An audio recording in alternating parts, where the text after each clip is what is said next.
1v1, whatever type of conversation or debate. And then all of a sudden, Alex Jones pops in. Like, so it's a 2-on-1, right? And then comes in and just says something completely irrelevant, like, and just not, like, doesn't even make any sense, but as he comes in and he says it with such confidence that people that respect and listen and believe him on a day-to-day basis, which, you know, he's been right about a lot of things, right? They feed off of that emotion. And like, I think it was Proud, after that watch party where you said that you wanted Whitsitt to, like, you know, stand up, you know what I mean? But, you know, I appreciate the level-headedness, because that's what really does set us apart. If you watch any debate between flat and globe, you will see that there is a very strong emotional difference, like that the vibrations are much different on either side. But yeah, I don't know what can he do? Like, in what way can he be assertive without them, like, taking a clip of it and being like, you know, posting that everywhere? I mean, but I don't know. It's just like, He's it's just the be same. himself, like he has been doing. Be who he is. Don't try to be anything. It's just my opinion. Witsitt's always been calm. I've known Witsitt quite a while. He's always been pretty chill. So just be yourself. But something I just thought of that was pretty funny about what you said, right? Go to Antarctica, see nothing, right? Nothing happens. And then they'll be accusing flat earthers of grifting free vacations to Antarctica. Like, it's so funny. It's like you can't win no matter what you do. They're just going to say something. But whatever. I don't really care what they say, the anti-flat earthers, quite honestly. But I thought of an awesome flat earth final experiment. And we can, like, crowdfund this. If an anti-flat earther can steelman any flat earth argument, they can get like $10,000, because none of these guys even know what our arguments are, but call us an echo chamber when we know all theirs, but they know none of ours. So I think that's quite ironic. I like that, Indio.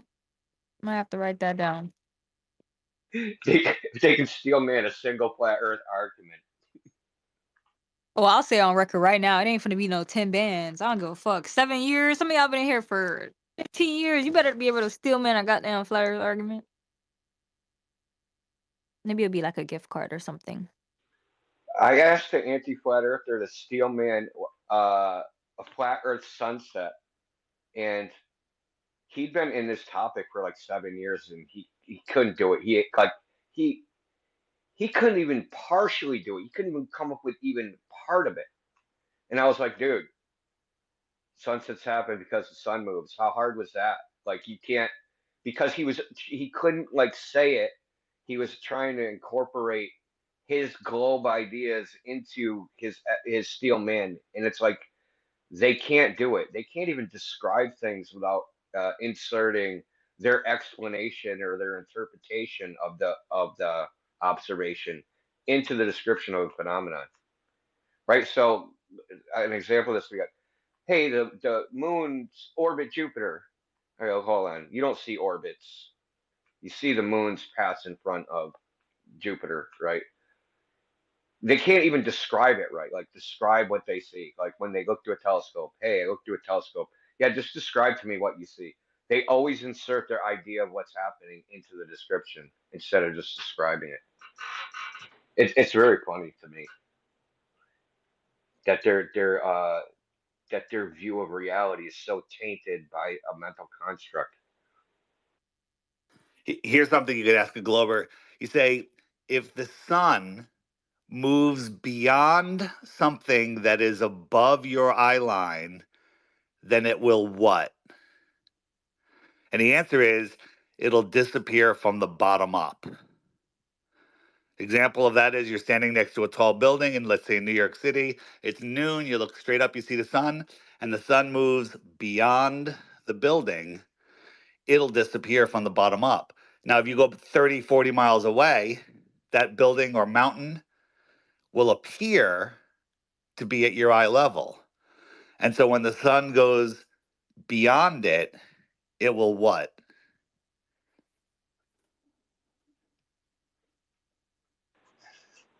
They can't even say it, man. That's the point. Is like I they use won't. that. I use It's like that. they can't get the words out to say it. Yeah, Yeah, it would just appear bottom up. They can't say it. They'd say behind the curvature of the earth. They would just insert that into it. yeah. They can't help themselves. So I use the, if the earth isn't curving, it's what? If the earth isn't moving, it's what? I use that all the time, which I got from you guys the first time I listened.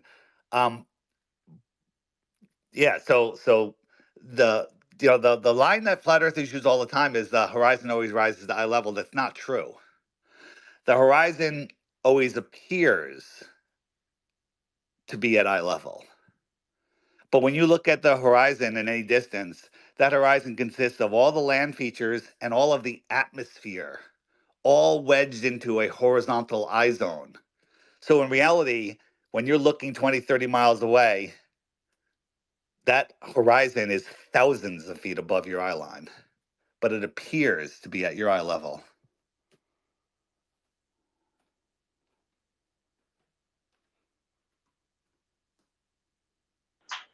I would say the horizon rises with eye level, but it's not at eye level. It can never be perfectly at eye level because the only way it would be that is if your face was on the ground. Right. But looking at the land will never rise to eye level, but the horizon is also things that are above your eye level: mountains, clouds, and Oh yeah, atmosphere true. itself. And all of that doesn't rise, it lowers. And it all wedges into that horizontal eye zone, which we call the horizon. And so when you're looking at if you're standing next to the water and you're looking at the water at your feet and you're looking at the water, a quarter of a mile out, yeah, it's rising towards your eye level. But the clouds above your head, which are thousands of feet above your head, when you look out at the horizontal eye zone, those clouds have come down. Now, they're still thousands of feet over your head. So that line that we call the horizon in the distance is a combination of the ground ramping up and everything above your eye level ramping down, but it's all still at the same level.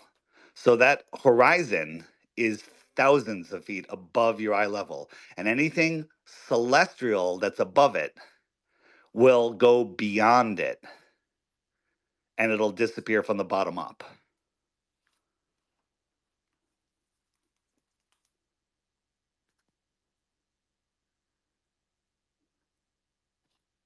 That's all I got to say about that. All right, I'm gonna mute.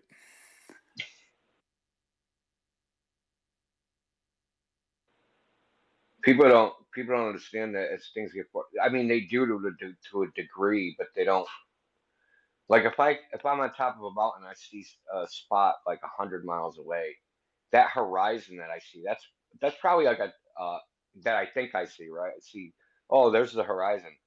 That's probably like a mile high of air that looks like a line from that distance. So all that air is compressed into basically a line of pixels. It's just so far away. You know what I mean? It's hard when things get far away. It's hard to really. Our perception of distance gets a little flawed. Like how much stuff is in there that you're seeing.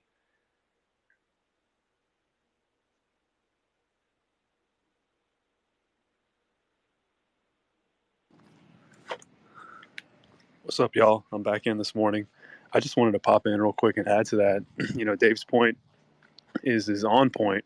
You just have to show people visuals with some things, and I think the best with this one is just whip out that photograph of like that long highway with the road ramping up and the clouds ramping down, and just point at it and say, look, you see those clouds appear like they're touching the road at the end of that picture on the horizon, and you know damn well the clouds aren't at the road. I mean, it's just common sense. So if you just imagine pulling yourself all the way down that road and put yourself underneath those clouds again, you'd be right underneath them and they'd be directly above you. So I think, I don't know, it's just visuals. Dave always does a great job pulling them up. If you can show that like horizon sort of squeezing everything into that little area, I think it really helps people understand. The disingenuous globers will say, well, how come you can't zoom the sun in, after sunset? Because the sun and the stars and everything above the clouds are celestial. They are above that layer that's ramping down. A boat, a building, a mountain is below that celestial layer, that atmospheric layer, and you can zoom in and open up the aperture and see things beyond where we should be able to see them. But once something celestial goes beyond that opaque barrier, like the sun going beyond the building or the mountain, you cannot zoom it in, even if you had the fake Hubble telescope. Hey, Dave, I have a question.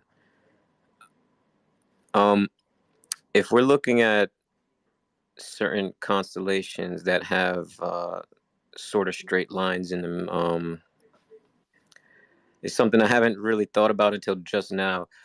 When we look at these constellations at night, do they also exhibit perspective? So, for example, if I'm looking at a Big Dipper, and I'm looking at it, say, 45 degrees in the atmosphere there over at that angle, would that Big Dipper appear to be pointing towards the horizon the same way like a cloud would be at a downward angle? And then above me, it would be like, straight, normal. And then as it goes to the other side and it comes back down to 45, 30 degrees, it again points to the opposite horizon. Has anybody ever done that with the stars? I'm not sure I understand the question fully.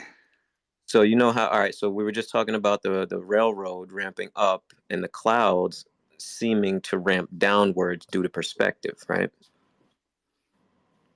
Okay. Yes.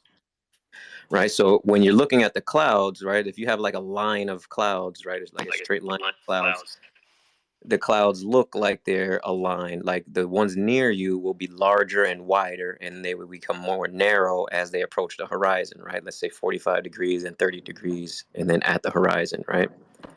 So it's clear with clouds that they are obeying perspective.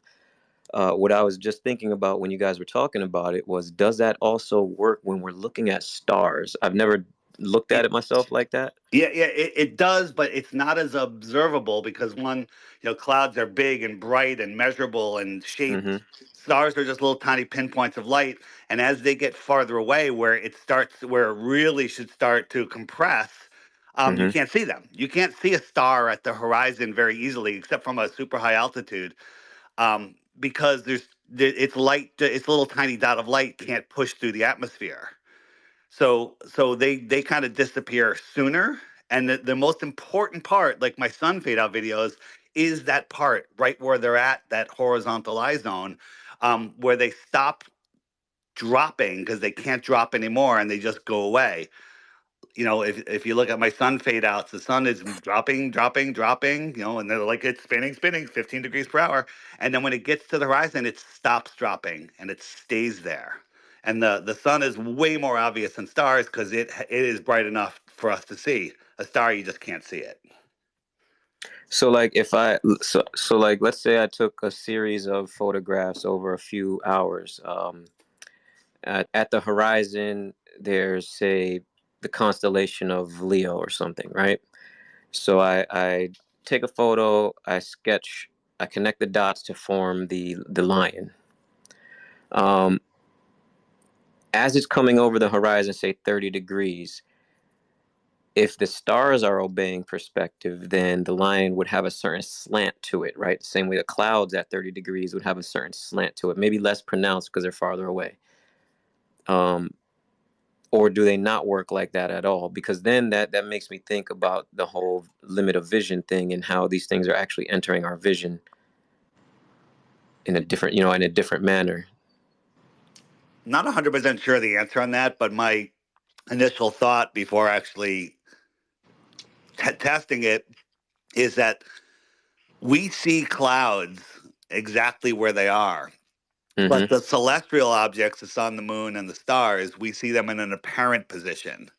So Right. I think it's not a fair comparison. Yeah. Yeah. Okay. Fair enough. Yeah. If I can just add real quick too, I mean, I agree with Dave. It's kind of a hard comparison, but like if you're really Yeah. just asking in a super simple kind of way, I think the short answer is sort of yes. Like if you're asking, the reason, people ask, how come I can't see the North Star from certain points on Earth, and how come certain people can't see this star? Well, because you're too far away, and it's sort of, your perspective, it's too far down, merged with the horizon line. So, I mean, Mm-hmm. in short, yeah, the reason you can't see some stars is because you're not underneath them and they're far away, which they've merged with the horizon lines. But yeah, once you get underneath them, they should start to change their sort of apparent position in the sky. But I think also Dave's points remain with it's not exactly the same when it comes to stars and clouds. Right. Right. Yeah. Distances are way different. So I just thought I just gave me a thought. Thanks. Wait a minute, hold on a second. I don't What's know up? if the distances are way different. I don't know how much distance there is from the clouds to the stars that we see. Obviously, they are farther, but don't think in heliocentric distances because that's crazy. I Right. think that we're seeing them incomplete. Clouds are physical, as physical as they can get, and we can go and fly an airplane through them. But the stars are like the sun; they move with us. Like look at the moon when there's clouds in the sky; it's lighting up the clouds that are right next to it. How can that be? Right? But then you fly up above the clouds, and the moon is farther away. So we're seeing an apparent position, two completely different things. Yeah. Right. It's like trying to That's compare what. a stuffed Bugs Bunny to Bugs Bunny on a movie screen, right? Like one's physical and one's a projection. Right. That's why I thought about it to begin with, because I'm thinking of it as like a spherical vision, whereas they're not so far away that at least what we see of them. So I was wondering how they work with the perspective of our eyes. I'm gonna take a look into it one of these days. When I get a nice clear night sky, I'll try to spend some time out there and take a look. Wait a minute. You're a flat earther. You're going to go outside and do a real observation? Flurf. Are you from the Flat Level Research Foundation? Yeah, look, Flat Level Earth Research Foundation, Flurf? That's funny. that was a good one. Yeah, Not as good as Nick got that other guy earlier, but that was a good one. facts. Matter of fact, let's slide to occasion when we go to Norwood and then back over to Ken. Man, that was some good stuff. Man. But kind of want to go over a few things that so I wish Walla would have stuck around. He got too triggered too easy, man. Too quick. It was funny. But I did think it was funny how he was getting hammered on there by Indigo, and he started lashing out at me, man. Just want to let you know, man, if you had any doubts about giving me that award, that proves I totally earned it. I'm living as its heads. They just think it's always me, man. But I mean, you talking about all this stuff. Like you say, man, everything we try to explain to them, they put it on their globe and stuff, and they don't understand. It's never going to work like that.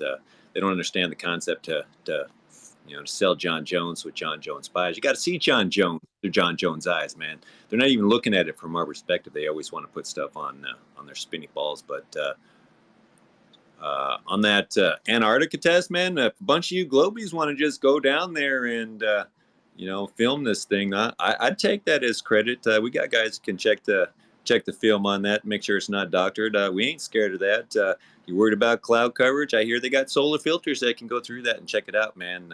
We don't want to see daylight for 24 hours. We want to see a big fireball in the sky, man. On the south of you too. But we'd be cool if you all just went down there. We trust you, man. We trust you. We know you ain't got the skills like NASA, so we trust you. We can get that.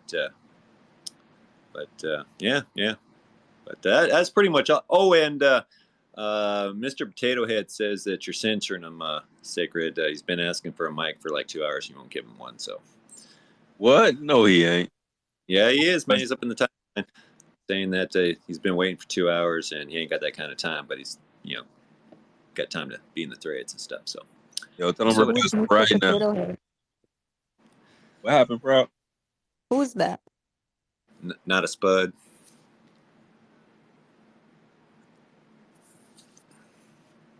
But yeah, so anyway, I just want to point that out that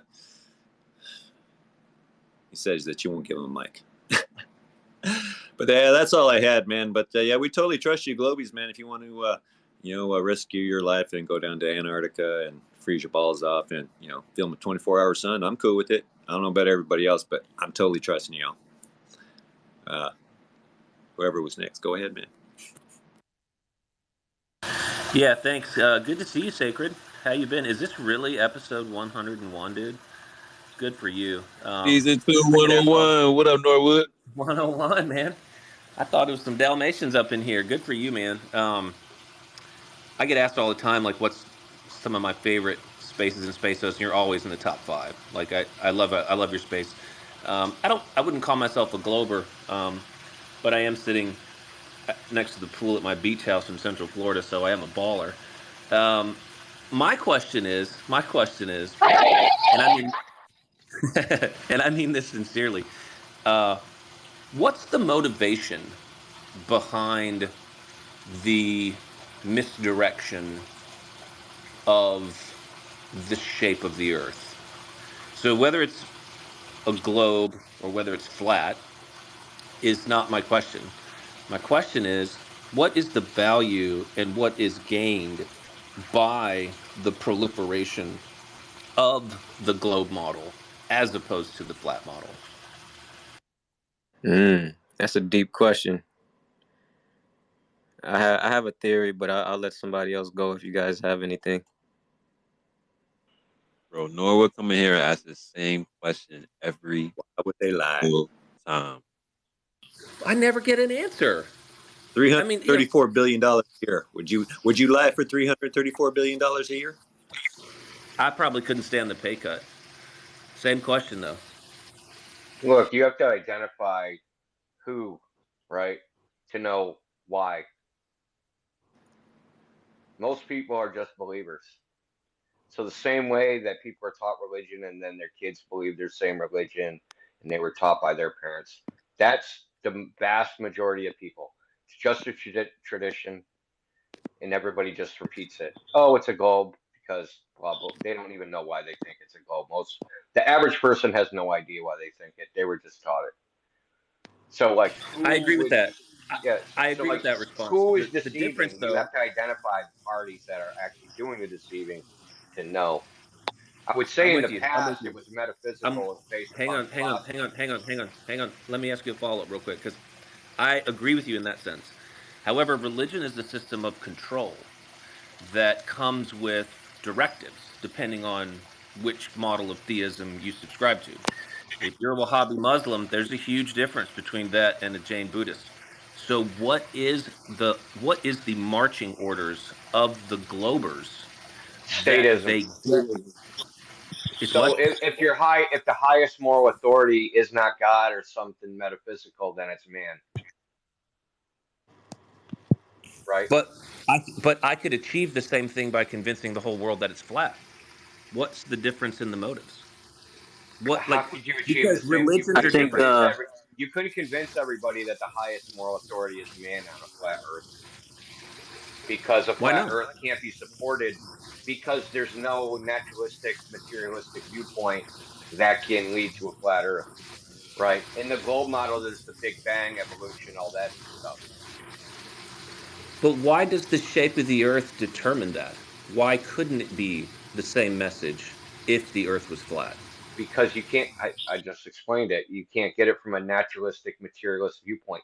You can't say, hey, we resulted purely from the laws of nature, from a random, Big Bang, something from nothing, and then the laws of nature took over, and blah, blah, blah, here we are today, right? That's a godless, atheistic, materialist viewpoint.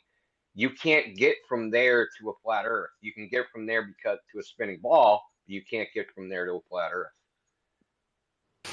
You can't start with an atheistic worldview presupposition and get to flat Earth.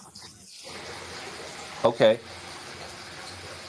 That's a claim that keeps getting made that I'm not getting the answer to. Why can't I? If I had started Well, with I a mean, flat you Earth think of it. model, Well, I mean, I'm game to hear how you could do it.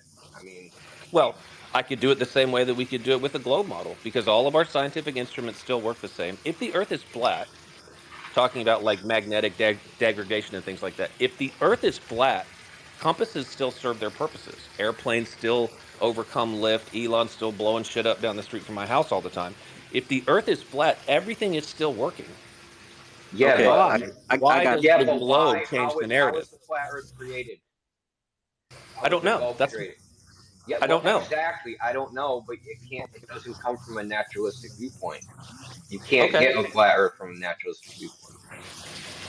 Okay. I Materialist think the more naturalistic. important thing. Hold on. I think the more important thing is that if it's flat, then you got to really consider it as geocentric, right? Everything is revolving around it.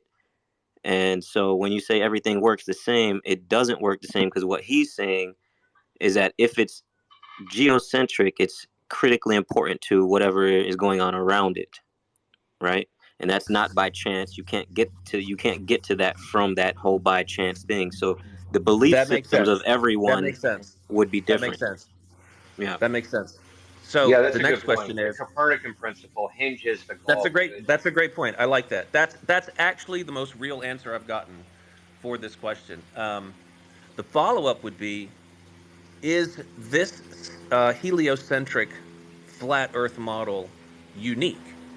Because if one exists, why can't two exist? And from our limited perspective, because we can only see the horizon coming from the bottom and then lowering from the top, how can we then prove that there's not two of them that I don't have access to view from my limited perspective? I'll give it to you that it's heliocentric. I'm okay with that. But how can we then prove that it's unique? Um, Geocentric, not heliocentric. But I'm sorry. You're right. I'm sorry. I'm sorry. I've had this same thinking, right? And honestly, I don't think we can until we were able to get to the outside of it, or to get to the edge of it, and be able to kind of see what's there, maybe penetrate it, go through to the other side. Um, if it's a toroidal geometry, a lot of us think it may be, that I don't think that would be unique. Me personally, this may not be what other people think. I don't think that would be unique. I think there may be a bunch of them. I don't know. And if there's a bunch of them, doesn't it then cease to be geocentric? If we're talking about a larger universe than what we imagine so far, like what we can see, yeah, because then it would mean it would be more than one of these types of what we call a universe, that may be smaller, not as big and all encompassing as we're taught it is. And then there would be more of those. So then within our system, we'd be geocentric, but within a larger system, we wouldn't be. But that would be our entire universe, not just our planet. And I'll end here. One of the reasons why this is always in my top 5 of rooms is because you guys actually do answer questions, and a lot of people don't. And I can't tell you how much I appreciate that. And it's good to see you, Sacred. Well, can I say one more thing about the uniqueness? Just that if you look at the cosmic microwave background radiation, and the Gobras typically call this word salad when Winston talks about it. So if you want to call this word salad, go right ahead. So there's something called the cosmological axis of evil.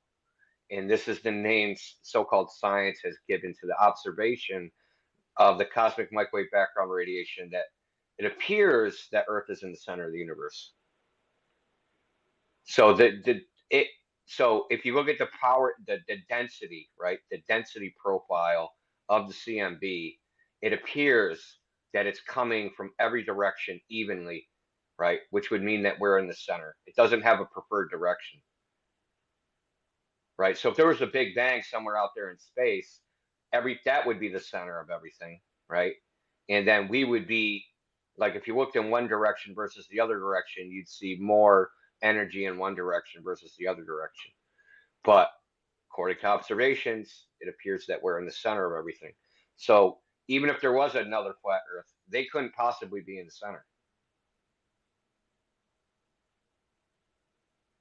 Can't have more than So one center. to me, yeah. So to me, I hear the argument as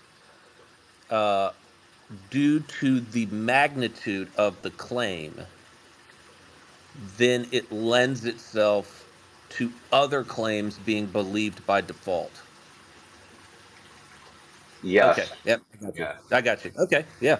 That's a I mean, great answer. there's I also appreciate that. historical, like why they originally believed it. That's more like metaphysics. If you look at the history of the globe, where it came from the Greeks and what those people believed, they had metaphysical ideas that were based upon um, perfect shapes, perfect forms, right? So to them, the perfect shape was a sphere.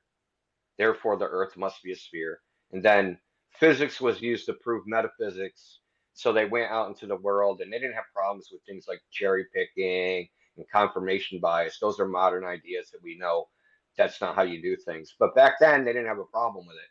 So to go out and cherry pick data and use confirmation bias to like make observations, physical observations, and then say, hey, this is what proves our metaphysics is true. They don't have a problem with it. And if you look at even Copernicus, even he wrote in the Revolutions of the Heavenly Bodies that the Earth was a sphere because the sphere is the most perfect shape, right? So the original ideas was aesthetic. It was like an aesthetic preference on what they think idealistically the universe should be, right? It should be this because here's my metaphysics, right? Here's what I think the ideal forms are.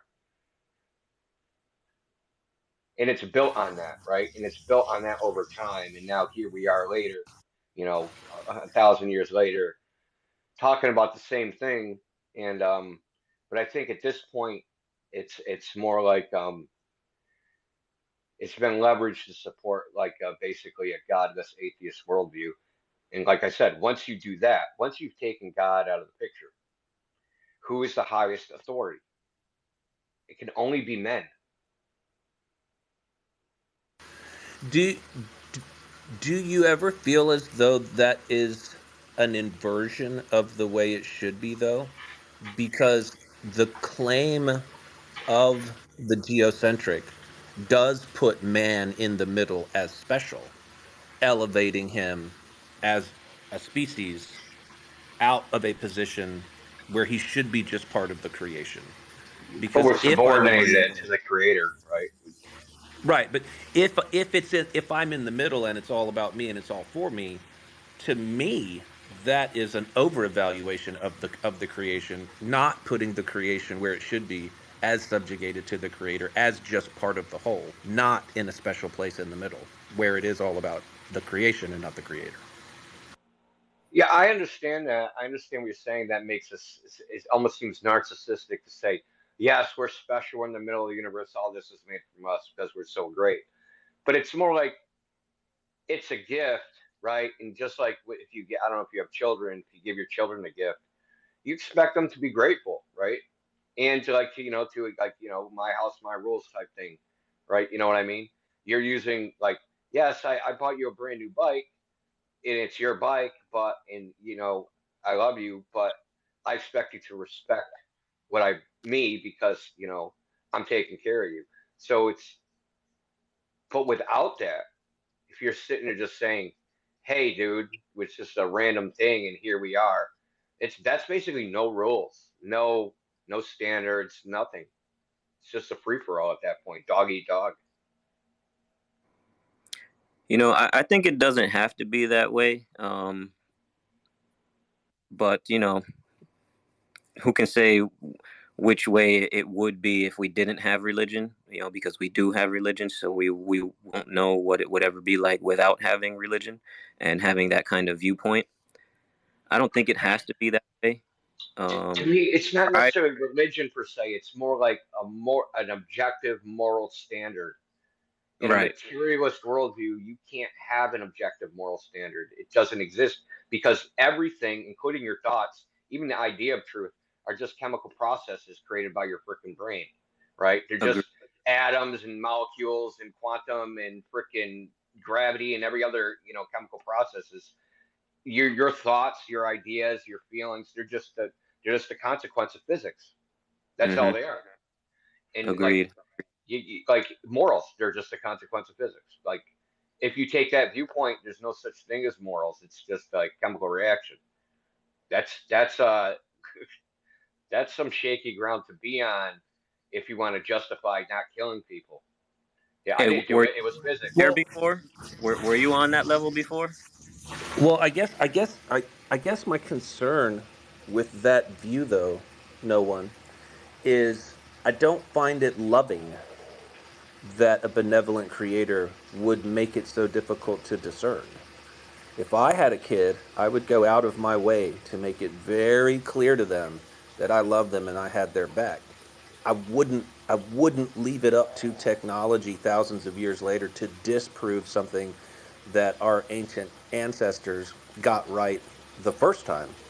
To me, the disconnect is I'm okay with it either way, but I get lost in that it's loving, because to me I find it very, very cruel to leave it up to us in spaces like this to argue with each other as to the shape of this thing we're on, to then decide whether we are created for a purpose and or needing an objective moral code that is not objective, because there's 30,000 different denominations of Christianity. There's over 6,000 religions on the planet right now. So which creator is the conversation we have to have, and then we have to decide whether it actually cares about us, because it has made it so difficult for us to understand it. Yeah, I agree with you, brother. Well, this is tough love, man. And plus, you got to have free will, right? You want your kids to grow up, so you can't protect them from everything. You can't swoop in and just like, oh, I'll save you. Like you need them to burn their hand every once in a while, and that might seem cruel and negligent, but that's just like, you know, you can't And learn. You can't know good without bad, right? And this is it, like without going to a specific religion, but to bring it up, it's the tree of the knowledge of good and evil, right? So you need the evil to know the good. You can't, because that's how we think. And even in Buddhist philosophy, they recognize this as like the duality of the mind, right? You need to have the dual and to know one of them. hey, Yeah, were but you? but but eating of the tree of good and evil was a sin that we have been punished for. We Yeah, should not. in Yeah. the story, we did it to ourselves. God didn't do it to us; we did it to ourselves. That's only in one book, guys. Well, some girl did it, but we're not going to talk about her. That that I only definitely that want to only let comes from And one Adam was a perspective. simp, man. Adam was a Tim simp. That's jump a That's in. what whole y'all got nother to pay space, for. bro. That's a whole nother space. The first time the devil shows up in the Bible, he tries to convince a woman to think for herself, and I don't have a problem with that at all. But that's a whole nother space. Yeah, yeah. Yeah, I'm just messing around anyway. I'm just joking. Hey, is it Indio, right? Yeah, yeah.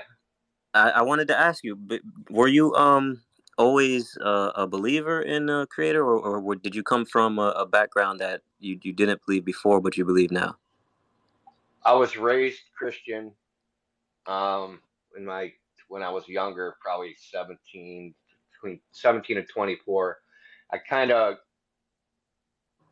I don't know. I would say I went from agnostic to atheist to Buddhist to like I dabble with a bunch of religions, but now I'm pretty much settled on. Um, Got you. it, Okay, it, okay. I don't like the word Christian because it has a historical connotation I don't like. But you could probably call me a Christian in the colloquial sense. Um, but like it's because of personal reasons. It's like my personal opinion is that God speaks to everyone, and I don't mean like burning bush, but we all have like moments where we deal with where we have experiences that are revelatory, for lack of a better word, that we're let that like I don't think that we have only a physical world.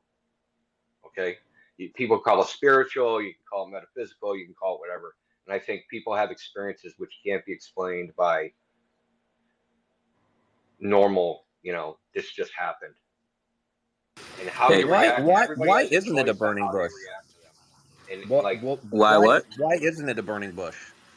Why did he choose to love that person enough to speak to them directly, and I've been left to figure it out? well, I Like, mean, like you when you asked me have for the kids, I answer. agree with What you I that they think have is, to. I think at the creation of the world, God was closer to human beings, right? So things like miracles and things like that, they happen more often. But that over time, that God has withdrawn from the world, so we don't see miracles as often, or they're more subtle, and we have to look harder to see them. Because you got to think of it like this: there's a materials creation, and then there's this. Let's call it the natural versus supernatural. And then the supernatural world and the natural world were closer together, right? But over time they've become further apart.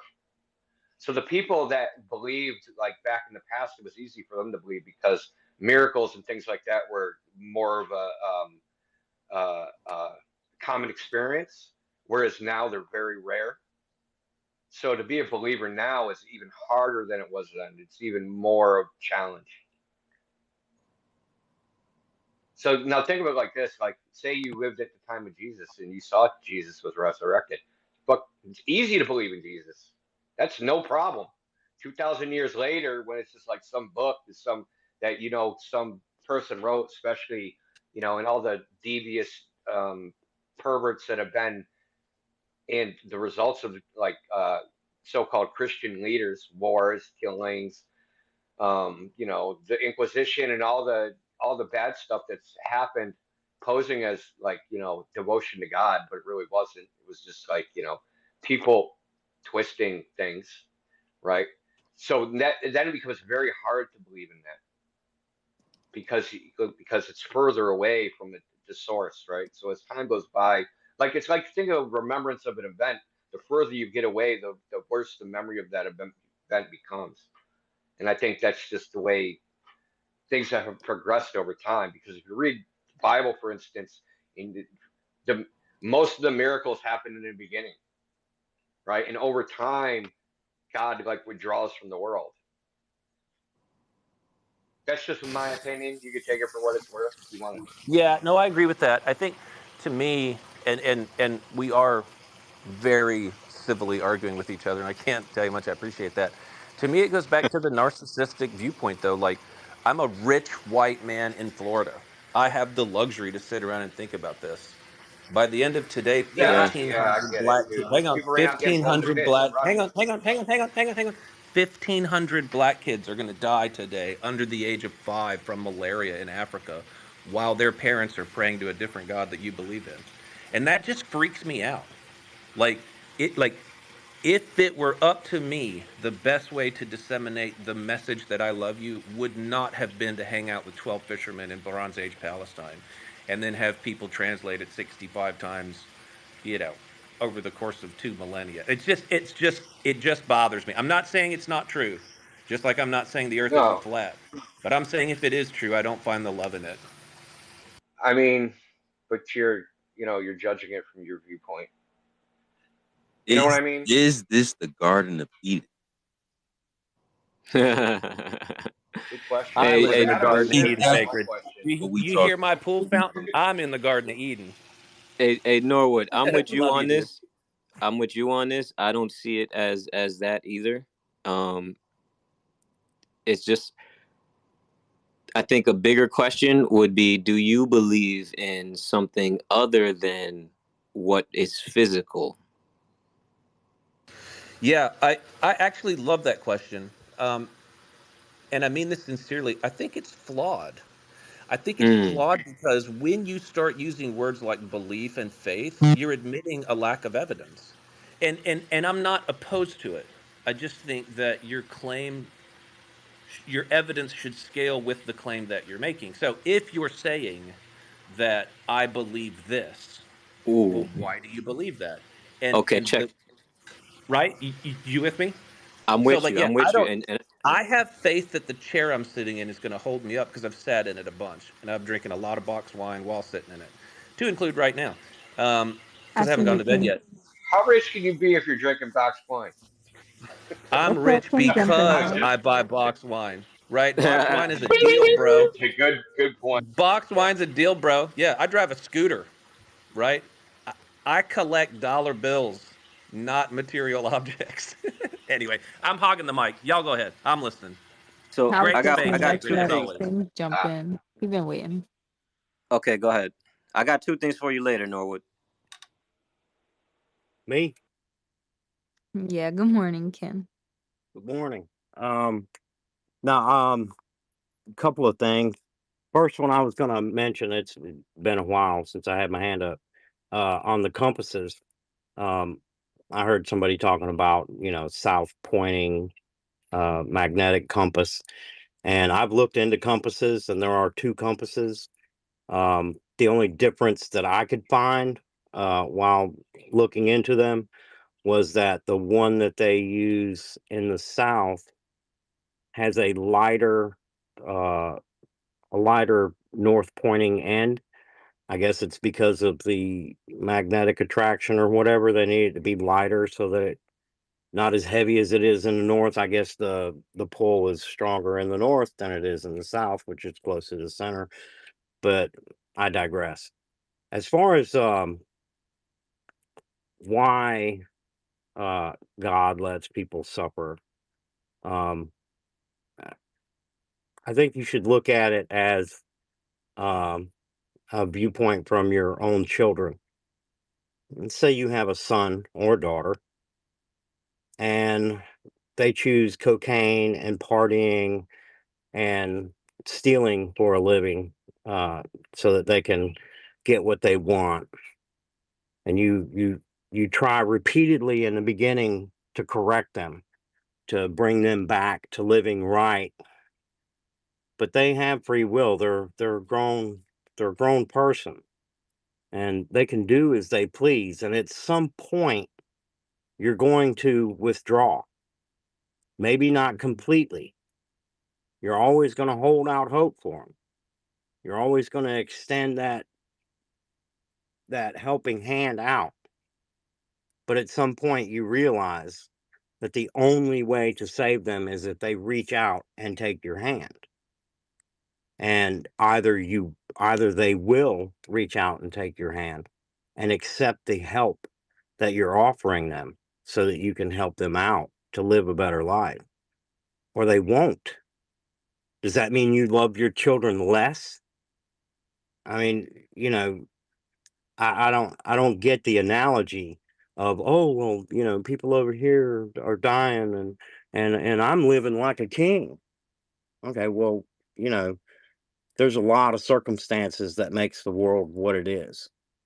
And, country by country, you know, different leaders doing different things for different reasons. A lot of them selfish. It's about power, money, control. And you can't control all these people. You can't control what they're doing, you know. But by the same token, if it's your own child, your own flesh and blood, and they absolutely refuse to reach out and take your hand and let you help them because they think this is what they want to do and they're going to do it no matter what. At some point, all you can do is stand by and hope that they'll hit bottom and turn to you. But if they don't, there's not a lot you can do about it.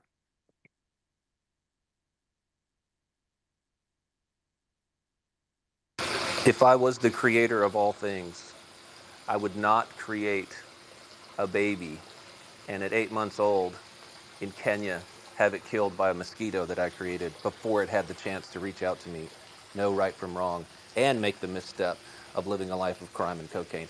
But that's just me. That's just me. You know what's interesting Well, about there's actually things that they use like DDT. DDT was very successful in decimating that mosquito population. But at some point, somebody said, "Oh no, no, no, that's dangerous," and so malaria went back on the rise again because they banned DDT. And so now they have what, chloroquine, which can be had readily anywhere uh, where malaria is at because that's what they use. and they use it quite a bit.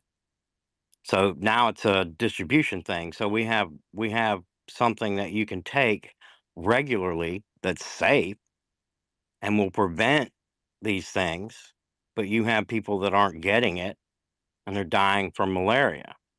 So is that God's fault, or is it our fault? Is it our fault that we spend so much money on all these things, that we spend billions, hundreds of billions, trillions of dollars on every year? You could take some of these programs that don't accomplish a whole lot, and you can literally take care of the world. But people aren't interested in that because, hey, we got to have a space program, right? We got to have it. I'm with Norwood So, on that. I we would got to say know that's how all God. far frogs can jump all along the eastern seaboard in the United States. That's something I learned in high school. I took a class. I think it was called Challenge of the 80s. And they actually, had a guy that made millions of dollars by traveling up the eastern seaboard of the United States and figuring out how far frogs could jump. So, there's tons of waste. And if you're really concerned about the people of the world, then, you go that direction and you find out, why do we have all this money for all this stuff over here, but none for this stuff over here? And it doesn't matter whether you believe in God or not. Well, I think It's we're all missing the according to what forest you're through the doing. trees. See, if you believe in an afterlife, this existence, kid getting bitten by malaria and living for 3 days, it doesn't even matter. Because if he goes to paradise immediately after, right, or is reincarnated and just lives another life and does that for eternity, any individual life, it doesn't even matter that much in the grand scheme of things, from the viewpoint of a creator, right? Because he's looking at man as a whole, and all, like, and there are going to be injustices. But if God is fair and just, then that injustice is going to be made up for. But if you don't even believe in an afterlife in the first place and you think this is it, yeah, that does seem fucked up and cruel and unfair. That you get one I think shot and you die instantly. You know what I mean? It's like spawning, right? Like being spawn raped in a video game, right? You spawn and you just get a rocket right in your face, right? That's no fun. Hey guys, I got to run. My girlfriend's awake now, and if you've never been around a hungry redhead, you need to feed them as fast as possible. But Thank yeah, you so much for the faster. conversation, Sacred, as always. I'll leave you with this. If you believe in effective altruism, donate to the Malarium Consortium. It is by far the most effective use of your dollar, and mosquito nets cost about 8 cents a piece. So throw in $20 to the Malarium Consortium and make a difference. But yeah, great Space Taker. Congratulations on 101. I'm gonna go feed this ginger, and I'll see you next time. Good to see you, Norwood. I Stay know flat, it. stay balling. Oh no, I meant to ask you about your friend Dilly. Totally forgot. Yo, I got a friend who's scared to grab the mic, y'all. You need a 1v1? You gotta talk to it. You not talk to it, you gotta preface it right now.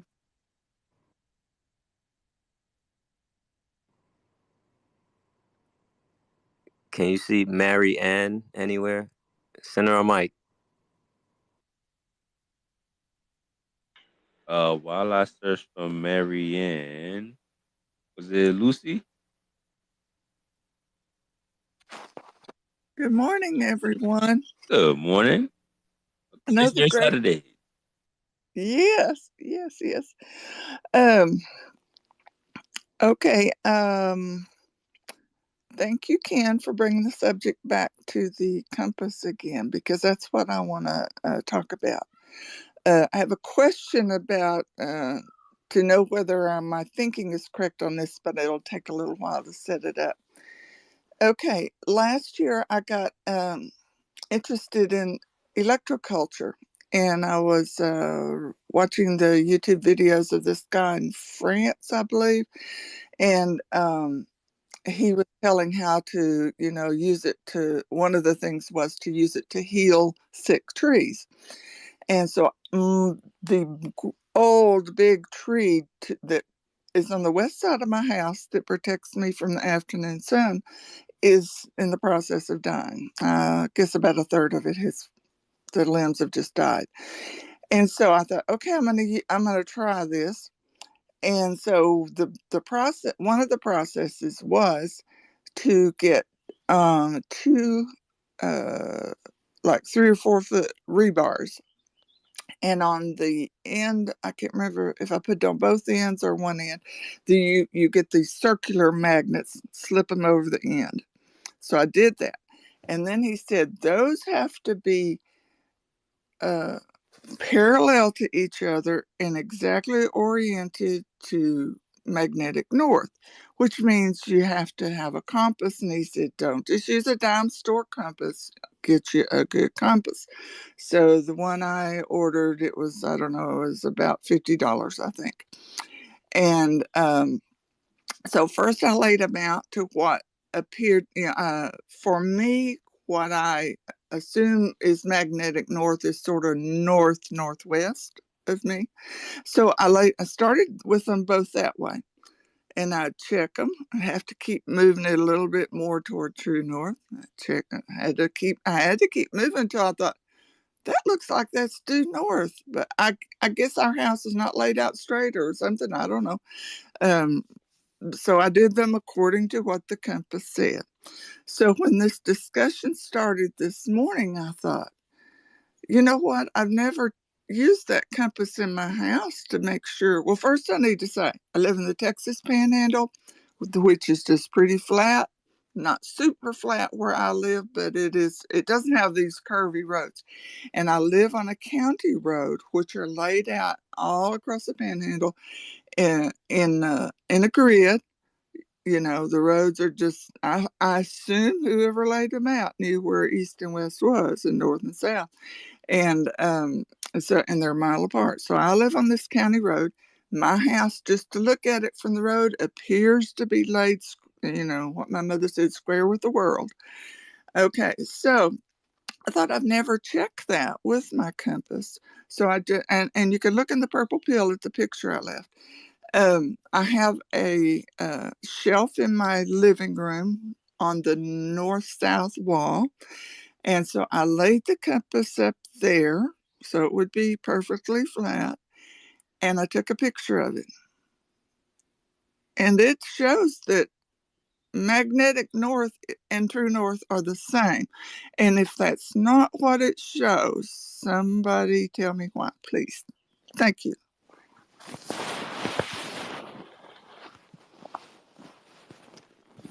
I'm sharing your image up top, Lucy. Thank you.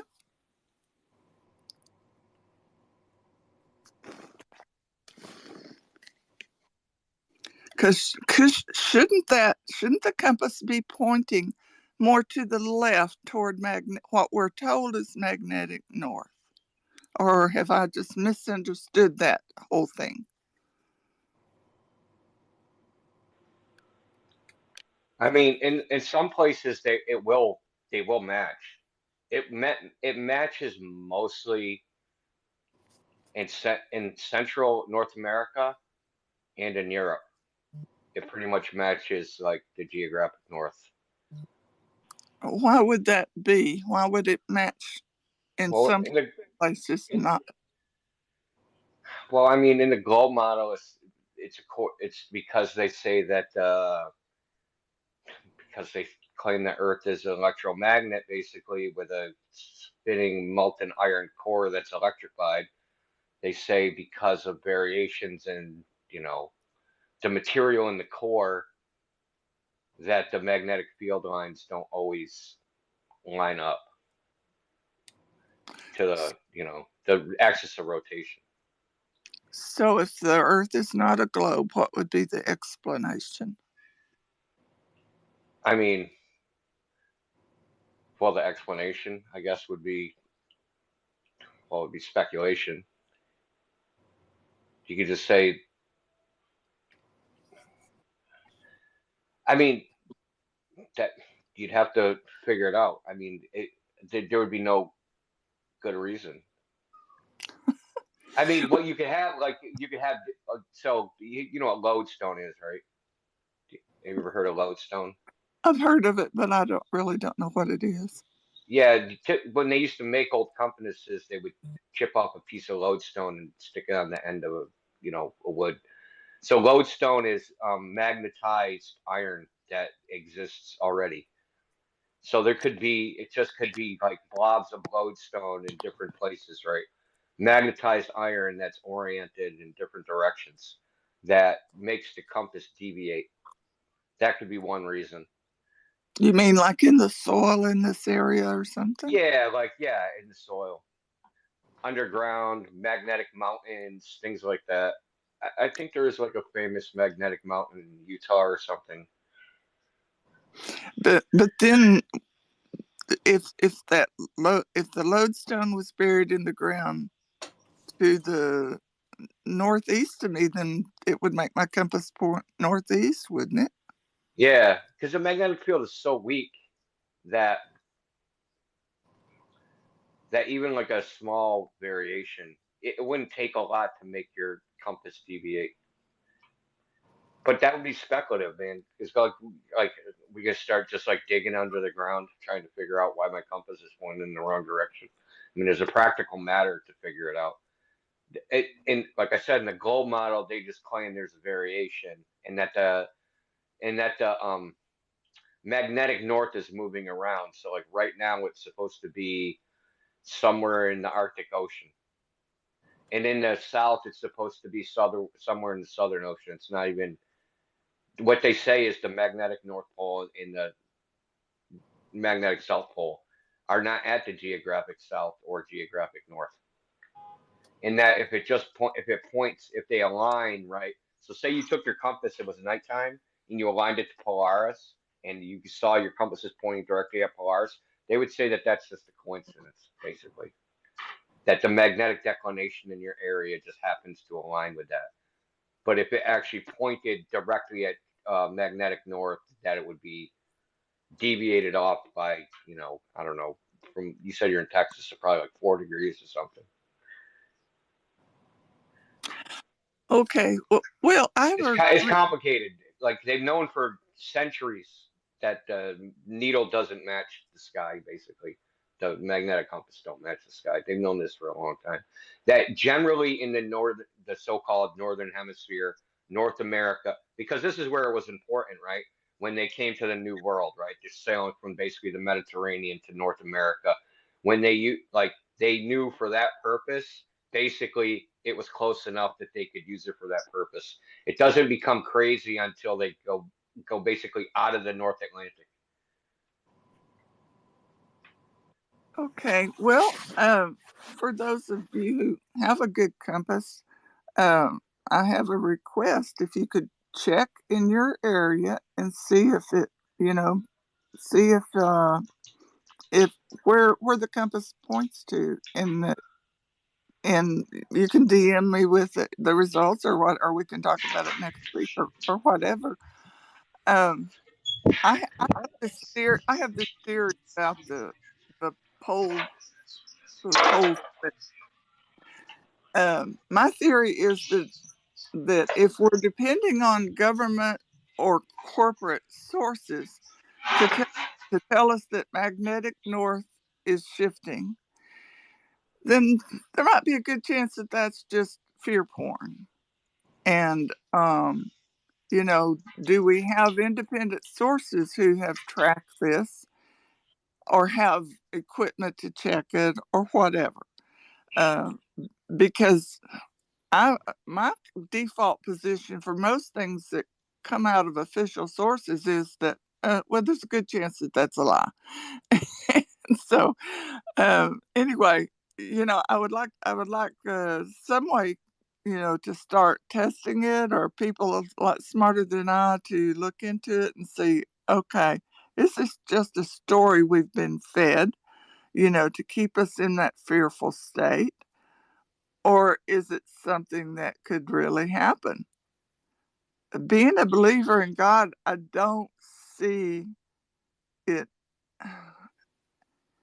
something of that magnitude happening, but it could. I'm not saying it couldn't. And that's all I need to know about that. But I do, I think it was Norwood that was talking about the malaria in Africa.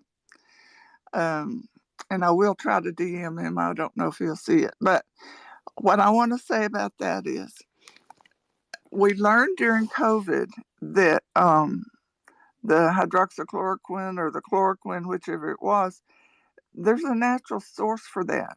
God gave us grapefruit, and the inside, the white part of the rind of the grapefruit, and somewhat of oranges and lemons. You can make your own home remedy of that will take care of COVID, and it will also take care of malaria. So God has provided something natural for us in this earth for, I'm assuming, every malady that is known to man. We just have to find it. And none of these remedies have the side effects because all your medications are made from petroleum. Just about almost all of them are made from petroleum, and you're basically taking plastic, and that's why they have side effects, because your body doesn't want plastic in it. So I'll get off my high horse now and let somebody else talk, and you can take my speaker. My mic. I agree with you. With the moving magnetic pole, I don't really buy that myself. But we do know from like land navigation, if you get like topographical maps from the USGS or anywhere, and even like the military grid maps, they have magnetic declination on that, so you can orient your compass. But you navigate with the compass. You don't navigate with the stars or anything like that. Because say you're in the jungle, right? You can't even see the stars. How are you going to navigate? Or if it's cloudy, or any number of things. In a military situation in wartime, you don't always have optimal conditions to do, like, whip out a sextant and figure out where you are. Sometimes you just have to use a compass and landmarks and do it the old-fashioned way, basically. Which works, obviously. Thank you.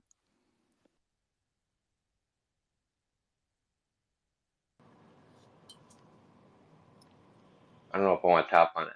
Every medicine comes from natural sources. Well, the discovery of their use comes from natural sources, but they have to alter it in order to patent it. So that's why it's made out of petroleum. Yeah, that's what I was going to say. That's one of my other favorite topics. Natural healing remedies. Appreciate you, Lucy. Yeah, but you can't patent a fruit, so you have to alter it, right? You have to alter it. You just change one atom or molecule and make it similar but not the same, and then you say we patented it, you can't sell it. Now we're rich.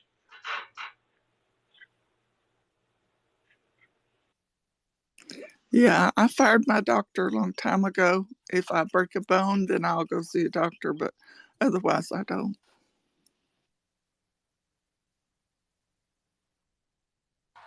Hey guys, you mind if I interject real quick? Yeah, definitely jump in here. Welcome. Yeah, I apologize. I would personally much rather be in my studio, but I am unfortunately driving, so I apologize the loudness. But in regards to the woman that was just speaking, electroculture is what you were in a sense describing when you were talking about your sick tree. There is so much about electroculture that I would strongly suggest you research. You would not only be able to save your tree or any other trees in your yard that are dying by not just using magnets, but copper coils going counterclockwise into the ground, okay? You look into that, you do that with that tree, and anything else is dying, I guarantee you that shit will survive and thrive. I do it to all my house plants. I've had root rot several times. I have never had to repot. I just snip the dead part out, replant the stem I just cut off, and that shit regrows every single time.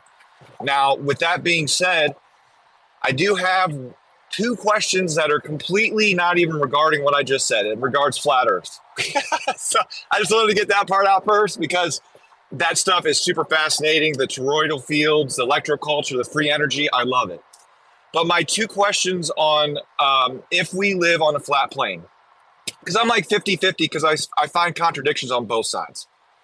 But I asked Witsit a few weeks ago. We didn't have a lot of time to talk because we were in a bigger space. There's a lot of people with questions.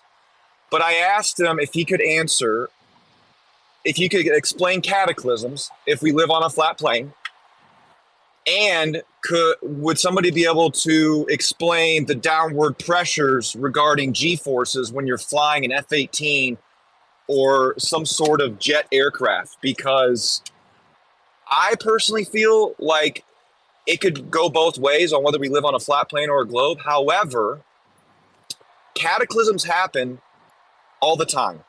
Every so many thousands of years, we've had the flood, we've had asteroid impacts, we had all this stuff. If we have a firmament, where's all that shit coming from? And two, I believe that gravity does exist. However, it's not what people believe it is. I know for a fact that gravity is just the discharge of electricity. I know this because of the toroidal field that we live in and the fact that free energy exists and has been existent for over 150 years. It's just been heavily suppressed.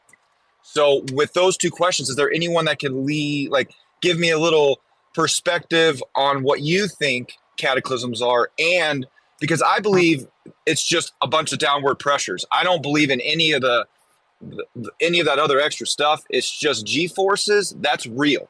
Anyone's been in a jet, that shit is real. So I'll land my plane there.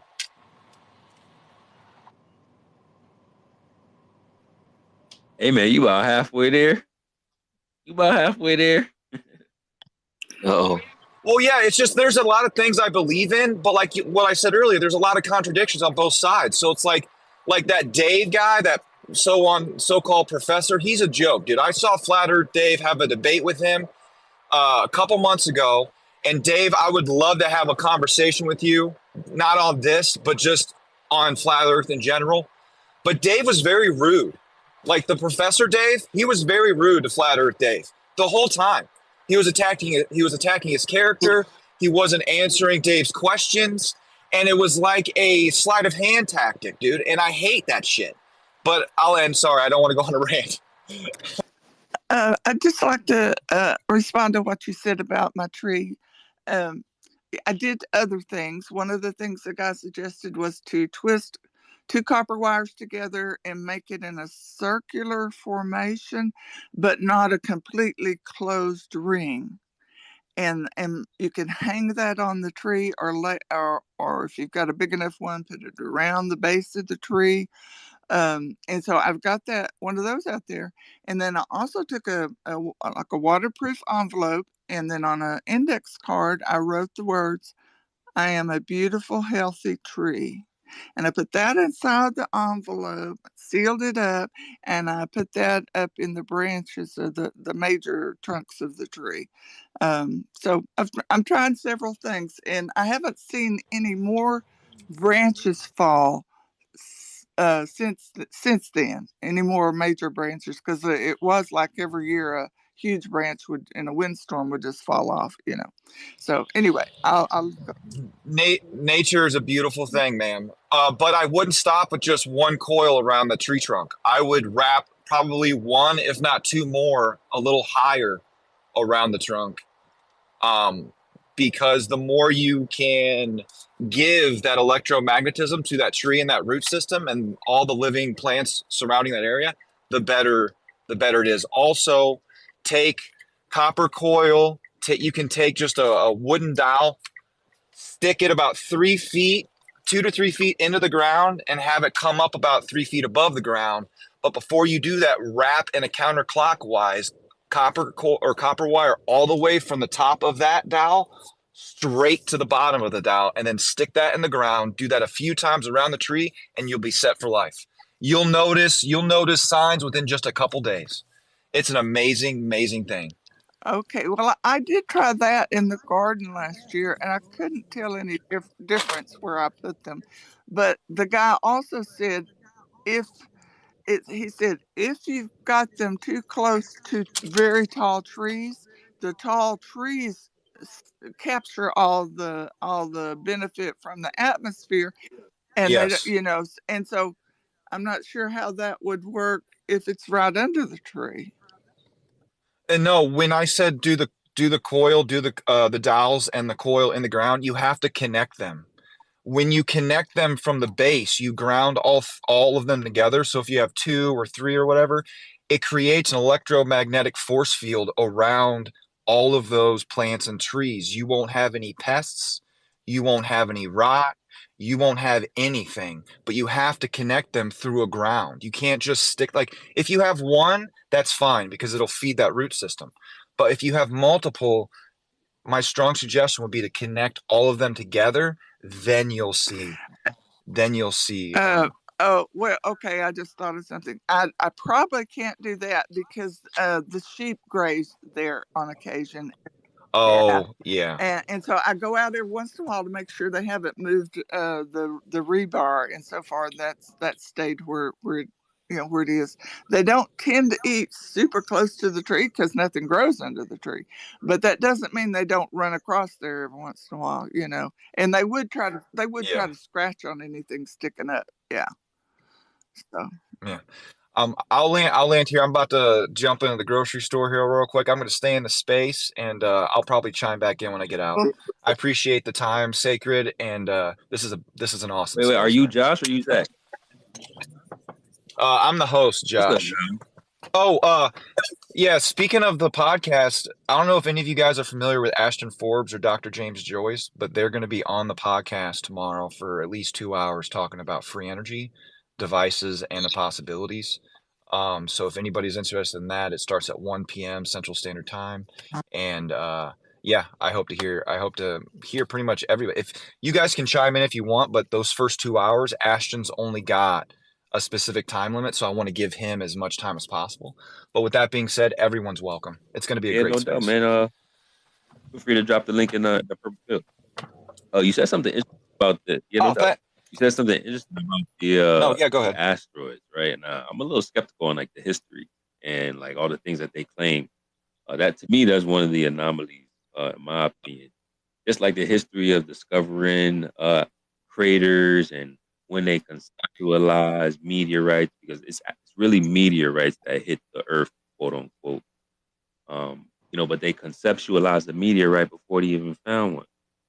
And then the craters are weird because they all have like these perfect 90-degree indentations, never any skid marks or anything like that. They try to say it's like that because the force was too much. So it just created almost like a perfectly circular indentation. And the ones that don't hit the Earth, they're called meteors. Those are ones that say that they burn up in the atmosphere. Right? But then when you go to look up to see if rocks burn, rocks don't burn, they only melt. So why is it? What is it about the meteorite or a meteor? Excuse me. What it is about a meteor that gets to burn, but I can't recreate that. I can't burn a rock. So I have my own questions about the official narrative. Just like you said, everything could be charges and discharges. You might have to sacrifice the motion of the Earth, though. I don't know if you're still a heliocentrist. Oh no, I'm here. I see the one thing I don't indulge in is I don't get attached to my ideas. This is why having a conversation with me is actually pretty easy, because I'll listen to your perspective 100%, and I'll steel man it if need be, or I'll agree with you. But I'll never berate or belittle somebody just because they believe something different than me. That's absurd and it's childish, and I don't believe in that at all. I feel like the only way a conversation can actually happen is if you can actually shut your mouth and actually listen to the other person's perspective, because that's the only way to actually get to know anyone. So, hey man, that's the best approach you can have. We always try to preach open-mindedness, and that's all we ask, man. So shout out to you. But yeah, think about that though. Like, what do you think about that when they say meteorites burn up in the atmosphere? They're probably like their velocity and the pressure of the atmosphere. Well, I know that when if we live on a globe or whatever, and say rocks come from space, they're coming in at such a high speed, and friction is pretty much the basis of all heat. And I don't think we can safely, in an experimental situation, actually do that, because we would have to reach levels of heat that would be unsafe just to be around that area to be able to know whether or not rocks at that intense level of heat would explode. Because there was that huge meteorite that blew up, what was it, 50 miles above the surface up in northern Siberia in Russia in like the early 1900s. It blew all the trees within a 60-mile radius flat. So it's like, and that's real. That actually happened. So, or I don't know. No, it didn't hurt. It didn't hit the earth. It exploded. I think it was like, I don't want to butcher it, but it's 20 to 50 miles above the surface. And then that's what, if it would have hit the ground, it probably would have created way more devastation, because it was a pretty good sized meteorite. You know, my question about that one, because I'm familiar with that one too, is where were all the shards, right? If it blew up, that doesn't mean it incinerated, right?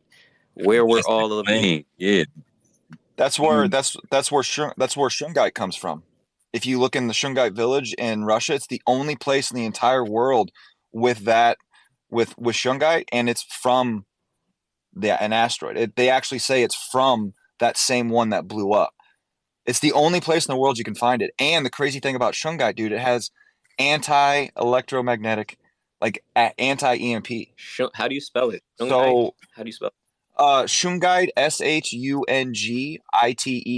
Shungite. It's named after the village, and it's very fascinating. Read up on that story. You might find some old newspaper clippings if you research a little harder, but it's fascinating. Made of 99% carbon, it says. Yeah, yep. That carbon, that thing. Shout out to Dr. Sebi. Talk about carbon a lot. What if I told you though that the first crater was discovered after they started mining for these precious metals and minerals? I could go along with that. Yeah, there's nothing really that I believe in that would ever really go against. That's wild, though, right? Like if you found out first, it is wild. But you got to think Industrial Revolution. I wonder why the ground imploded. Yeah. Well, I just think there's also a lot of things we don't understand, especially on the flat plane or rock that we live on. I mean, so much stuff has been kept from the public. So much stuff has been filled with misinformation, like a little bit of truth, but then they give you a whole bunch of bullshit. And it's hard to decipher between all of that nonsense and what you believe to be true. And I think that's another reason why it leads to so many damn arguments. Hey, when did that explosion happen? Early 1900s, I believe. I think like 1904, maybe somewhere around there. Now, what would cause that explosion? I should do some research on that. What would cause the actual explosion? If it was, well, they said that the heat, probably the friction in the air. It probably caused such a high amount of heat that it caused it to implode. I mean, just like when you throw, like, say, limestone or something into a fire, okay, it's going to crackle and it's going to explode over immense heat. It's the same concept, just at a greater level. What happens when it gets too hot? It explodes? Yeah. Like, I used to have a bunch of limestone blocks when I was growing up, and we built a fire pit and lined it with limestone. We didn't know. And our first fire, that's exactly what happened. Little thin layers of the limestone would pop off because of the heat. And if it got too hot, it'd actually be dangerous because you'd be hit. You'd be hit like in the arm or the face or whatever, like 5 feet, 10 feet away, of like these little slivers coming off the limestone. So like, just think about that. Just increase the heat by several thousand degrees Celsius, and boom. Okay, so the asteroid is moving through the atmosphere at a specific velocity, a specific rate to cause enough heat for it to then explode into dust. Pretty much, yeah. I mean, that's how I understand it. In Hey, the so case of I've got two. limestone and rocks, hold on a second. It's because they say there's water inside of it, and that the water evaporates, turns to steam, and blows it apart. That's what they That say. could be true too, because water I expands. don't even Yeah. have to So say there's as any far as dust like a though. meteor, There's like nothing there. water evaporates in a vacuum, so if it came from space, there'd be no reason for it to explode because all the water would be gone. Hey, so I've got two. I found two dates that predate that explosion where we already had found shungite. One is 1879, and the other is the first one was 1719, and that's in Karyala, Russia. Was there any speak about a possible previous explosion before that first meteorite? I wasn't aware of the 17. That one's pretty far. The 1879, what you said, that I can go with, but I'm wondering if anything happened prior to that explosion that we recorded in the early 1900s. Right. Yeah, I'll look into it. It's a good question. Yeah, but I'm gonna mute myself. I'm gonna go grocery shopping. And Sacred, I'll chime back in about 20 Yes, minutes. sir, man. Hey, Sacred, another thing like with cataclysms and such that I think is overlooked is the formation. I forget what they call it, but the fractal formation that we see everywhere, like leaves and things like that. It's like this fractal pattern. From above, we see the same thing with mountain ranges, right? They look like these big fractals, and they look like electricity. They look like they would have been formed by electricity. So there's an alternative theory about how mountains and things like that are actually formed through, or they were formed through some kind of discharge of electricity buildup on the surface. Oh, that's an interesting concept.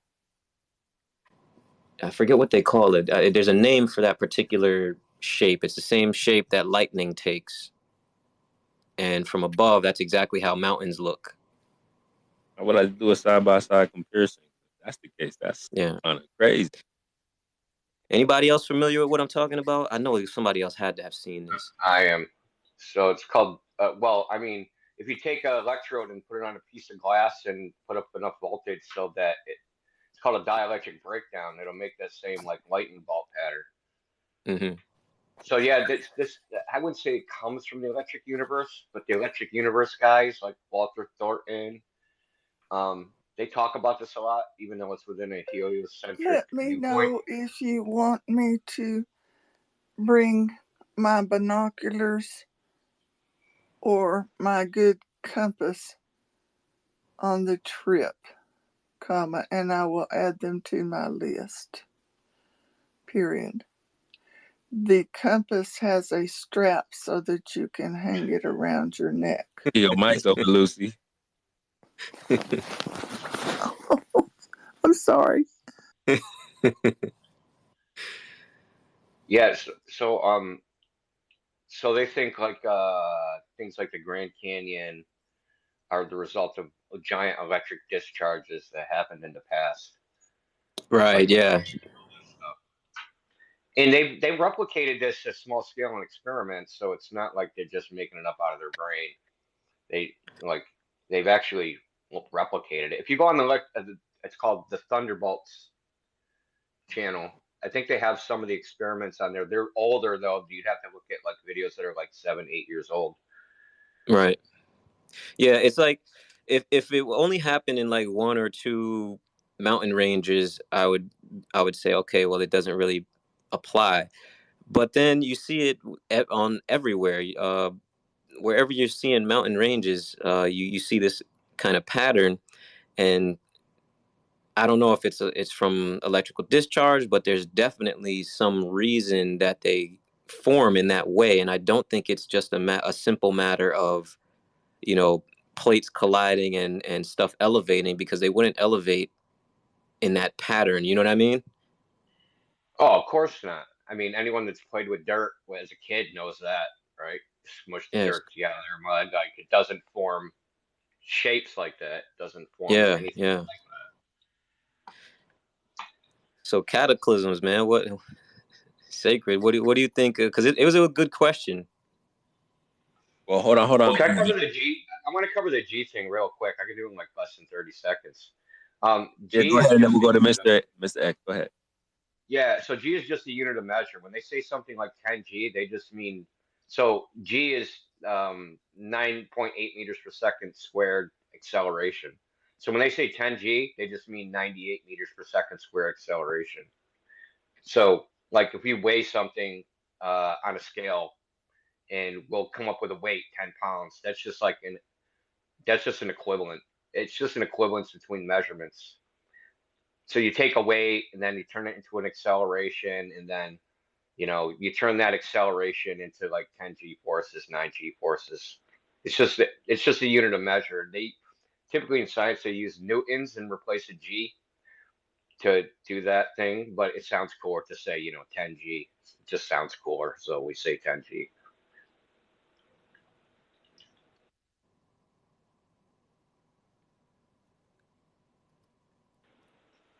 Also, keep in mind that they don't have the mechanics for that too. A lot of times you'll hear somebody talks about relative density, buoyancy, and they'll say, "Well, buoyancy has gravity in it, you silly flirt." But no, just as India talked about, it's just talking about little g, the acceleration rate. So the acceleration rate doesn't therefore prove that between acceleration there's a bending and warping of a 4D space-time. So just keep that in mind that there are kinematic equivalents. But I wanted to add on to why Sacred says you're halfway there, this and that. If you're still listening, you don't have to unmute to stop driving, but you are doing what the opposite of what not a Professor Dave is doing. That's why we make a distinction between anti-flat earthers and globe earthers. There's a willingness to listen. No matter how polite it starts off with an anti-flat earther, it will become toxic without a doubt, 10 times out of Big 10. fact.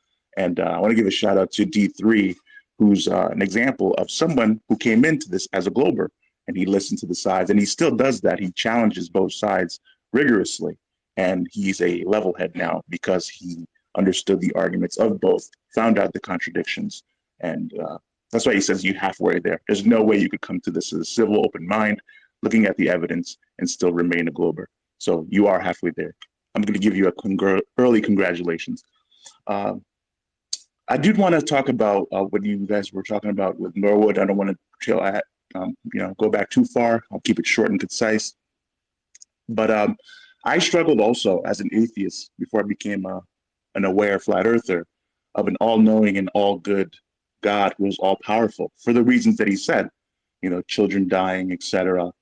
And I didn't even, I removed people from the equations because, as Ken says, there's governments, there's the ability to have governments enact evils upon people. But I went over to the animals. I removed humans from the equation and said, why does a lion have to tear into a gazelle, right? Why can't an all-knowing, all-powerful God that's all good make us all consumed by a photosynthesis like the plants do? That way no suffering has to happen amongst the animal kingdom. And I'm not even a vegan when I thought about this. So I struggled between all three. All-knowing, all-powerful, and all good. But then I thought about it, and someone also hinted at the concept earlier. Here's a quick thought experiment. Well, here's a little thought that you can go by. A woman who is in an abusive relationship finally has the courage to say, "I'm done with this. I'm out of it," and she's tired of getting beat up, and she leaves. But she has no money, so she takes out a loan to go to school because she's working minimum wage job flipping burgers, and it's hard for her. So she takes out a loan and goes to school and earns her degree. That's good, right? But she's in debt now. She's struggling. She's getting part-time job. The placement place that promised a good job for the degree she has couldn't come through. So now she's struggling even more. Is that bad? Okay. One day, she scores a great interview with her dream job paying 6 figures, and she'll be able to pay back her loans within a year at most. That's good, right? So upon being in her new office, her corner office on the near top floor, she looks out the window and smiles about being in her first day in her dream job, and all her problems and woes will be gone. On the calendar, it reads September 11th, 2001, and she sees a plane heading towards the building. Now, I say that to say all this. Was her life good, bad? That's hard to tell on our human small scale understanding. Now, I know this is a truther community, and I know some autism is happening. There were no planes, forget about that and just listen to the point. All good and all bad, it's hard to tell from a small scale of being a human living your life. An all-knowing God will see all the paths taken. And maybe once she saw the plane heading towards the building, she smiled because you know what? As hard as her life was, she knew in the last few seconds she had, she did it. Are you to say that was a bad life? Is that not a good thing for her? So these brand concepts, which is hard to put a brand on them. It's kind of hard to grasp an all-knowing God knowing what is all good from your human understanding. Second thing I wanted to say is there is a way to tell that all-knowing God has some good plan for you. What is the difference between a lion tearing into a gazelle and you tearing into a gazelle who doesn't need to eat it? That's animal cruelty for you versus a lion. That's just a lion being a lion. He's not like, F this gazelle, to hell with this gazelle. It's just being a lion. You, on the other hand, you have wherewithal. You have a gift, a free will. With that free will comes awareness. You are defying a deterministic nature that is pushed by mainstream science, right? Determinism can't choose, right? Determinism cannot choose that you are at will of cause and effect. The cue ball hits the 8-ball goes into the corner pocket. That's what they're telling you in mainstream science. You are an accident of nature, a slave to cause and effect. Well, you know that's not true. You have the ability to choose. How free that choice is based on circumstance, but you have the ability to choose nonetheless. You have no choice but to fall towards the ground if you are.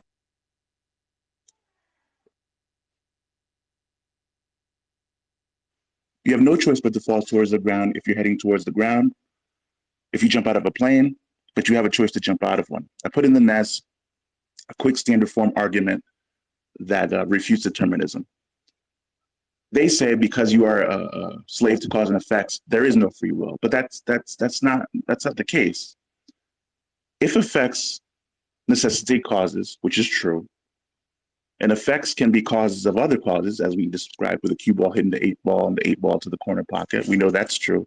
Well, the ability to choose being part of that chain doesn't negate the ability to choose. So your ability to choose that's based on free will is not negated by determinism universe, but it is the other way around.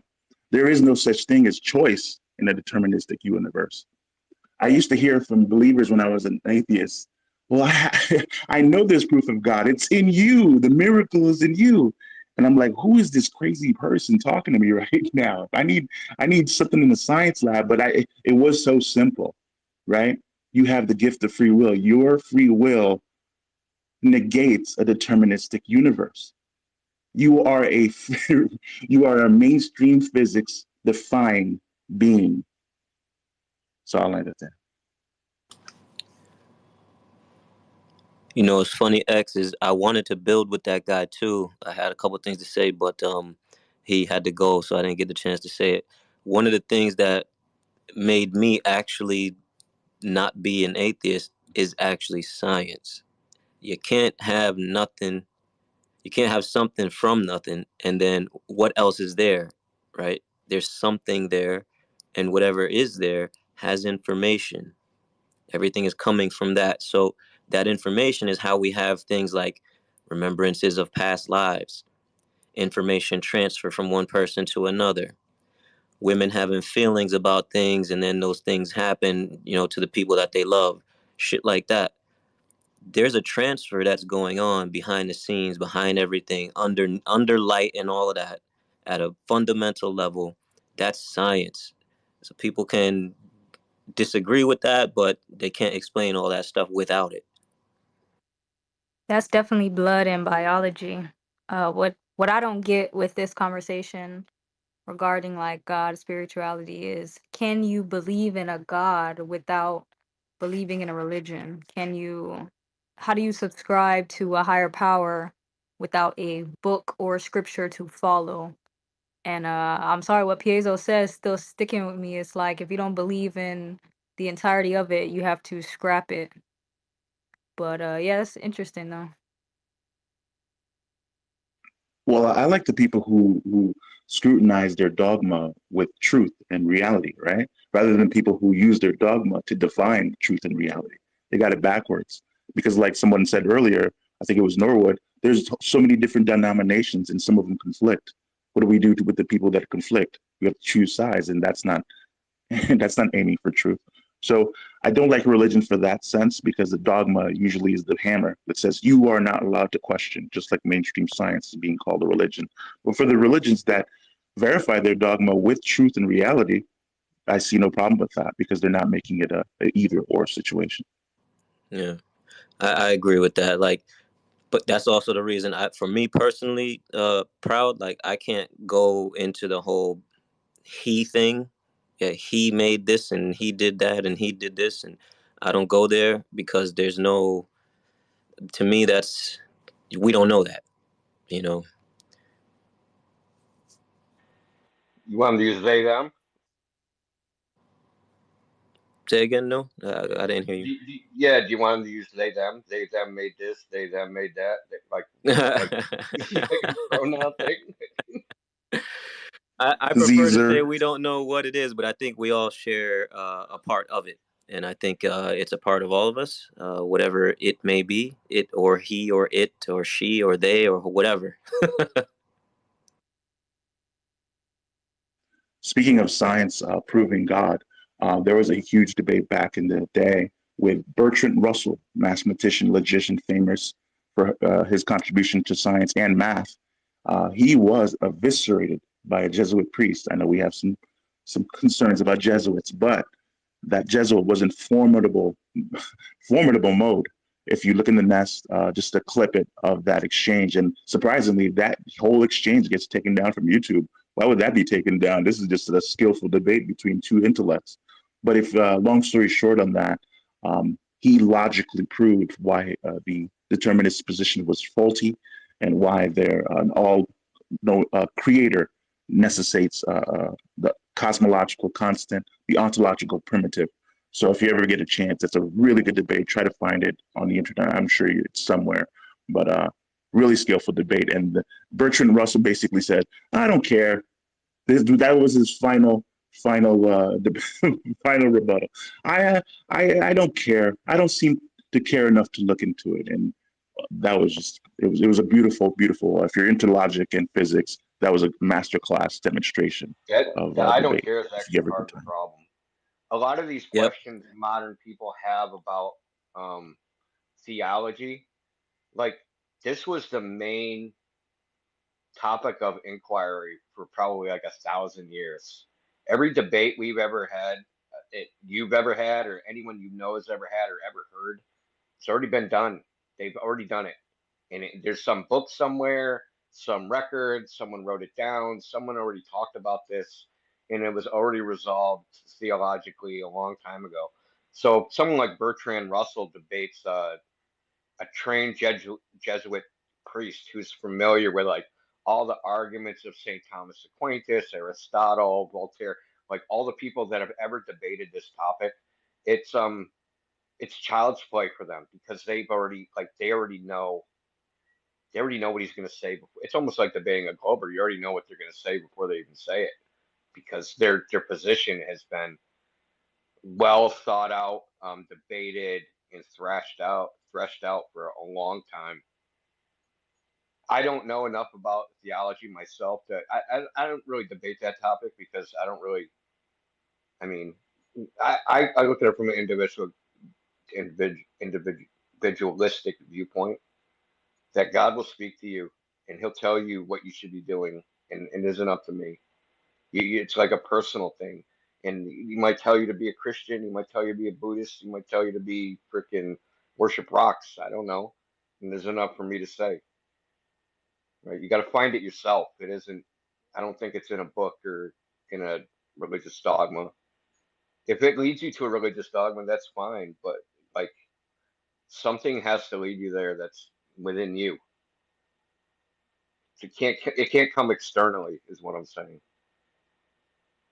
I used to have a stern, rigorous. Don't go into other religions when I was forced to be but I wouldn't say forced. My family was there and they were stern about it, which kind of turned me into the atheist back then, which is counterproductive, and it leads to that because you're not forced to listen to other perspectives. And the it wasn't until later, until I was open minded again, I realized, hey, the maybe there is something to reincarnation. When the Buddhists or Taoists say how you treat people is where you will end up in the cycle before you head towards nirvana. To you get enlightened enough to make it out of this reoccurring cycle. That makes sense. If you treat people like dirt and treat people like animals, you are going to be that gazelle that the lion treats over. You want that? Yeah, dog eat dog. You get that. That's what you wanted. But if you want to treat people better, you get the privilege to being human, and you can work towards a better goal. And that makes sense. Or else you'll be a cockroach and people step on you. I will say this though: Buddhism is also a flat Earth cosmology. Boom.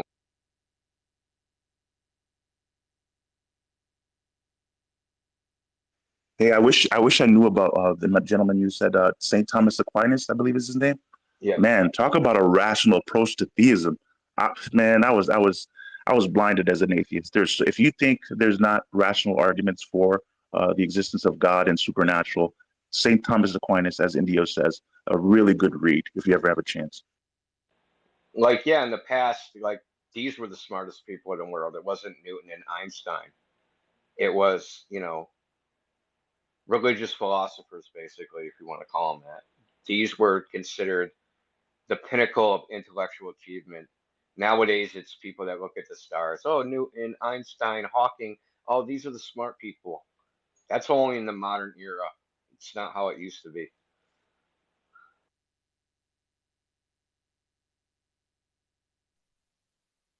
Yeah, facts. Proud, is your hand raised? And we're gonna go to Antarctica after this. See my hand? I saw it, but you don't got a co-host. I see your hand up. Y'all know I Up don't now, like it's to down. abuse my power. You and India were talking about like the downward force of gravity and like on a scale, and we were in a TikTok live. I was gonna ask you if you remember what they were talking about in the TikTok live, and if it was basically the same conversation. But if not, I would rather y'all talk about the equation of time. Yeah, the equation of time is just the celestial sphere. It's like the position of the sun relative to like this ecliptic or the celestial equator. It doesn't really matter which, and its angle relative to that. And from that you can figure out so the whole coordinate system is in the sky, latitude, longitude, all this stuff, and just from the angles of what the sun is, so you need some observation. You can't just predict where it is just from, like, if this is always what I say to Glovers, is that if you black out if like the stars, sun, moon disappear, what's your latitude? How do you find your latitude? And they're always like, they don't know, because you can't. That proves that the coordinate system is in the sky. But the equation of time it's based on the 3 cycles that the sun takes in the sky. It's like the local hour angle, and which would Yeah, the be Greenwich hour angle. yeah. So it has nothing to do with a globe or flat or anything, because the coordinate system is basically from your personal viewpoint. So it's from the observer's perspective.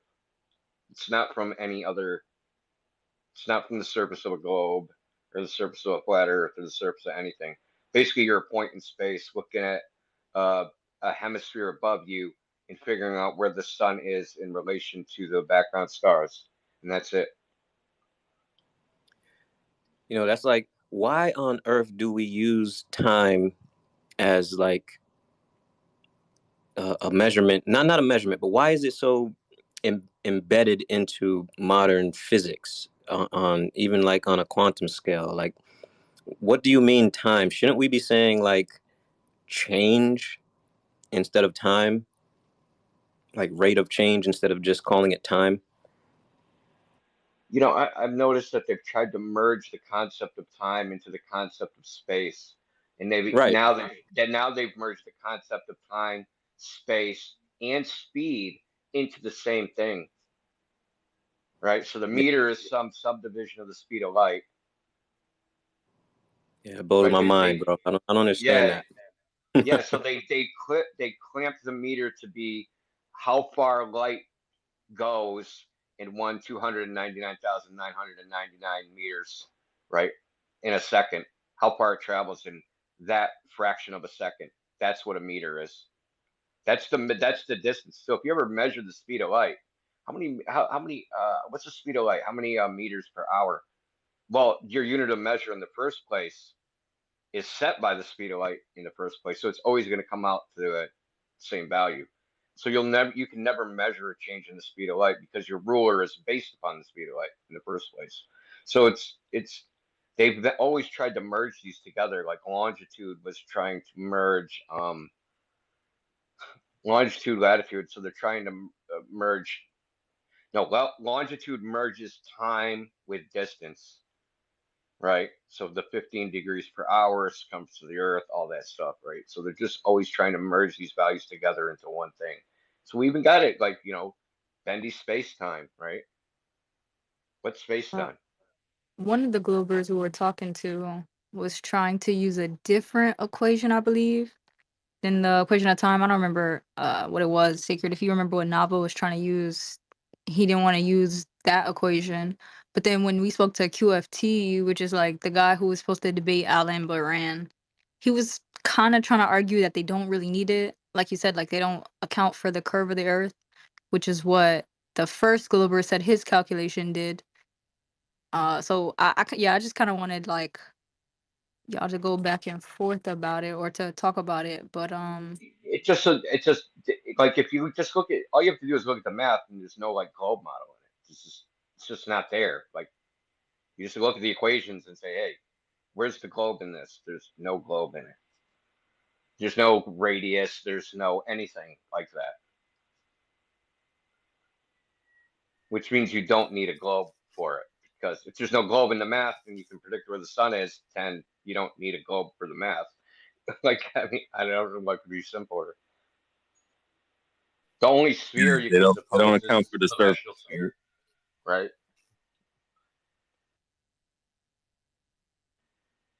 Oh, go ahead. Sorry, I talked Indeed. all over you. Well, the simple formula for time is distance divided by speed, right? But that's an absolute.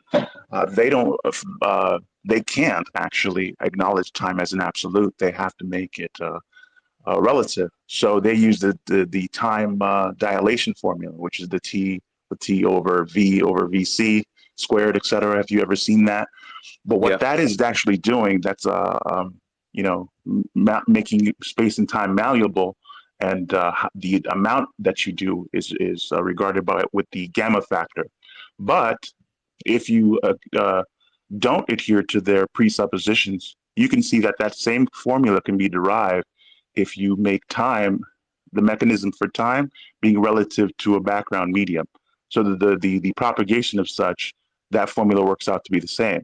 So, but I'll find it. I'll put it in the nest. So if light is propagating and one of them is in motion, one person's relative motion is relative to a background medium versus someone standing still, how they register that event will be different for the moving observer versus the stationary observer. Similar to how they try to make simultaneous events relative, quote unquote.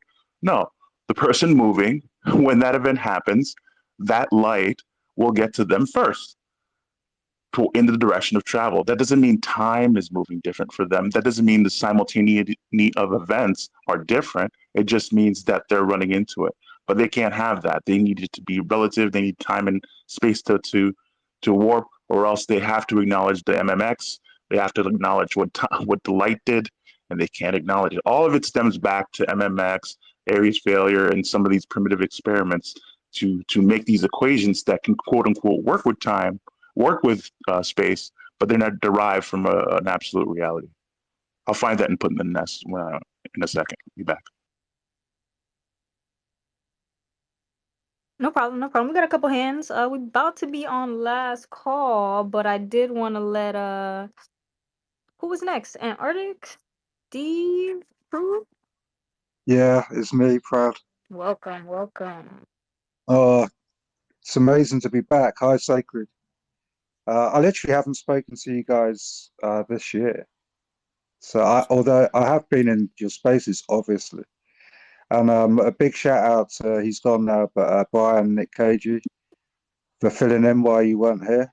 I think the likes of him did some amazing work, like filling in for the last few weekends. It's been really cool. I met some really good people in there. Yeah, I did. I spoke to Ashton Forbes a few weeks ago, and I did invite him in to the room, to the sacred space. And his answer was that once he's completed his ether experiments, he'll come in. Which I thought, I didn't really get a chance to respond to him because it's quite a big room. And he did go on to say that he wasn't a flat earther, but then he went on to say that he likes the way that flat earth minds think, which, you know, I guess 100th monkey syndrome is there. I do like Ashton. I like his podcast. I like the way that he puts over information, but clearly there's something lacking if he's holding on to, you know, globisms. I think what he means is when the way he likes the way you guys think is because you guys are open-minded. In order to even remotely accept the theory or the acceptance of free energy, you have to be open-minded. The also crazy 100%. thing about the ether is it can work in both the globe model and the flat earth model, being that we're both in a toroidal field. So it's just he'll be on our podcast tomorrow, man, if you want to come in and maybe get some questions in. Cool. Yeah, thanks a lot. That's this and that, yeah, speaking. Yeah. Cool. Yeah, I'll look out for that. Thank you. Yeah, I have to still post it in the purple pill. I have to figure out how to do that. We're relatively new to Twitter, so yeah, if you send it on, if you put it onto your own timeline and share it, you'll get the option at the top to post into the purple pill. You just put it straight in there. But if you want to put it in the jumbo, yeah, thanks, Antarctic. Yeah, but I think it's always good to ask sacred if you want to share in a jumbo. But anyway, room 101, yeah, like I don't know if any like the flat earth 101 here, and I guess it is room 101, but like it's quite a strange room 101, I think, particularly from the George Orwell 1984 story. It's known as the torture room with like it's right at the end of the book. It's quite horrific what what they do to torture him and his girlfriend. And also room 101, many years ago, I was on David Icke's website. It must have been close to 20 years ago. And I read one of the best stories ever about a room 101 in Columbia University, where a student has gone in to the university. He was called to go to a room, which is room 101. And from that moment, he lost his memory and he was under MKUltra experiments. And as the experiment went, he was under like some sort of hypnosis, and he was able to go into his own mind and take a potion that made him strong. And when he was still under control, they were using him as like he was known as like a super soldier. So they were literally throwing him out of helicopters in front of George Bush Sr. on like military displays, and this guy would literally bounce off the floor. He was like impenetrable. But when he started to wake up out of the MKUltra, he actually went into the experiment knowing what they were doing, and basically took all of the potion, which means that now they can't They literally can't kill this guy. I mean, this is 20 years ago. I'm not sure if he's still about. But I think that the point is that our minds can hold a lot of possibilities, and we're yet to discover, although probably a few of us have discovered what the potential is in our own minds. And I guess that, and also I wanted to land with Western religion has got a lot to answer for. And I watched a video recently about some Amazonians that weren't aware of Western religion, but they were showed a picture of the Greys, like a photo, and they recognized them instantly, and they called them the ant people. They said that they lived underground. They're known under other like tribal names, which I can't remember. But I thought that was quite interesting that we still haven't proved God, but yet the people that haven't proved God know about the reptilians. So yeah, I'll land there because otherwise I'll be here all day. Thanks so much, though, Sacred, for coming back. Can I piggyback off that? Yeah, sure. You spoke about the Greys and the reptilians. I've heard a lot of people depicting aliens or intra or extraterrestrial beings as being demons. That's a possibility. However, I don't know if they come from space because, again, I'm in a flat Earth space and I'm open-minded. So if they didn't come from space, would you guys agree that there's a possibility of, and I've read into this too, the multiverse or multiple versions of the dimensional space that we live in now? Because if we can't get off this rock at all, say we do live on a flat plane and we have a firmament we can't leave even if we tried, do you think that there are devices or ways to leave this world and get to other worlds? Because when you talk about the aliens and stories and history and documents regarding aliens from our distant past, they're always said to have come from the heavens. But then there's stargates. You look into stargates, and that's like a whole nother rabbit hole. So it's like I believe that there's a possibility, but I think a lot of that technology was lost. But I want to see what your guys' thoughts are. I like kind of picking people's brains about this stuff.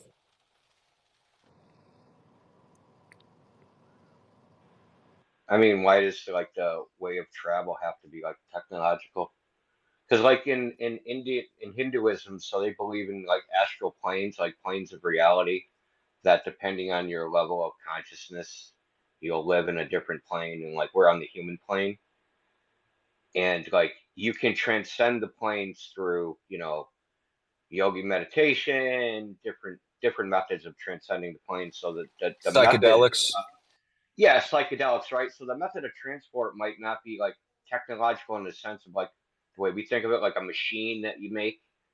It might be different, right? Some different magic, whatever you want to call it, right? It just Have you because seen or heard of the show Dark Matter? dark. Is that the one where they go in like they? Is it It's the a one? black box. It's a black box. They inject a drug into their brain that allows them to transcend their 3D dimensional world, and there's corridors that appear in this box on both sides that are infinite. So they have infinite possibilities. All they have to do is they have to make sure their mind is clear before they open up the door, because each door they open is a direct correlation of how their mind is. It's a very fascinating movie, but it lines up to exactly what you were kind of going.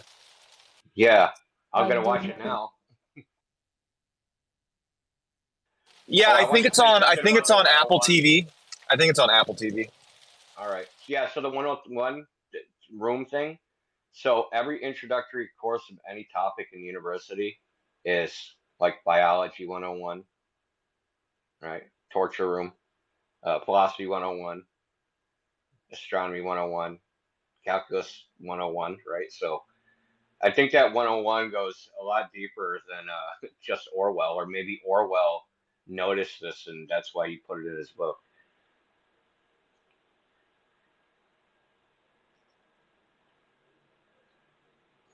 Has anybody Well, ever? I have researched why Orwell did put it in his book. Not actually the 101, but certainly the torture room. That comes from his one of his landlords having been in the Japanese torture camps, and he was made to, starve pretty much, and obviously the rats to the face scenario was one of their torture methods. but yeah, I wasn't. I'm sort of not fully aware as to why he called it 101. But yeah, there must be a significance to it.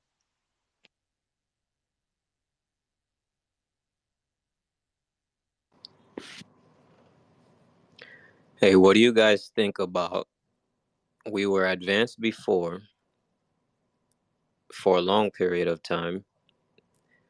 We figured out how to travel up into the atmosphere or above the atmosphere before there was a catastrophe, and then we came back, but we were a little different than what was left here, and we were called the gods. That brings in the cuneiform text, the 7 tablets of creation, and the emerald tablets, man, with the Anunnaki. Right. What if it was just a different version of us, a pre-existing version of us that came back after the cataclysm? Like they just like chilled. Like we have a space station up there right now. Imagine if there was a catastrophe, like who gets to go to the space station and just chill until things are suitable to come back? Well, see, that's the thing. I've read a couple of declassified documents, and people can say that the government can, doctor documents. I understand that, but it's still fascinating. But with that being said, when you look at this now, what if all of it's real? like people want to say space is fake, okay? But what if, like, this is just a running theory that me and my co-host Zach always talk about, because this is one of the things why I'm not 100% flat Earth. Say all of it's real, and say that the Anunnaki is real, and say that they created us, and then they left, and then say all that technology was lost, and then NASA wants to pull some bullshit about going to the moon, and then they fake it, right? Well, what if the whole faking of the moon landing and all of the bullshit, like I believe the ISS is not in space. I believe it's in the upper atmosphere. That I can agree with you all on, okay? However, what if they faked everything because shit was already up there? And if they were to let us know that we were smaller than we thought we were, I mean, because with NASA saying we went to the moon and then they lost all the technology, and then you look up Sabrel and you go down that rabbit hole, that shit was fake. Like that whole moon landing was fake. They had a set out in the desert. They brought in the sand, all that other bullshit. That's all fake. But what if they faked it because of that? And then us flat earthers, we say, oh no, they faked it, so space is fake. Now, when you bring in the cuneiform text and the 7 tablets of creation and the emerald tablets, those are tens of thousands of years old. The emerald tablet, I think, is like 3,200 years old, and the cuneiform text, they can go back all the way to 40,000 years ago or longer. Now, when you look at the pyramids, they're like 19 to 25,000 years old, but they're still around despite all the cataclysms, okay? What if that was the golden age civilization and they were building monolithic structures all over the world? And remember, all these monolithic structures, all these buildings, when they were building them, they all stopped at the same time. All the civilizations around the world stopped building these monolithic structures all at the same time. But what if they were leaving it behind because they knew something was coming and they knew they were going to get destroyed, but they needed to leave something behind for civilization in order to progress once they came across that lost technology? And I'll land there. Just keep in mind that the rejections of some of these ideas is not because of the official narrative, right? It's because of the contradictions that are founded upon. Like, so, for instance, the space asserts that when objects accelerate, they're traveling a linear line and a curved line at the same time, which is contradictory. It cannot happen at the same time. They're just saying it. You don't notice because you're analogous to a flatlander who can't experience the third dimension, such as time. And hence what Proud was talking about. Time earlier, making it malleable, making it reified, et cetera, et cetera. So just as somebody would say, hey, just because that company over there faked that there's 1,000 married bachelors in the country, doesn't mean another company could not get the right story. No, we're rejecting it because there's no such thing as a married bachelor. It's an inherent contradiction, such as linear curved geodesics. Okay. Now you say, obviously they say space is a vacuum, so you can have negative and positive pressures in a vacuum, correct? Like pressures pushing and pulling, coming from all directions. In a vacuum, it's not everything is stagnant. Okay. So if there are pressures, positive and negative, and if we got the entire model wrong and we thought pressure came from the inside pushing outwards instead of pressures from the outside pushing inwards, that might change the ideological mindset that a lot of people have about the concept of space. Like, and I'm not saying like, I'm not trying to like derail the conversation. I just love having these type of conversations. There's a person I came across a couple years ago by the name of Walter Russell. And he came out with several books in the early 1900s and late 1800s about his theory on the ether, on everything. And he had an entirely different theory that went against all the scientists, including Einstein, all of them. Even Einstein was reading his book. Now, if you don't know what book I'm talking about, it was written in 1917. It was published in 1926. It's a very interesting book. Every person I have lent it out to, they have bought a copy. It is super fascinating. It explains everything. It even explains Walter Russell's new theory of thermodynamics, which completely goes against what we think of today as thermodynamics. Okay.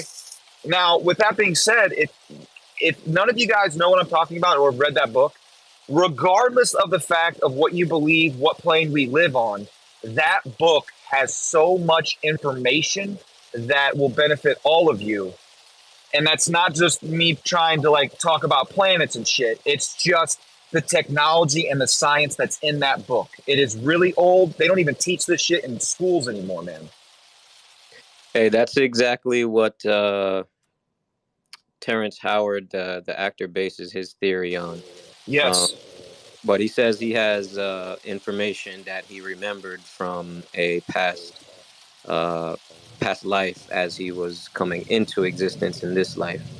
And, some people think he's crazy, probably because he says, 1 equals 2 or whatever. And I kind of understand where he's coming from.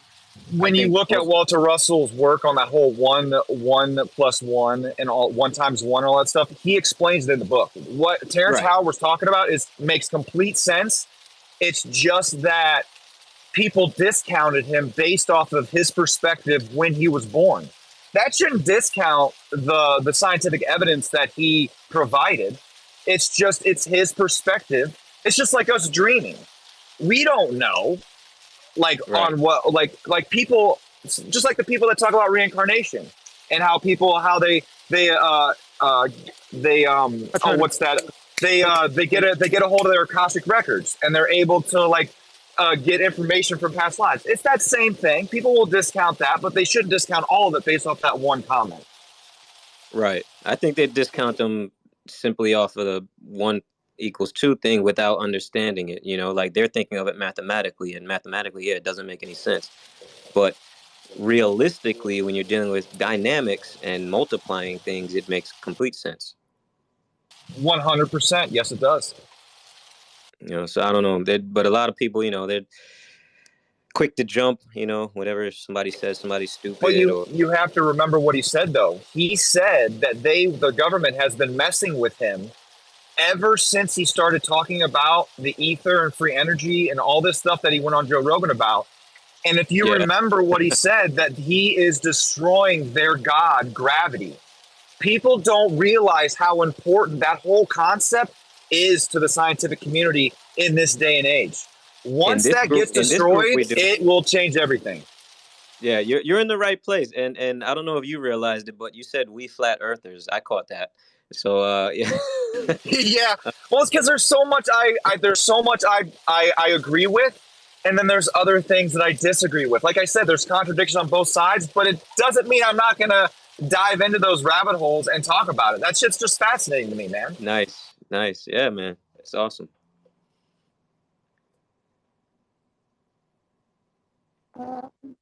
Stephen or Liliana? Yeah, go ahead and go. First off, welcome back, Sacred and Proud. It should be interesting from here on. I think I started listening around episode 89. I was trying to remember how far back I go with you guys. And, I've seen a lot of interesting and subtle changes, from arriving here and then seeing some of the things that have kind of formed and created like other little splinters of community that have kind of sectioned off and started to have people, of this community as a whole to kind of branch off and create their own little other little segments. And you got to give it up to Nicholas KG because man, he kept it going, for someone to be in this space and to be of this mindset to find out the level of knowledge that comes with knowing things like this. It's not easy to kind of walk amongst what we call normies sometimes, because we don't want to choose the illusion anymore. We have to kind of exhibit that light the way we were born, the way we're made of, and that's exactly what we are. We're this is an electric nature, and we're of light, and that's one thing to kind of grasp on for the whole of our existence and our totality. So I wanted to first off to welcome you back. It's good seeing y'all, and I wanted to give a shout out to Xavier. Man, there was a random space earlier this week.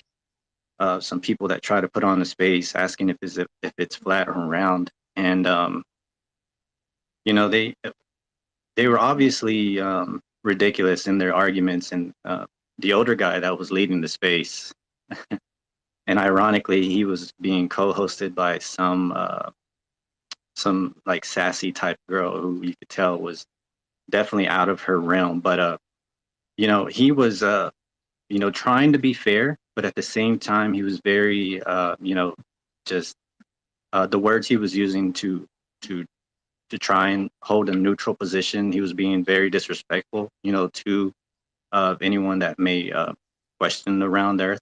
And once Xavier came on, he explained it, or he described.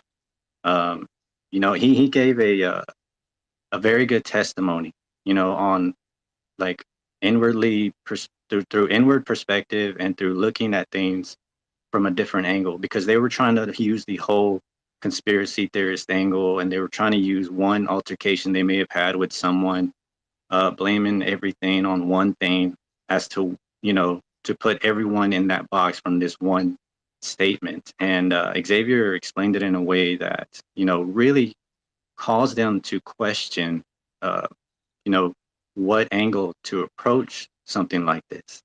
And immediately the defense mechanism kicks in, and people will shut off, and everyone always only goes off of their biased upbringing of very limited, indoctrinated, and skewed education. And then the older we get, we can then further discern what we feel about that education, because we have more of a choice. And so I wanted to just kind of thank Xavier on that ability on how he approached that space, because it really should have caused them to to find some better introspection, rather than them falling back into a self some sort of defense mechanism.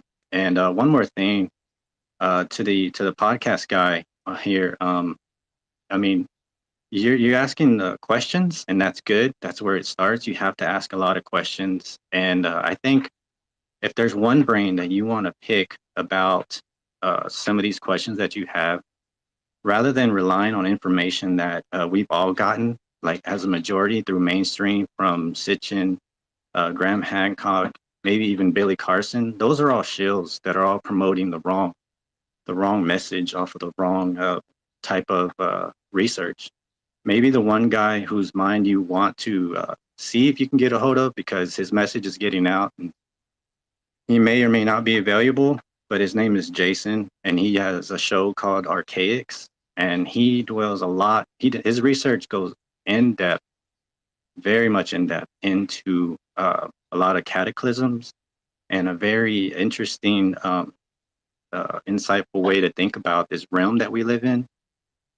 He calls himself a simulationist, so he's neither of the round or flat. He, chalks everything up to just the rarities and oddities that we live in, and how it coincides with a lot of simulation, coincidences, I guess you could say. But yeah, he goes by his channel is Archaics. He's been here on Twitter X a lot more, and you could probably reach out through him through his email. He checks those all the time, but his information is dense. Like, it's a whole other school of information. So much so he's created his own little university for all of the research that he's done. And this space is no different. Whenever you choose to really dive into the true mechanics of Earth, the heart, and everything that goes with it, the ether, all those are anagrams of the same thing. And it's a whole other school of thought, of spirit, and for your existence. And so yeah, I'll end it there. But yeah, thanks, Sacred Crowd. What's his name on Twitter before you leave? You said James. His name is Jason Brashears, and Jason Brashears. Yeah, and he goes by Archaics, Archaics. That's his Twitter handle? Okay. Yeah, no, I'll definitely reach out. Well, I didn't even really know. Like, I knew about the MH370 flight that Ashton was talking about, but for some reason, I didn't even know who Ashton was until I came across Dr. James Joyce, and I was talking about free energy, and he was like, oh, reach out to this person. So I will definitely reach out to this person for sure, because I'm always interested in trying to absorb as much information as possible. So this is fantastic that you refer me to this person. I will definitely take that in consideration. If he doesn't reach out to you, regardless of that, he's got information everywhere, mostly on YouTube. And like I said, it's so densely packed. It's a whole other school of thought, and it's a whole other realm that could take up a lot of time to grasp. But in short, he talks mostly about this thing called the Phoenix event. And in my understanding, what it almost correlates with is some sort of surge in this electromagnetic realm that we live on. It reminds me of some sort of a surge type of event that causes the movement of a lot of the gas pressures, and how it coincides with the freezing upper layers of the firmament, which could cause a depressurization and a lot of whole other anomalies that take place here on Earth. So yeah, just a little notion on that.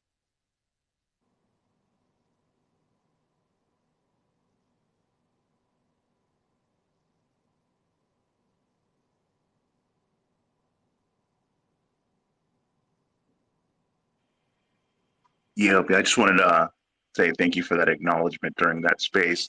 And just so everybody knows, I made it no secret to try to model my behavior after Sacred. I've seen this man take a visceral name calling and people calling him out his name, and he's let them cool off and given them a mic and talk about science. And I say to myself, if this dude can take that much abuse, I definitely could model my behavior. I'm not always common collective. If they get too much, I match that energy, which I shouldn't. We have to set an example. But I have that in the nest. I put the equation that I was talking to you about. So whenever you see this equation to the left of what I just put in the nest, I believe that's what Proud was talking to us about. That's a relativistic effect that they're trying to push onto you, right? Always see, when you see that equation, always think a mechanical effect of setting clocks in motion relative to a medium. See that equation? Mechanical effects of setting clocks in motion relative to a medium. I'm going to play something for you. It's less than 2 minutes, but it kind of gets to the grasp of why, let's say, a clock sync with a GPS or Einstein's famous clock sync that prove relativity is flawed and fallacious. If you think about cause and effect with a medium of how light travels. Quick 2 minutes, and then I'll talk about it. You're going to build yourself a pair of clocks. But these won't be any old clocks, rather special clocks, which tick using sound waves. If the distance between the detectors is d, then for a clock at rest with respect to the air, the time it takes a sound wave to travel that distance will be d over c. But if the clock is in motion, the distance that the sound wave has to travel between detectors now becomes greater than d, meaning it takes a longer amount of time for the wave to travel that distance, and thus a longer time for the moving clock to tick. This relationship between ticks on the two clocks can be easily quantified via some simple trigonometry. First, for a clock moving at velocity v, let's label the distance which the sound wave has to travel between detectors as d prime. Now, the at-rest clock ticks once every d over c seconds, while the moving clock ticks once every d prime over c seconds. The ratio between ticks of the clocks is thus d prime over d. We next note that in the time d prime over c that it takes the moving clock to tick, the clock itself will have traversed a distance v times d prime over c. We can now see that d, d prime, and v times d prime over c all form a right triangle. And thus, via the Pythagorean relation, we can express d in terms of d prime. That is, d equals the square root of d prime squared minus v times d prime over c squared. Plugging this expression into our ratio, we can factor out the d prime in the denominator and cancel it with the d prime in the numerator to leave the expression 1 divided by the square root of 1 minus v squared over c squared. Look familiar? We've shown that time dilation can be interpreted as a mechanistic effect of setting clocks in motion relative to a medium. Okay, to simplify, I'm going to oversimplify because that was a lot of math that works out. But what does that mean, mechanically speaking? What is the real life implications of this? So if you think the shortest distance between 2 points is a straight line, what is a diagonal going to be? The diagonal is not going to equal that straight line. So if you have something in motion and you release an emitter from a stationary frame, and then that thing starts moving, that straight line that would have been if it stayed in the same place, it's going to be more if it's at a diagonal. Easy concept to remember. But if, let's say, you know the formula for time, right? If you know that it's the distance divided by rate of change. If you have a clock that's registering these emitters back and forth, and every time it bounces back and forth, it's a click that registers as a second. If that thing is moving sideways, that straight line back and forth, obviously there's going to be a longer duration. Did time change? Did time itself change? No, it's how the register effect of the clock is registered. That beeping back and forth wouldn't have happened if you just stayed still. It started to move. As soon as that signal went out, the thing started to move. There you go. A mechanical explanation to what is derived as time dilation. It's so simple when you think about it as cause and effect. And you don't have to warp and bend time to do so. So at your leisure, there's a Vimeo link that goes into depth from that thing I put in the nest. It goes in depth and how this can explain the phenomenon known as the twin paradox, etc. So there's a mechanical explanation, folks. Again, when you see that formula, think mechanical effect of sending a clock in motion relative to a medium.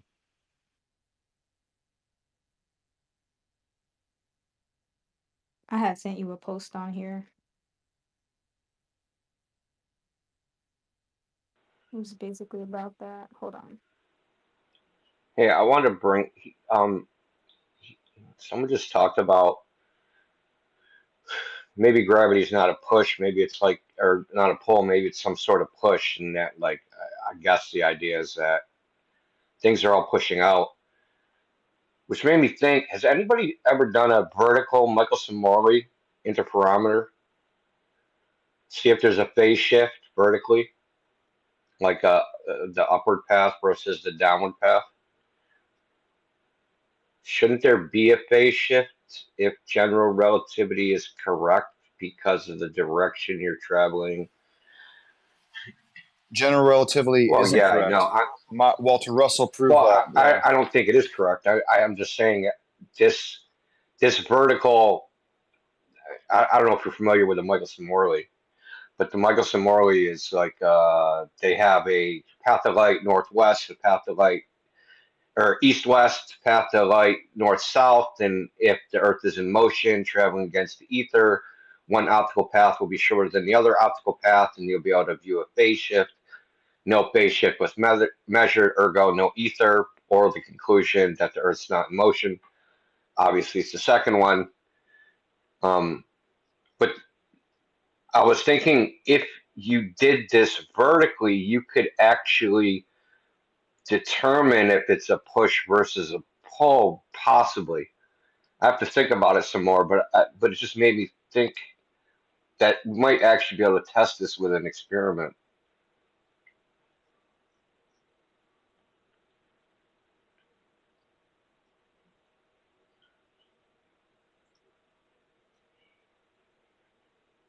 Because Well, I know that just by minimizing or increasing the electrical charge of an object, you can affect its gravitational pull. So same thing with heating or cooling an object. If it's got an electromagnetic property to it, by heating and cooling it, you can increase or decrease it. So I think you're onto something there, honestly. yeah, because I was thinking like all the attempts at detection of ether have been like transverse, right? Is the only way I can put it, right? Relative to like the motion of the Earth, relative like sideways motion. What if the ether is like emitted from matter outward, like radially, like pushed out? Like, what if matter like emits ether? Just Well, I don't know, you know, if you had a spray from a hose, right? But instead of being like, you know, in one direction, it's in every direction. well, no, you have a little bit of the concept right, but it's not matter, and it doesn't. I mean, you could technically say it comes from matter because Earth is matter and it's a toroidal field. So, but the reason why they always said that the ether didn't exist is because they didn't even consider that it was in motion. They thought it was still. That is the main reason why they always said that. And it's always moving. And it's always moving in a spiral because there's no such thing as straight lines in nature. Every motion is a spiral. So it's like when you go down that rabbit hole, you're just like, well, all this science shit is half true and half bullshit. Well, there was previous ether theories before Foucault's ether theory. There was a entrained ether theory, and there was the partially entrained ether theory, which was like, you know, the ether's kind of like stuck to the surface of the Earth. And then there was another one was kind of stuck to the surface of the Earth. I think it was like creating a wake or something like that. I'm not super familiar with it, but like that, like there's all different hypotheses of the ether. Maybe we're just testing it wrong because to do an interferometry test, you have to have like the light has to be in the direction of the motion of the ether if the ether's in motion. And if it's stationary, you have to be in motion relative to, you know, it's what would you call it? Yeah, light has to be in motion in order for us to even see matter. So like if you see your coffee table or you see a doorway, you can't see any of that shit without light because pretty much light is almost everything. Yeah, I You know mean, they have like go ahead. spear fishing and things where they shoot underwater. Do you guys know? Do they test the spear guns to see like the speed that it travels in the medium? Like I'm under the belief that the firmament, like it's a fluid-like medium, so it's not technically a solid, but it's not technically a full liquid. So I just wonder like different ways that we could test a liquid type medium. Tesla said, well, he said it was like a liquid, but he also said it was like a gas. So he kind of had two ideas about it. And I think by the end he was like, He actually differentiated like that there was two different types of ether. So Well, I they've don't know. known about ether forever. How do you think they use the ether every day, but yet they tell us it doesn't exist? Oh yeah. And when I say that, how do you explain Wi-Fi? How do you explain cell phone towers? How do you explain all the wireless technology we have? What do you think it uses to transfer the frequencies? The fucking ether. So if you didn't have that, then you wouldn't have any of this shit. It's just when Tesla went to George Westinghouse with his Wardenclyffe technology, and he wanted to give humanity not only free energy but wireless energy. George Westinghouse asked him, "Well, how do you put a meter on that?" And right after that meeting, he destroyed Nikola Tesla. They stopped funding him. They stopped all of it. They've done that to every single person, including Royal Raymond Rife, okay, and others, all because of the whole control. It's crazy on how much these people love power and control. It's just mind-boggling. I mean, Tesla's. There's a misconception about how that the magnifying transmitter was supposed to actually work, and he specifically wrote down exactly how it would work. It's not like it's speculation. It wasn't wireless. The energy wasn't transmitted wirelessly. Yes, that was a component, but that wasn't the main component of power transmission. He was basically, his idea was to create a standing wave on the surface of the Earth, right? And because Tesla thought it was a globe, right? He thought that like if you're on the other side, so what happens is if you send an electrical impulse, right, down a conductor, when it reaches the end of the conductor, it reflects back, right? And that'll create a standing wave of like the propagating wave and the counter propagating wave will create a basically a node, right? A hump.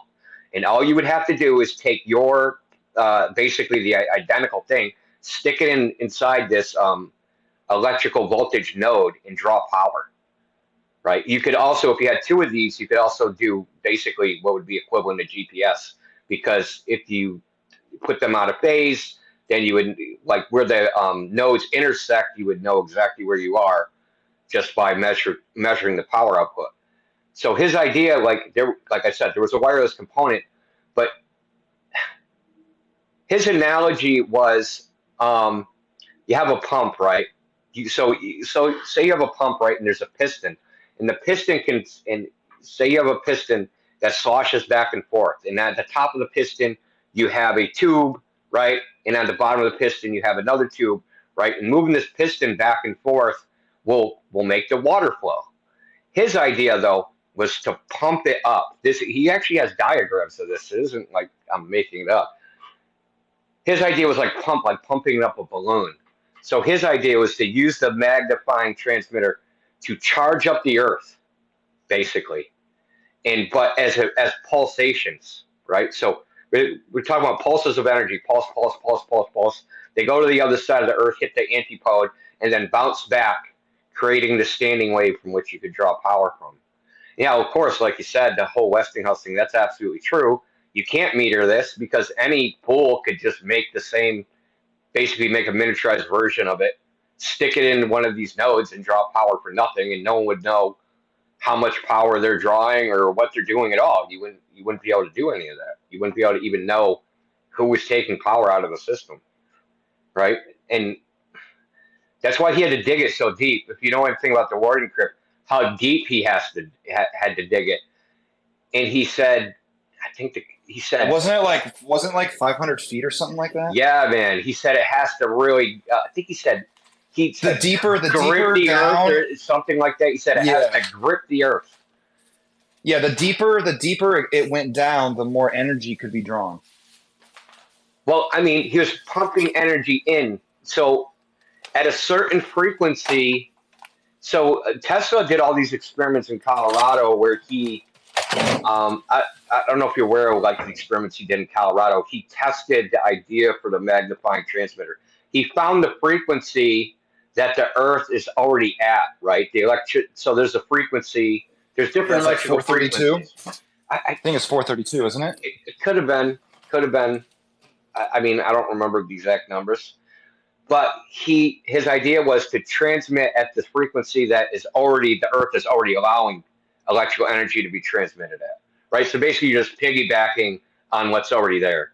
And his idea was that there was going to be no resistance or very little resistance, so it doesn't Now matter. I understand what you're talking about. It's the same concept I was talking to the older lady earlier about electroculture. It's the same type of Yes, concept, exactly. but instead of doing it with plants, you're taking the ether out of the air, powering the earth with your drill, the depth in which you Exactly. drill down. So if you notice the magnifying transmitter, if you look at the patent, right, the one thing you should notice is that it's rounded, right, and on top of that is a bunch of hemispheres.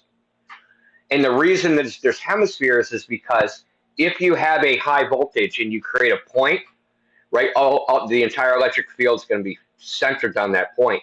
But if you create a bunch of rounded surfaces, you have maximum surface area, right, but no sharp points from which to like a spark will jump, because you don't have a concentration on the electric field. So his magnifying transmitter has a bunch of like little hemispheres on it. So it's this round. It's maximum surface area with no sharp points. And his idea was to create, basically, he's sloshing electricity back and forth. He's sloshing it from the top of the magnifying transmitter and sloshing it back into the earth and sloshing it back to the top of the magnifying transmitter, like the voltage. He's like charging up the top and releasing the charge that's on the top that's drawn from the air, or atmosphere, whatever you want to call it. And then he's sending that back into the ground. He's sending it into the ground, right? So he's creating this potential difference between the top of the transmitter and the ground, and he's sloshing the electricity back and forth. And it's this sloshing. Yeah, this sloshing, that's how AC current works. So, like, so if you look 100%. Yeah, so the direct current, like they say, okay, what's electron? Electricity is created by electrons. This is the modern theory.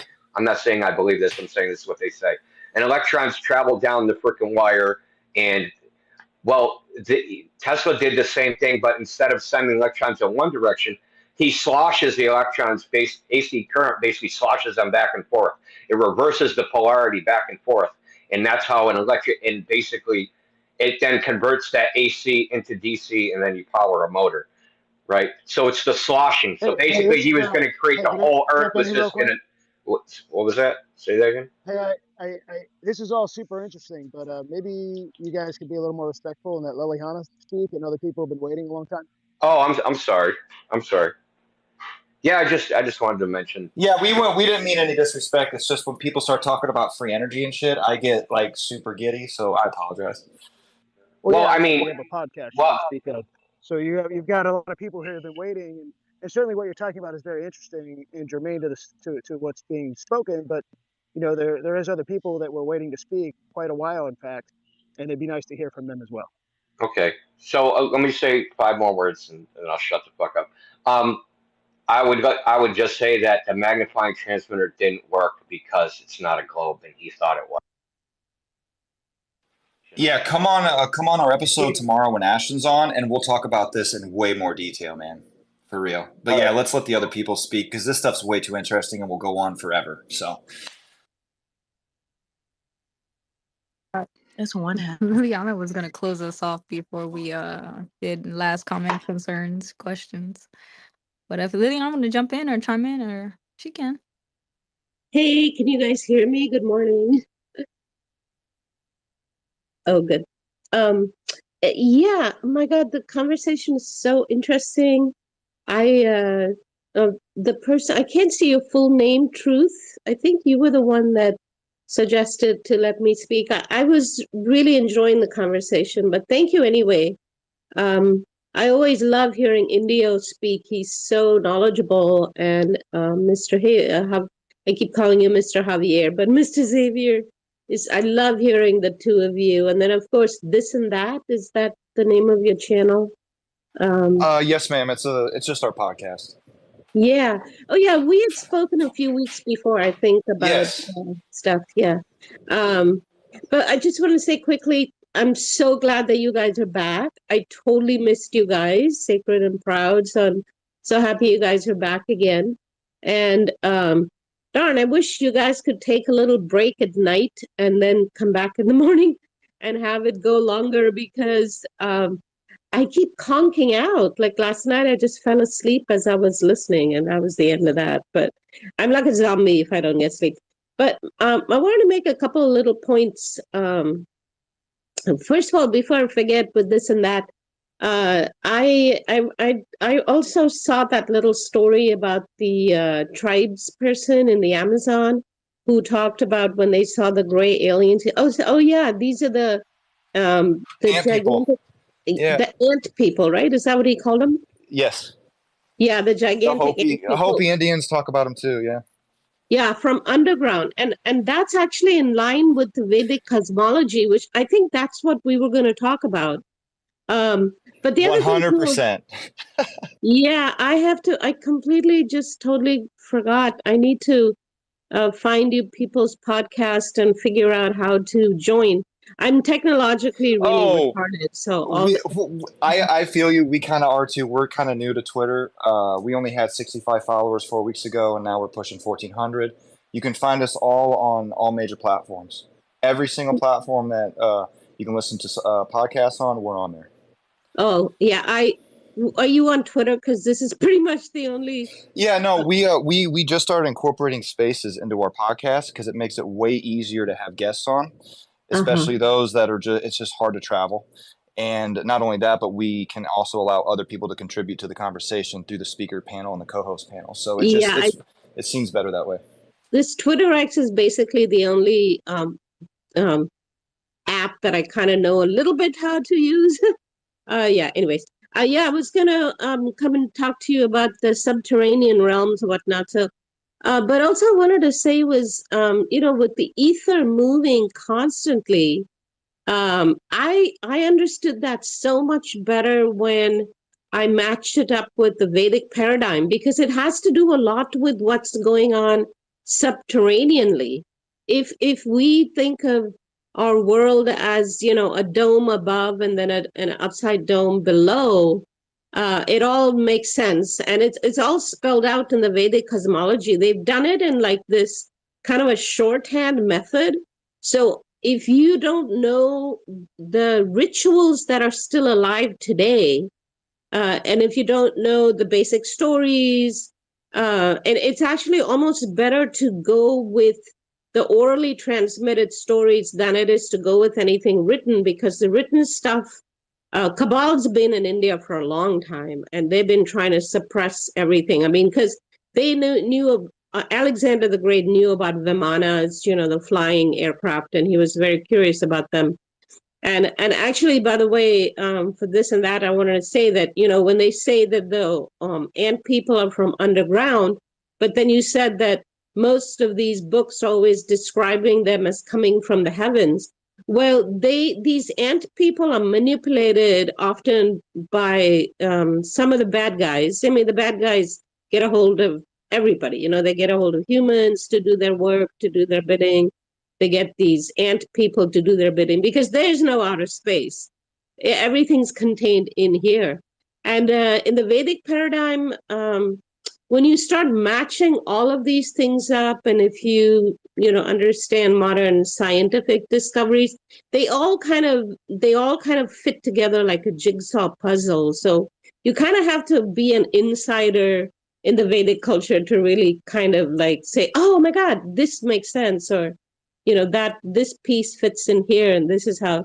But yeah, so it's a little bit long to get into how the movement of the ether is related to what's going on in the subterranean part and how it all relates, because it's related even to the flat plane that we are on in the middle of this round, hollowish sphere that we're inside. The dome is above. But the spinning dome, it's spinning really fast in terms of miles per hour, but it's so huge.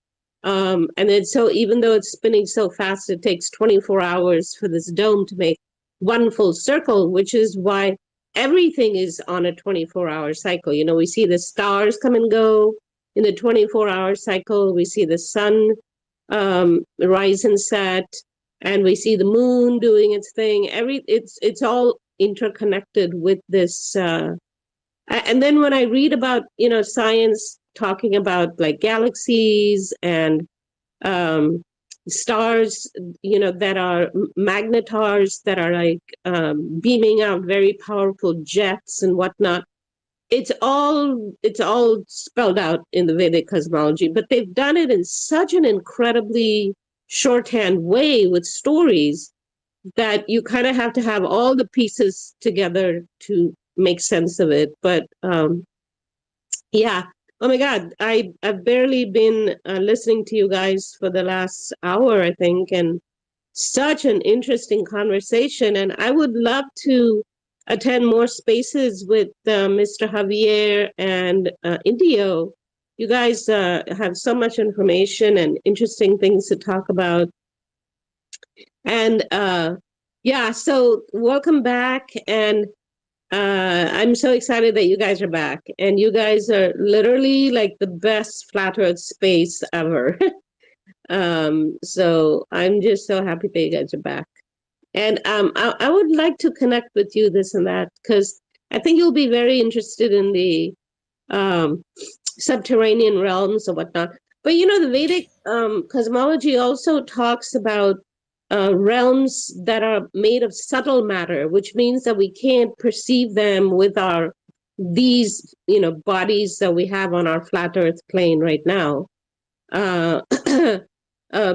And I think that like for even with light, like we know now that we see a very, very narrow band of the full spectrum of light that exists, which our eyes and brains can pick up. So yeah, so when we talk about other dimensions, really I don't see them as other dimensions.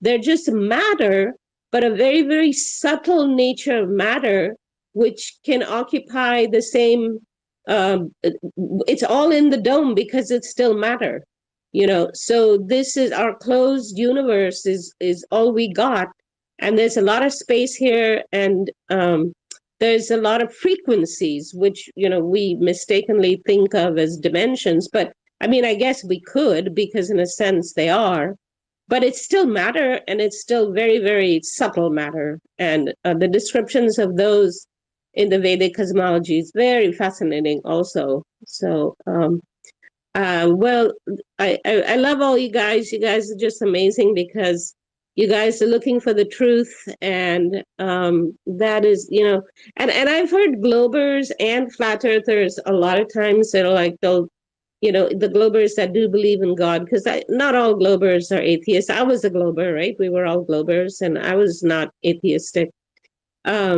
I think a lot of times people, will say like, oh, you believe in God, that you're saved. But honestly, I find that kind of hilarious, because I don't think that God needs anybody to believe in him. I just say him because it just sounds better than saying it.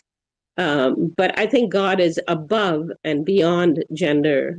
Gender came from God. God is something that is above gender. And I think that's one of the reasons that these Satanists, they do the Baphomet, because they know that God is above and beyond gender, but what they do is they make the Baphomet have both the genders. So it becomes a kind of an it without it's the opposite of God in a way. It's like, anyways, because God is all encompassing, so anyways, they kind of distort all that, which is kind of unpleasant. But long story short, I think that the whole deal with God is that it's a very personal experience, and I don't really like, for me, when people try to tell me things about God which are supposed to sort of instill fear, like, if you don't believe in God, if you don't believe in this God or that God as I define it, then you're doomed or whatever. Like, to me, that's such a bunch of BS, because connection with God is a very, very personal thing, and it's not limited to any one culture or one time frame or one anything. It's very personal. And anyway, so I think it's interesting. Lely, before I land, to respond to you wanting to connect, I'm totally up for it. We have a couple people coming on tomorrow, and I think Honey Badger will be on in a couple weeks. But if you want to talk about the subterranean race, Reptile Hybrid is going to be on the podcast on the 14th of July. So that would be a great episode to jump in on and talk about that, because he kind of talks about the same thing. Yeah. The Vedic take on it is very, very fascinating. And it's the one that really makes a lot of sense to me, honestly. It's, yeah. So July 14th, you say? Yeah, it's a Sunday. It's I like to schedule them out a little bit of ways so people have time to kind of prepare and stuff. I don't like doing it within like 3, 4, even a week's worth. It's too much. I work too much. So. Yeah, see Can I you suggest, then. I'll make a note of it. You continue? Liliana, can you continue dropping some of your Vedic knowledge? I know this knowledge goes back thousands of years, and I know that a lot of what we heard today is conjecture and people thinking, whereas what you have is actual knowledge that has been written, well, passed down for thousands of years. And I think that is, more valuable than people conjecture. What is it, like over 4,000 years, isn't it, Lily, on the history? Well, I think it's over 4,000 years.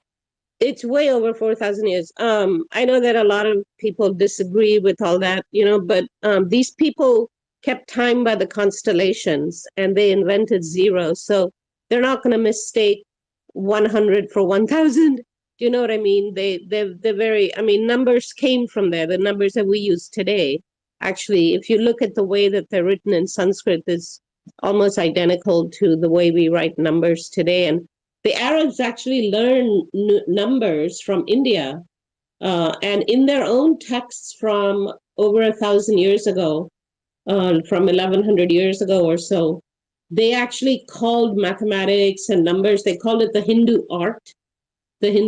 So in their own books, so you could say, but then the Crusaders learned numbers from the Arabs. And so it became called, they got called Arab numerals, and that just stuck. And then I think it was only after 9/11 that I started seeing in the media people calling it the Hindu numerals, which was really strange. But yeah, so these people, according to their own calculations, for instance, Lord Rama was supposed to have incarnated 10,000 years ago, and Krishna was there 5,000 years ago. But their history was already old by the time Lord Rama was born. So, and actually, it's all cyclical. So, there's destruction and then recreation and destruction. So that there's been many, many, many cycles according to the Vedic paradigm. Unable to count how many cycles there have been. So, yeah, it's very fascinating. I would love to describe the whole thing. I'm not a good writer, so it just takes a lot of effort to sit and write. So I haven't really written anything down, but I'll be happy to come talk about it. It's just easier sometimes to talk about it. Yeah, I'd like to point out, I posted in the Jumbotron a thing about Tesla, and I have a playlist of Vedic cosmology. It's like an animated explanation, kind of, or description. If anybody wants to check it out, I think it's pretty cool. I don't know how accurate it is because I don't know a lot about it, but it's something. I would take it all written with I would take anything written with a grain of salt, because Westerners completely discombobulated everything. There was a lot of purposefully done mistranslations.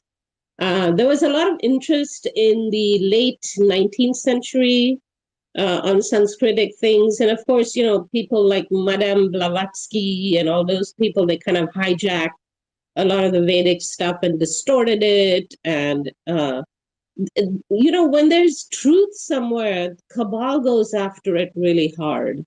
And they went after the Vedic culture very hard because there is, in fact, a lot of truth there. And I speak as an insider, and I don't say this because I'm from that culture, because I feel like I'm more of a human. I don't relate myself as, I'm from India or I'm a Vedic, or Like my children are half white, and my grandchildren are 3/4 white, and so like I get it. You know, I'm international. I don't have any. I see the What Earth would be is a just good one. resource that you could can you recommend any resources? And what's your name? I can't really see. My Twitter's acting up, so I don't see who's talking.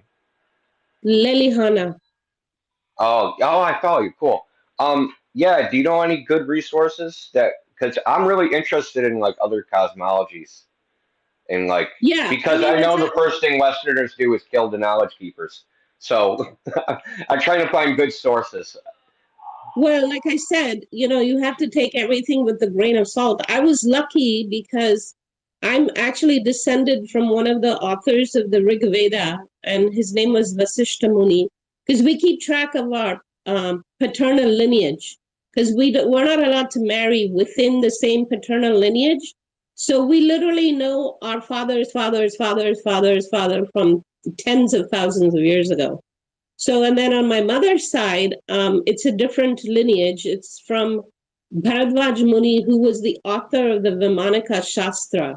So, you know, my folks were Brahmins, which we were poor materially, but we were rich with knowledge. So, literally, their bedtime stories to children or just a conversation was philosophy. You know, this is the Brahmin way, you know. We were not allowed to engage in commerce. So Brahmins were just generally pretty poor. Like they had a cow for milk and they had a little garden, they could grow vegetables. But we were, you know, Brahmins were traditionally pretty poor for the most part, but their only job was to collect knowledge.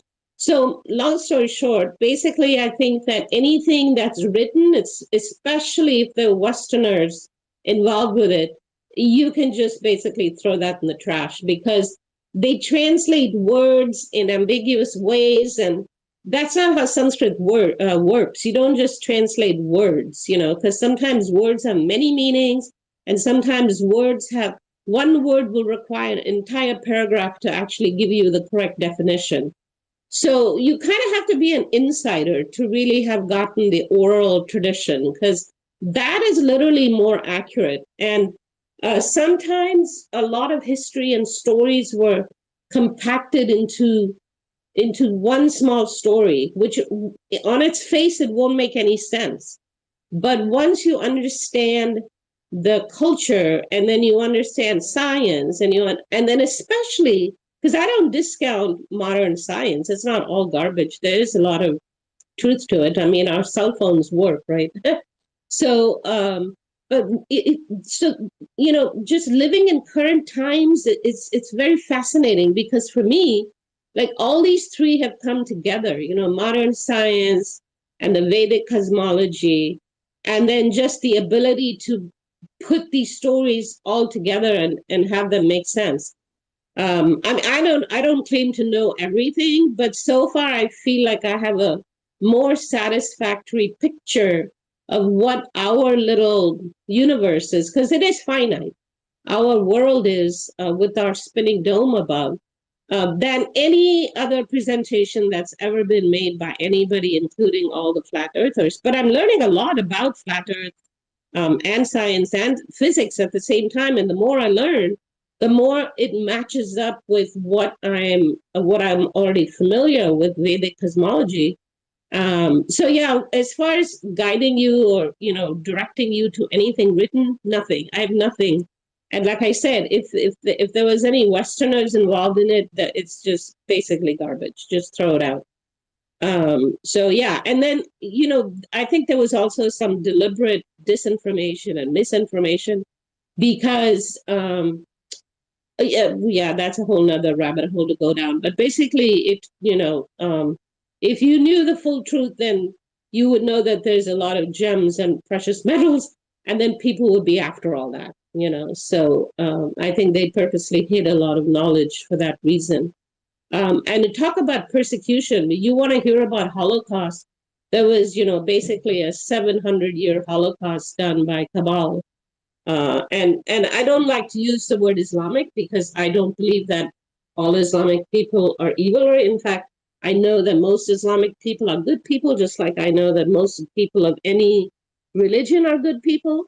But the cabal, went and found bad people in every culture. I mean, including in India, including among the so-called Hindus.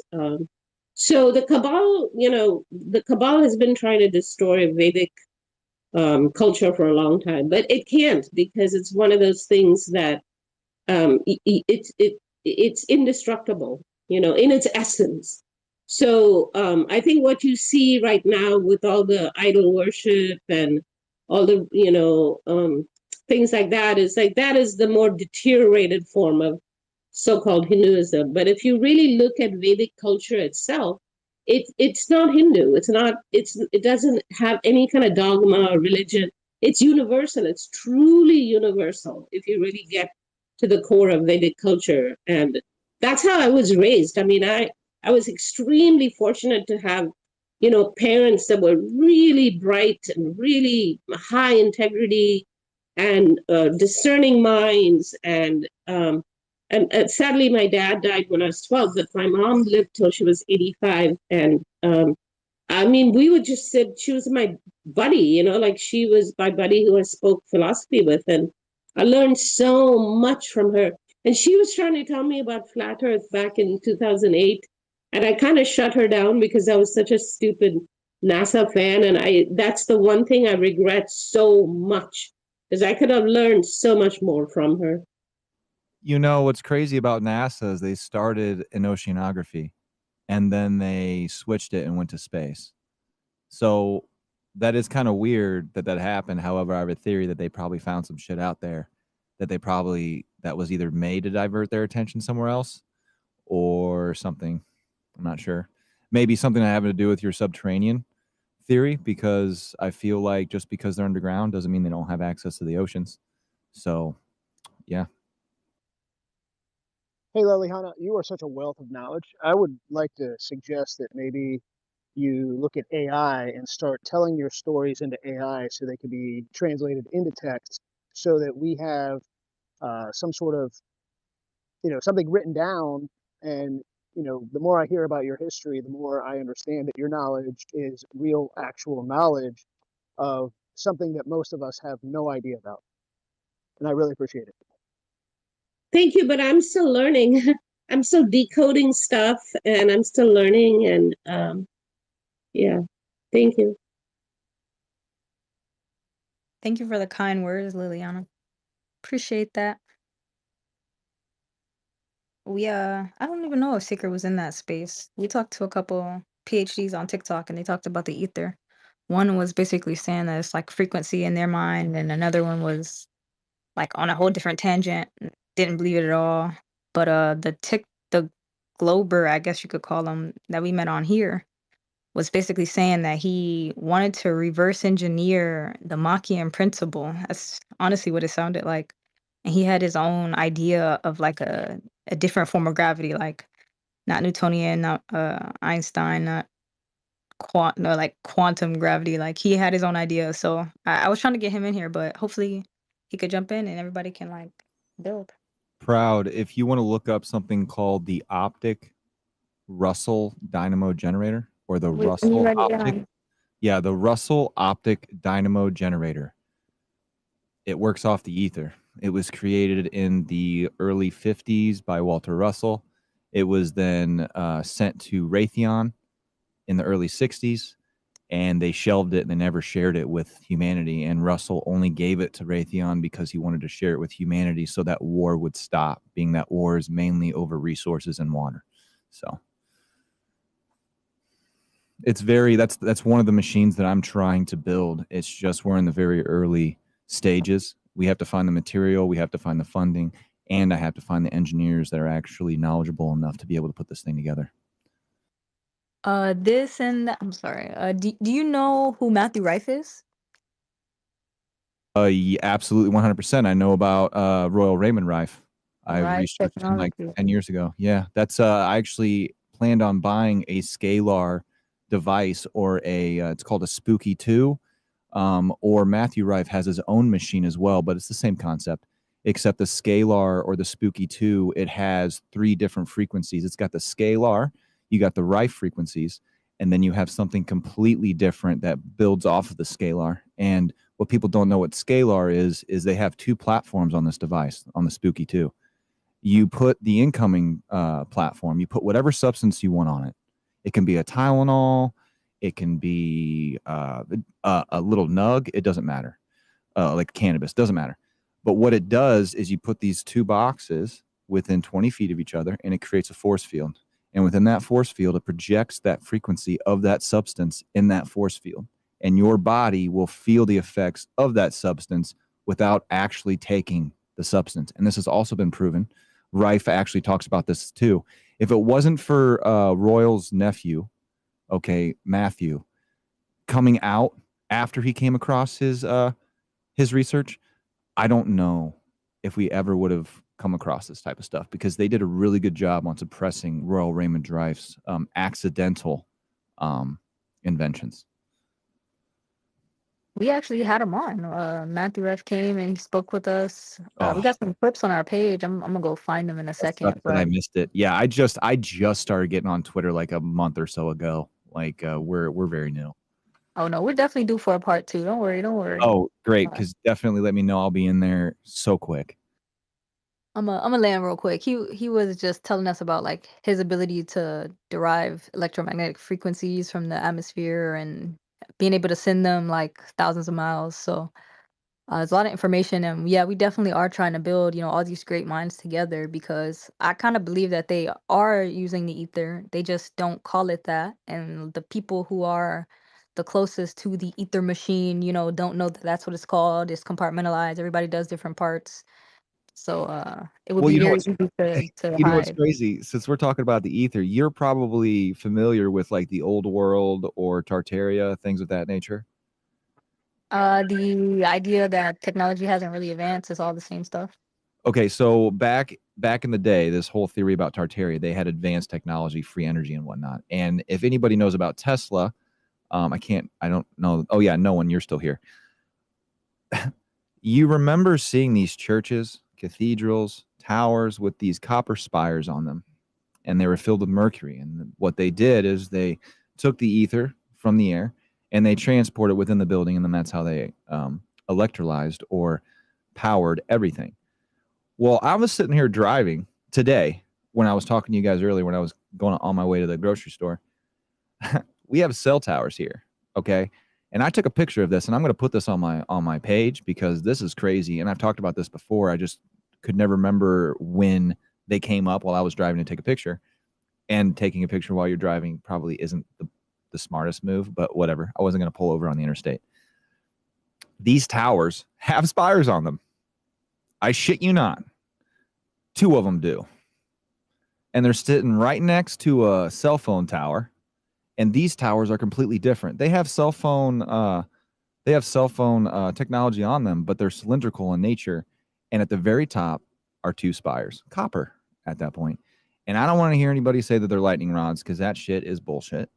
But I'll have to post that because it's crazy on how they're saying that this stuff isn't true, but yet it seems to me like they're slowly implementing this shit to their technology, just doing it as like under the radar.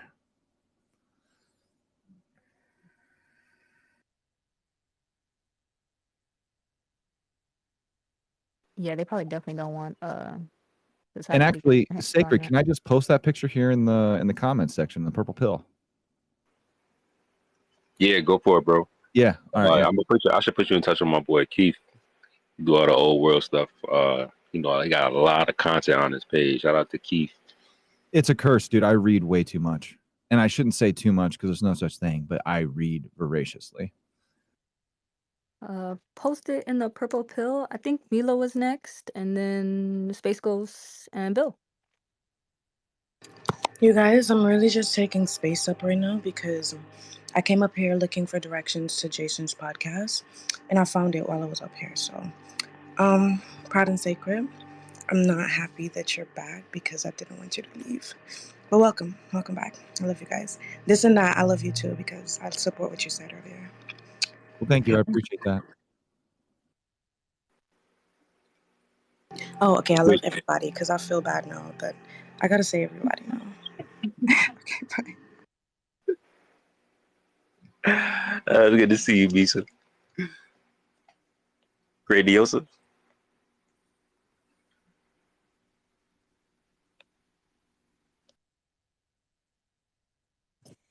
Good morning, Flat Earth Fridays! Space Ghost How's Coast to it Coast. going? How's it going? I missed you guys so much. Almost died. No, I'm playing. Man, it's been a minute. Aw, it's like a ye old reunion. Oh man. Now this has been an awesome show today. I got to hear some serious words being thrown down this morning. My husband woke me up off the couch and he says, "Hey, it's time for bed." I'm all, "Oh, dang." I look at the clock, 4 a.m., yeah. And then I hear KG just going off. I was thinking, God dang, didn't that man just wake up? He wakes up at 100. Woo. Anyway. It's called coffee. Yeah, right. Anyway, I just wanted to say, hey, love you guys. Missed y'all. Happy to be here. I'm super sad it's ending, but that's all right. We got it in yesterday. I got to hear a little more this morning, 4 a.m., little sneak peek as I was going to the bed. That was freaking hilarious. That had me up. Anyway. How often is this space posted? Because again, this is the first time I've sacred the last couple hours. It's the first time I've ever entered your guys' space, but I love it. There's also a few people here that I recognize. Zet down there and a few other people. But I was curious, is this just because obviously it's not Friday, it's Saturday. So I'm curious how often, because I'm definitely curious. Now, if it's while I'm at work, I'll be able to listen, but I can't chime in because it's all right. Well, you see that Flat Earth 101 up there? Yeah. It says EP 101. Yeah. That means they've been doing this 100 times before this every week. About how long they've been doing it. I'm talking about how often, because I'm new to Twitter. If you heard me, I told you. So it's every week, bro. Every Friday. Episode 101. So it's weekly. Yes, sir. But it's Saturday. It's on. Okay. All right. Gotcha, buddy. That's how long we've been in the field. Wow, bro. I just want to. I have a busy schedule, so like if I like a space, I'm gonna try the best I can to make that space. Has nothing, no disrespect to you, space. I have no hate towards you. It's just I wanted to know, like, if you could, like. No, it's that you didn't hear what I said. So what I was getting at is this episode 101, right? So they've had 100 episodes, and what they have done is they just took a month off. That's why you haven't seen them, my guy. So all right? I've only been on Twitter for a month. I understand. I heard you. Let me finish. Hang on. So they took a break, right? They've been doing this every Friday. It starts on Friday usually, right? And then it'll go through sometimes 24 hours, sometimes 12 hours, sometimes 36 hours. These guys are machines, bro. I don't mean disrespect, all right? I was just like, hang on. I'm trying to explain. So yeah, they've been doing this every Friday. Yes, and I do understand it's Saturday. But that is why I say they go through 2 Saturdays. But anyway, they usually change it to Saturday, like stationary Saturday or like still flat Sundays. I know. And that's why I was explaining it to you. Yeah, you cut me off, bro. It wasn't meaning about cutting you off. It was just when I asked what days, I wasn't necessarily asking how long they were doing it. I was just asking for that specific answer. So when you were going into that extra stuff, that to me that was unnecessary. I just needed to know the time and the day they were on, and then I was going to put that in my schedule and try to attend as many as possible in the future, being that we just started incorporating spaces over the last few weeks. Well, since you just started, maybe you should start to practice some patience. I have plenty of patience because I'm a host on our podcast. I heard that too as well. I've been here. I've been listening, bro. I know that you just started a month ago. All I'm saying is just let me explain why, man. Did you just hook a mic up? How you turned your podcast voice on that quick? Oh, it's because I was driving, so I was going on my phone, but I'm actually in my studio now, so I'm actually hooked up to my soundboard and my microphones and whatnot. That's why it sounds way better. Sounds good, man. No disrespect. No disrespect. All power to you. And I No, I really love hope the everybody. best for your podcast, man. You would have to do a lot in order for me to not only like you, or not only to dislike you, but to like not want to affiliate myself with you. So you're fine. Like I forgive and forget. And again, it was just miscommunication. Like I said, I try and love everybody. So appreciate you, bro. No problem. Anyway, yeah, super awesome day. Y'all have a wonderful, obviously, Saturday, right? But hey, I appreciate you guys. Love y'all. Thanks for giving me a mic. I'm gonna hop back down to listener. Y'all have a wonderful day. I always enjoy this. This is like my weekly uplifting thing, man. I'm all about it. My hubby was so sad, y'all. My hubby was sad. He was like, "Are they done?" I said, "No, they're not done. Just give them a break, man. 100 weeks straight. I need a break too." Anyway, one more thing. I got shirts coming. My hubby is working on some shirts, y'all.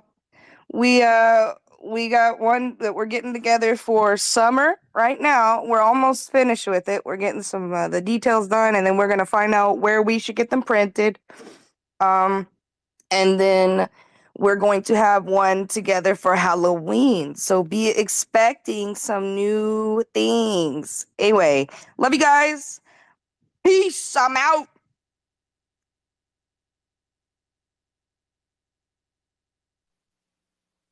Space Ghost. Appreciate you, gang.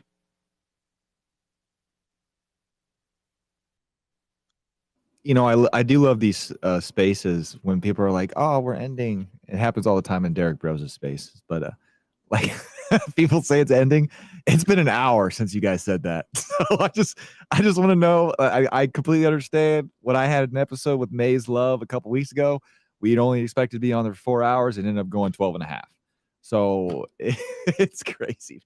It be like that in spaces, man. Yeah, this Like is to hear close out everybody. We've been process. going for so long, like Mr. Squad. What you said, bro? This is just the closeout process. What the I just only got basically. You got honeymoons up there in the title. Is that what your vacation was about? Did y'all get hitched? Bro, they didn't have a moon topic. It was a strawberry moon last night. I feel like you should be able to type in your own topic. I feel like the whole drop down thing is a little bit limiting, but that's just my opinion. Well, then you should have put strawberry moons up there. What's up with that? All they had was raspberries.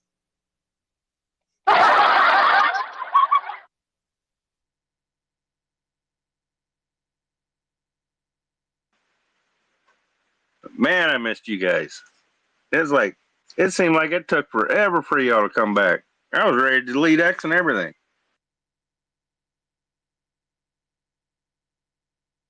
Not you yeah, got that Sacred Elon. has sorry. I was gonna say that Sacred just has such a lively way of hosting. No one can imitate it.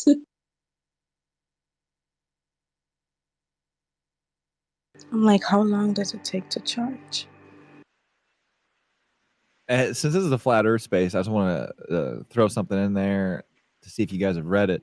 Now, I own this book and I've read it. Okay, but I want to know your thoughts on it. It's called Hidden Lands Beyond the Antarctica, and it's by Claudia Nocelli.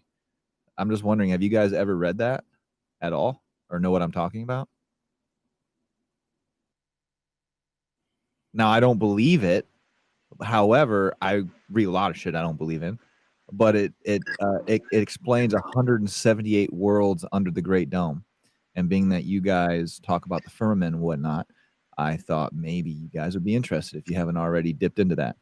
And it talks about all of the continents beyond the ice wall and how people in the past have come across these places, because apparently, according to the map, there's like 3 or 4 channels you can use to exit, I guess, this plane or the ice wall. Like there's 3 or 4 openings in the ice wall.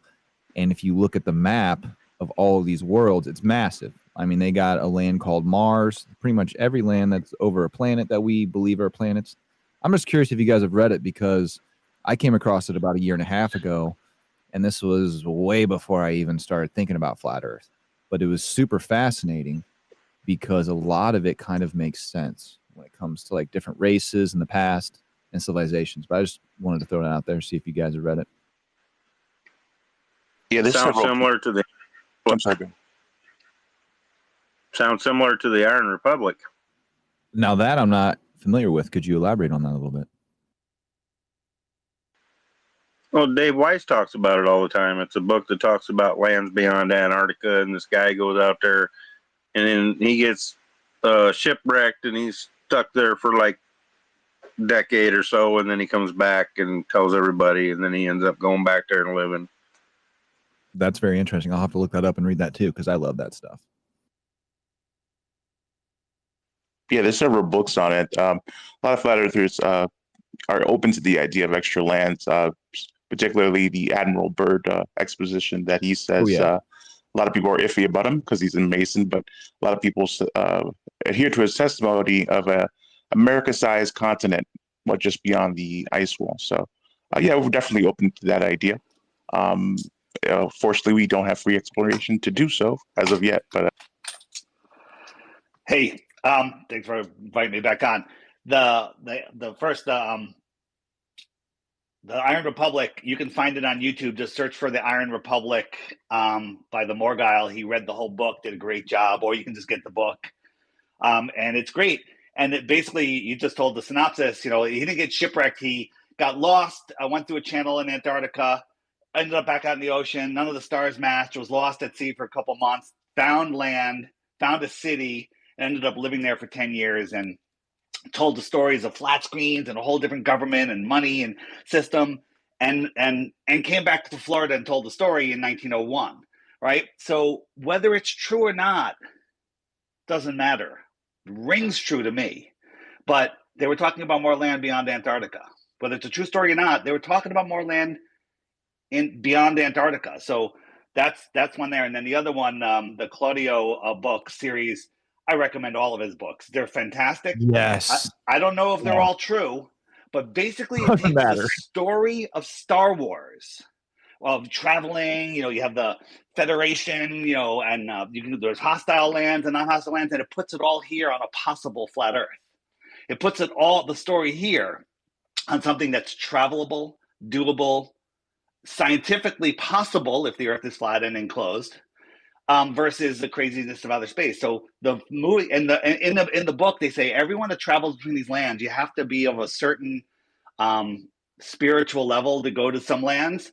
And they say that every human that travels has a connection to the source, they call it, the source of being. And to me, that sounds like the Force, just in Star Wars. So I encourage anyone to read the book. It's super easy, big type, small book, pictures. It literally, you can read it in one sitting. Yeah. And it's phenomenal. It's a great book. Dave, I've been following you for a minute, man. Is there who is it? Your voice sounds so familiar. Do I know you? I highly doubt it. We're new to Twitter, but everything you've said in the past and present is super fascinating. And I don't know how much time you have on the weekends, but dude, I would love to have you on our podcast for just. I'd be glad to. You got to send me an email. Mention in the email that the time of your podcast, because I don't normally do weekends, but just link me your podcast, link me your information. It's info@theflatearthpodcast.com. I'm heading to the UK for 2 speaking events on Monday, so I'll be gone for a week, but after that we can schedule something. That's awesome, man, because I noticed I can't DM you, which I completely understand. It doesn't matter if you DM me. I never read them. Well, not only that, but I could only imagine if anyone has a large following, their messages are going to be like crazy. Well, so like... don't imagine that, because I give my friggin' email address out. Send me an email. I have contact on my website. Give me that one more time, Dave, if you don't mind. I actually have a note right here. I'm going to write it down. It's info@theflatearthpodcast.com. But if you ever forget my contact, anything I talk about, it's all at flatearthdave.com. Flatearthdave.com. Nice, dude. You're awesome. Thank you very much. All right. And I love speculating, theorizing, looking at evidence of things beyond the shoreline of Antarctica. But we do not need to do that to prove that the Earth is level and stationary and non-rotating. Hey, Dave, when are you taking that flight? When am I taking that flight? Why are you asking? We gotta have you talk to that pilot, bro. Oh, there's so many. You know what? Fucking stupid head Professor Dave. He goes, no pilot believes in that. I just got off a podcast called Luke's Story or Luke's Stories. It's a huge, cool podcast. It's coming out. I'm not sure when it's coming out. But during the podcast, I actually called up an American Airlines pilot that I know and had him give his testimony. There's hundreds of videos now of multiple pilots talking about the Earth being level and stationary. So the fact that Farina actually said that shows either what a lying shitbag he is, or or just how ignorant he is. Take your choice. He's a lying shitbag or an ignorant fuck. He's an asshole, Dave. I watched that whole interview that you had with him. He is a complete asshole. When someone attacks someone's character but doesn't attack the argument, that's all he does. That's all he does. That's all. I'm coming to your podcast if you keep talking about him like that. Oh, I'll never have Dave. I'll never have Professor Dave on my podcast, dude. I don't like how there's a man with some integrity right there. So good job. The thing is, it was just unforced. Like he didn't need to say that. It's unprofessional. It's unprofessional. Well, but the thing is, he would that kind of line. Yeah, he never let me make a point, and he never understood. When I made a point, he pretended he didn't understand it. And he just dish gallops or whatever you call it to the next topic, and then he talks with his condescending attitude, and he's just a total. I mean, thank God for that debate he just did with Austin. He's exposed. So many people are seeing through him right now, and he didn't put on his channel. But I had a whole ton of people start commenting to him. Sending him messages like, "Hey, you think you won that debate? How come it's not on your channel?" And then he put it on his channel. I don't think he wanted to, but he did. And then he has a million bots in there going, "Oh, great job! You destroyed with it." I mean, anybody that thinks that Professor Dave won that debate in any way, shape, or form is just a lost NPC droid. Idiot. Whether you believe the Earth is a globe or not, you can still believe the Earth is a globe, and you know that Dave got destroyed.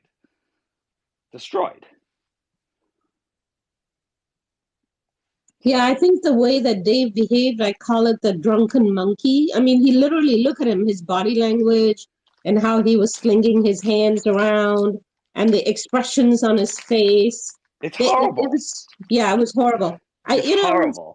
Sacred, you picked up on something that I had tweeted the other day, and that is that, whenever Flat Earth Dave, you or Witsit or whoever does any more debates with these anti-flat earthers, you need to have them steelman the flat earth position really well first.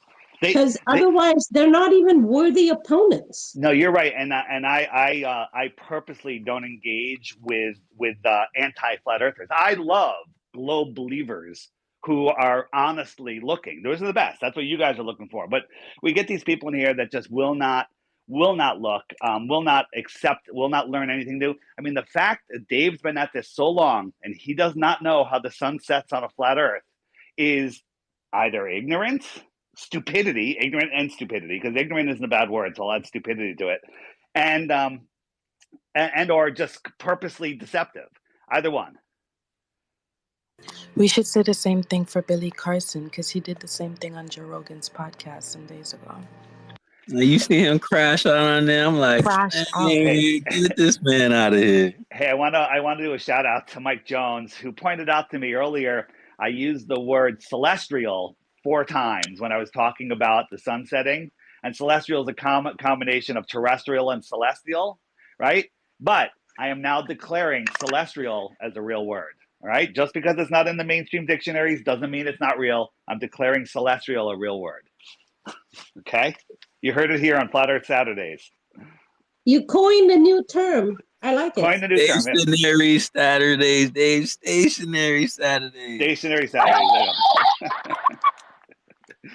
So celestial is now a word, and it means the same thing as celestial. There you go.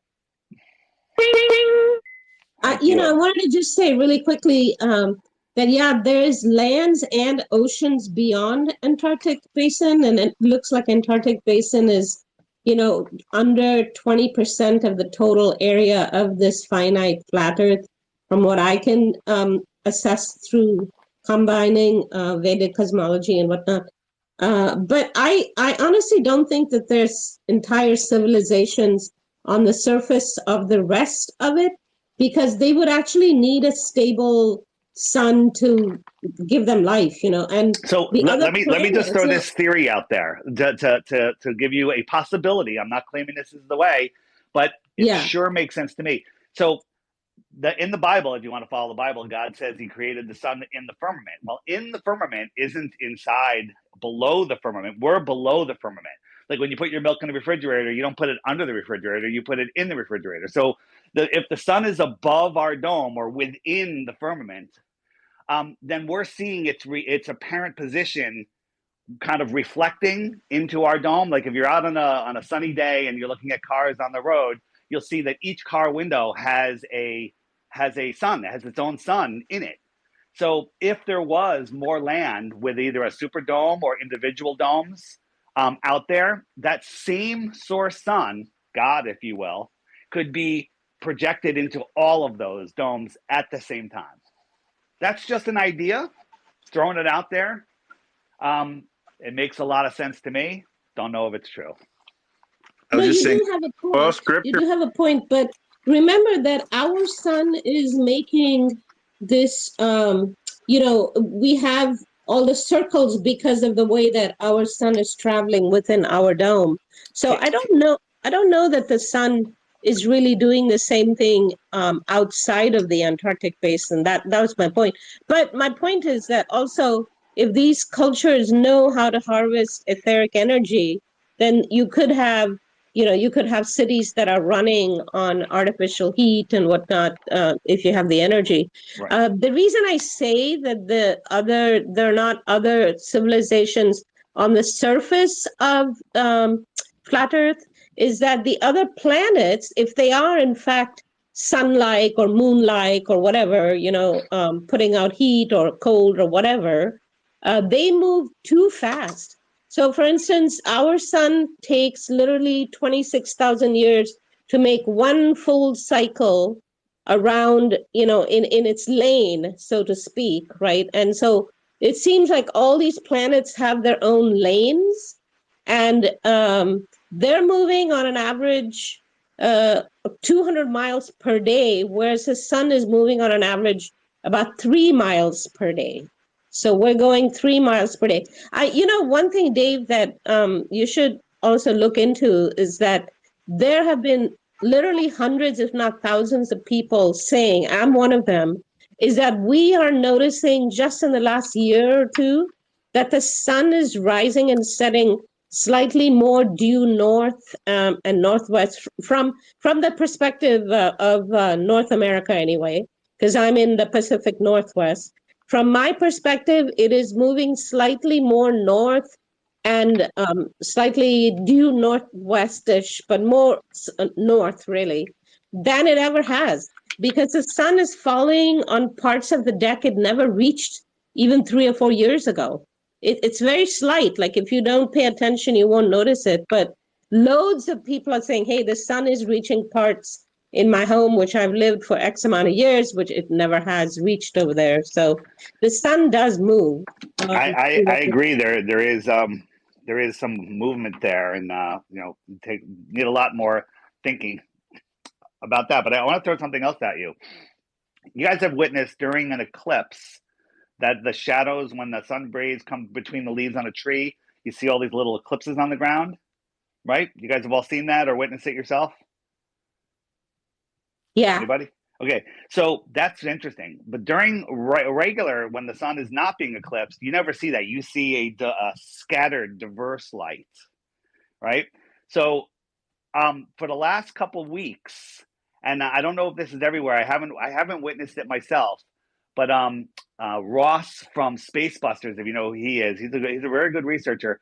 He sent me some video of the sun doing the same thing it does with the eclipses, but no eclipse going on. So he's seeing all of these circles instead of diffuse light. So what's going on there, right? And I think that the eclipse has to do, it's more of a magnetic polarization thing instead of a rock going in front of the sun. And so I don't know what's going on. Something's going on up there with the sun, where it's now doing that in some parts of the world. I haven't actually checked to see if it's doing it here, but I'd be curious if other people are noticing that around the world. And then that just raises my suspicion of what are they going to try to do in Antarctica. Maybe they're testing something. Maybe they're doing something where, you know, the sun, as it goes away, it gets low on the horizon. It will go behind atmospheric opacity. We can call that clouds, if you will. And right at the point where it sets, maybe they could peel off a fake sun, bring it around the outside, and bring it back to meet the returning rising sun. I don't know. It seems like something that they could do, especially if you have a dome close by to project it onto, or something. I don't know. There's something crazy going on there.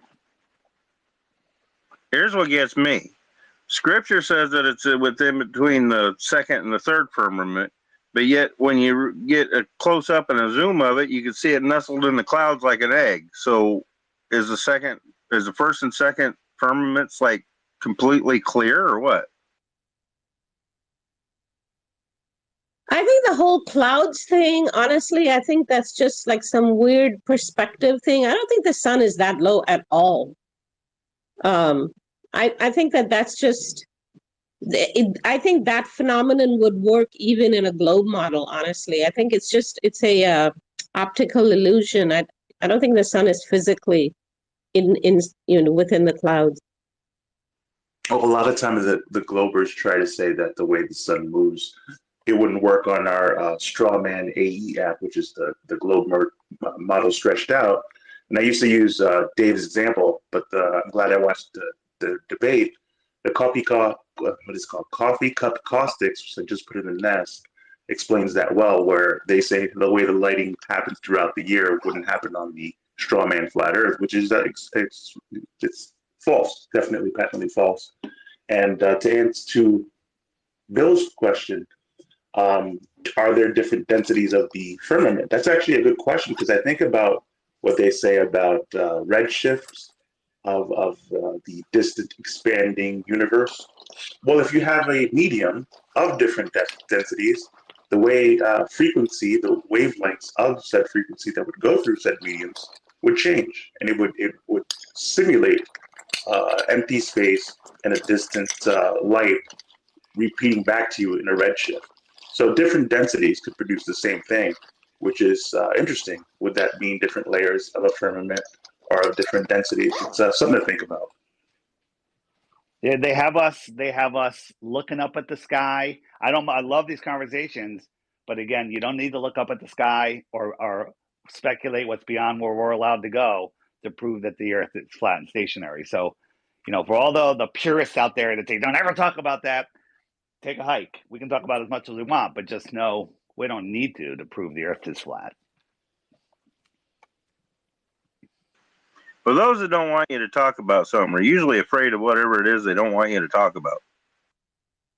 No, some of them just have superiority, and intelligence complexes that think they're smarter than everybody else, and they can do a better job than everyone else. And I tell those people, go out and do a better job than everyone else then. Go ahead. Go ahead. Sorry, Dave.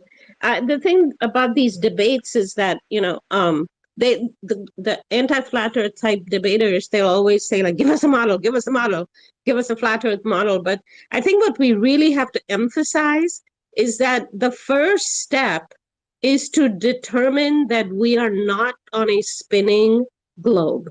And until we can come to that conclusion and some kind of agreement that the debate shouldn't go anywhere, like, we need to stay on point and figure out, hey, if you're telling us that we're on a globe and it's spinning, then we need the absolute proof. And so that focus should always be there, but they're very clever little drunken monkeys, because they keep distracting the dumb people with, like, give us a model, otherwise your whole flat earth thing is BS, Well, Shane already give them a model, and then they turn around and they want to claim that the light has to do all kinds of unnatural, funky things to get to it. And it's like, no, it don't. Just look at it. It's provable that Shane's model is showing you what is visible, observable reality. And the fact that you can't triangulate the sun and the moon, that proves it even more. You can't triangulate it because it's in a different position for each viewer seeing it. So, they don't want to ever look at that, because if they look at that, their entire model falls apart. So they won't even look at it. They accuse flat earthers of saying nah when they stick their fingers in their ears and go, nah, nah, nah, nah, nah, nah, nah, I'm not listening. I mean, and they gish gallop or whatever it's called. Is it gish gallop? Is that the term when you just change the subject? Look at me getting my terms right today after my celestial invention.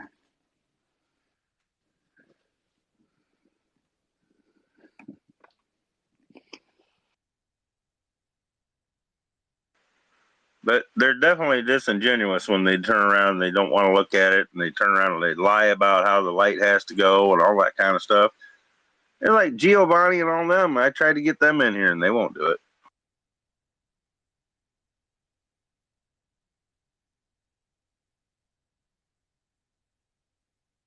Oh, you think you'll get a keyboard warrior on the mic? Stop it, Bill.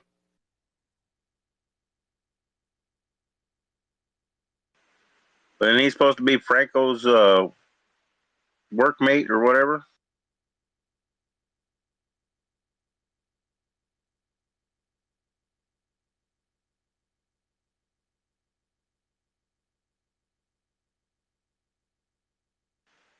He too scared. He's chicken.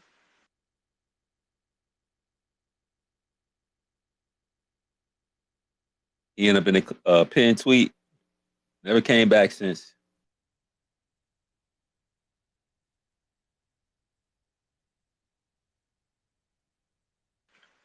I even offered to take his little test that he wants to give. He wouldn't do it.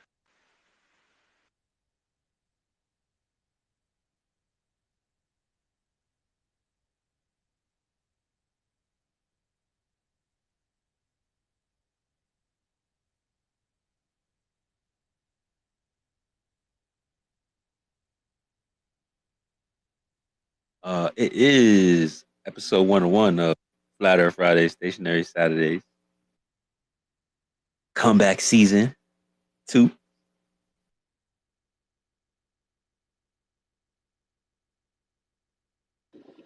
So a season is 2 years? I don't know if we assigned a value to a season yet. Well, you just said season 2 coming back, episode 101, 1 episode a week. That's just under 2 years. It's kind of like a moon cycle or something. The flat earthers thinking they could do math again. 105, 104, that's your birthday.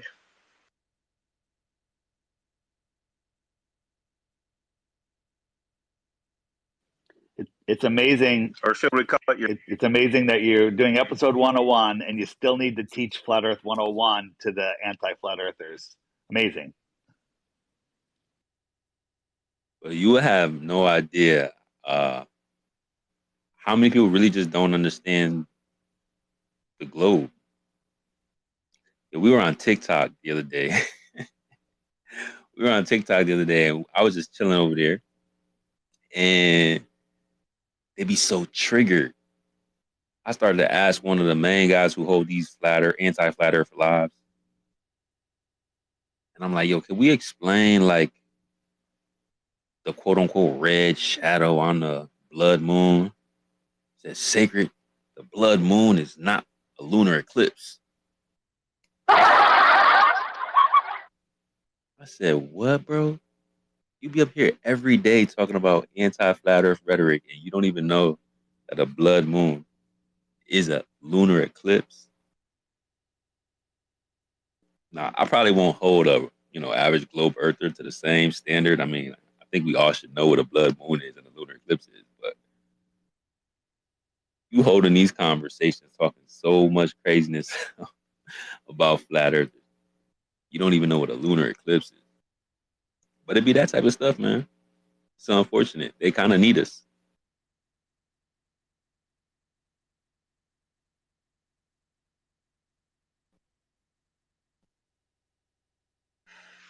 I don't think any Think about the globe if it wasn't for us.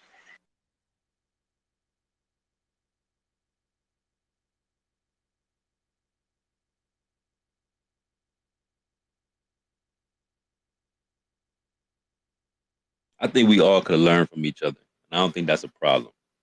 As long as you don't have an ego. If you got an ego, then you're probably not going to want to learn in front of people. And I think that's what they have a struggle with. But hey, it is what it is.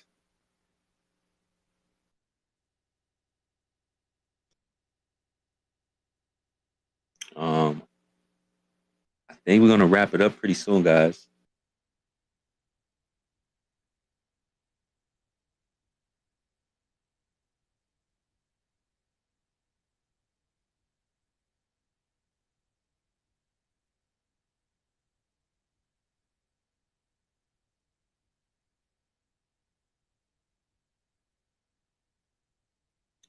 Proud, you still with me?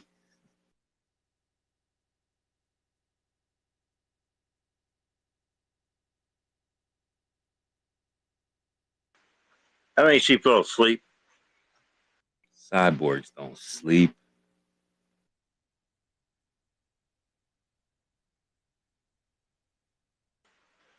Sure they do. My computer goes into snooze mode.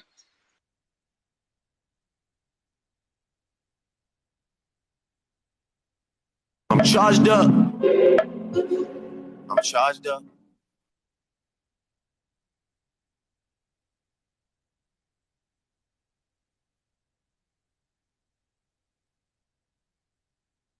Okay, well, while Proud finds her charger,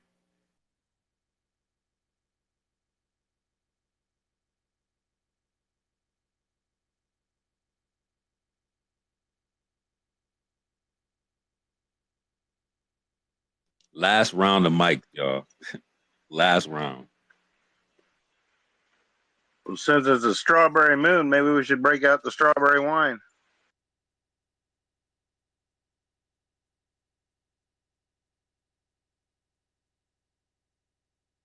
Serious, guys. I'm gonna let y'all up. Proud probably gonna cuss me out. Now you want to pop up after I already get on mic. Oh my goodness.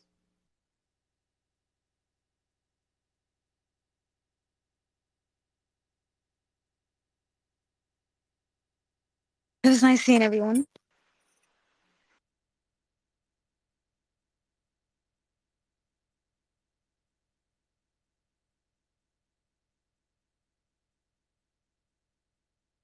Did we go over everything? Are we missing something?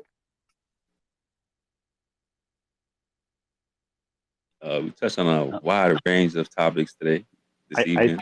I thought that silence was the globe proof section, where all the globe proofs were being listed. Nothing. Good, nothing for that. Come on, that's funny. Pretty similar. That's funny. All right, that's all I got.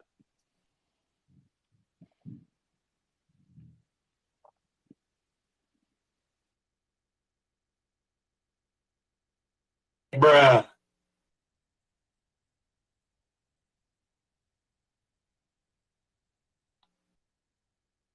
Irv got the best dad jokes, guys. Tune in every week. Is someone talking? I can't hear him. No, that's the sound of the globe proof. That's hysterical. Got the curve. That shit is not really there.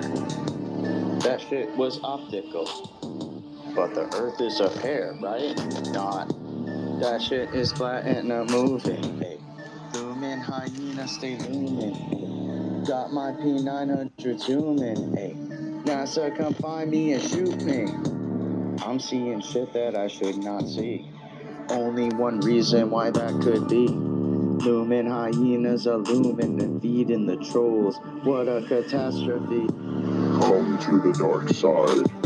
We've got big round Death Stars, weed, 40s, and other types of ill shit. I don't know what this whole thing is, but here I can describe this part of it. No, it's not true. It's impossible. Straight up parallel lines on our globe. Not a curve inside on our globe.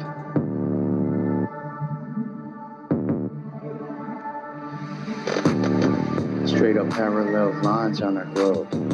Not a curve inside on our globe. Straight up parallel lines on our globe. And we're spinning so fast that you can't even feel it. That shit is flat and not moving, ayy. Lumen, hyena, stay lumen, ayy. Got my P900 zooming, ayy. NASA, come find me and shoot me. I'm seeing shit that I should not see. Only one reason why that could be. Lumen, hyenas illumine and feeding the trolls. What a catastrophe. Or it looks like a hard body shit. Flat boys, bang. Let's go. Hard body shit. Ever since my birth, my dick got mad girth. I'm chilling with my people talking about that flat earth. Last night, your boy had some sex with a nice girl. Did the Titanic really hit an iceberg? When other people spend their life chasing wealth, me and my boys, we chase that ice shell. Ice shell, fuck a globe, not a part of the system. Try to keep us down, but whoops, you missed one. It's really sad to see all these people mad at me, cause I just figured out there's no such thing as gravity. Yeah, NASA, and now I think I'll pass her. Hard pass. Forgot everything I learned in class. It's a storm of information like a monsoon. Lying mother, no one landed on the moon. Not a straight answer, what is you saying? Out with the old like that human-sized penguin. The earth is flat, the earth is flat. People around the globe know the earth is flat. I don't care about this, I don't care about that. People around the globe know the earth is flat. Bang. Yeah. Denver, Flat Earth Convention, 2018, Flat Boys. Spreading truth, y'all, it's tunnel.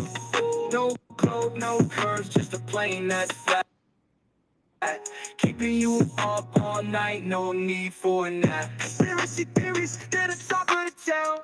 We got the facts, yeah, we're breaking them down. Nothing but truth, we ain't playing pretend.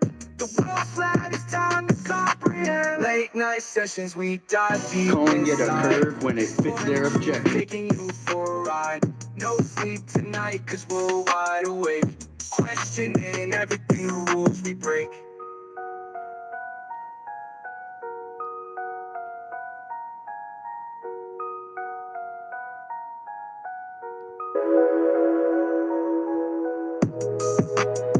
John, where'd you find this? I'ma keep it G like gravity. All I see is density and buoyancy. Wake up to your new reality. The globe is fake, and it's based on a fallacy. Shout out to the flat earth haters getting flat smacked every single time they debate us. Haters. Welcome to your new reality. The earth is flat, and there's no proof of gravity. We back, level heads. At a time, it was all just one big lie. Wake up to your new reality. The globe is Photoshop, you know, because it has to be. Really got a lot of nerve. I think I'll see Waldo before I see the curve. Still talking about gravity, Einstein? How about you show us the bending of space-time? Hey, what happened to the baseline? What happened? Are we? Okay, fine. No, man, but the globe's already been proven. Oh, my bad. I didn't realize you were that stupid. What do you mean? I studied it in college. Oh, you mean that blue pill you call knowledge? Are you ready to step out of the matrix? Or are you just too dumb and complacent for this to make sense? I'ma keep it G like gravity. All I see is density and buoyancy. All I see. Wake up to your new reality. The globe is fake, and it's based on a fallacy. Shout out to the flat earth haters getting flat smacked every single time they debate us. Haters. Welcome to your Episode 101, but we just getting started. Back again. Wait, what? Oh. You heard me. Oh, no, I was talking about the theory of gravity. The law of gravity is still in effect. Fantastic, we don't fall. Amazing how the sun can shine so high. Life on the ball. Gravity explains it all. Be thankful that the moon remains. Mr. Squat.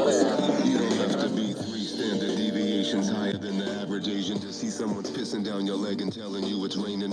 Who's your teacher? I'll step in the class and touch 'em. Lessons to smash and crush 'em. Weapons of mass destruction. Itching to gas and flush 'em. I know you know my motto. Nothing precedes my duty. They call me obligado. They think the house is holy. It's incommunicado. They full of guacamole. I crush the avocados. Call me the virtuoso now. That means aficionado. Master of the Stratocaster. Wizard with the pizzicato. Luciferian foolishness is what you follow. Believing you're on the ball. You have all knelt down to swallow.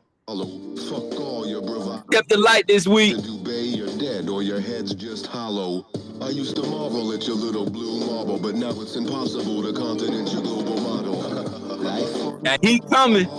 Fantastic, we don't fall. I know how we rocking. Amazing how the sun can shine so high.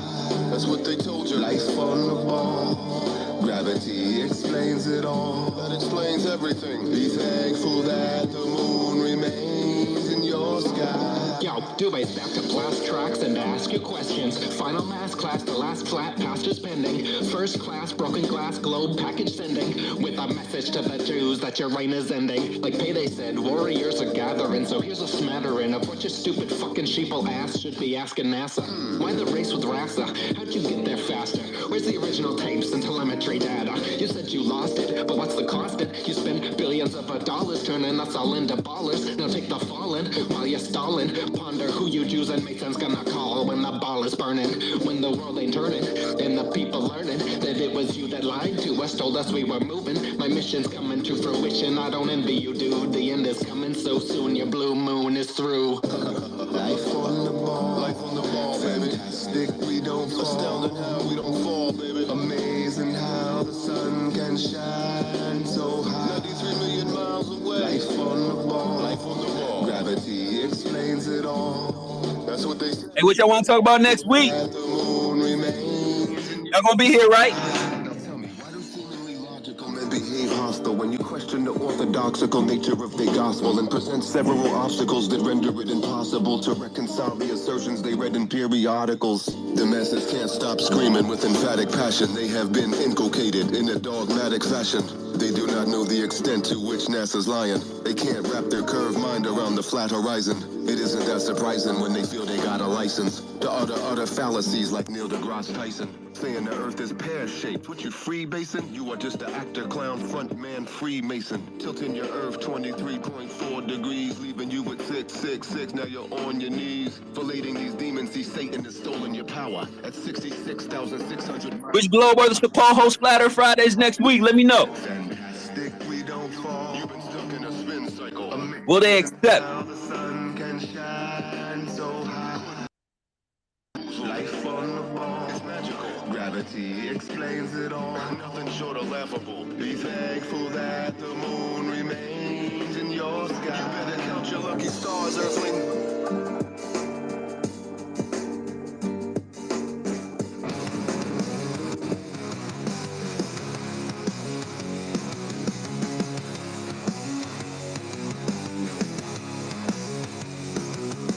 Terrible people lying to us all. Forces of evil issue out the call. Science co-opted just to hide the truth.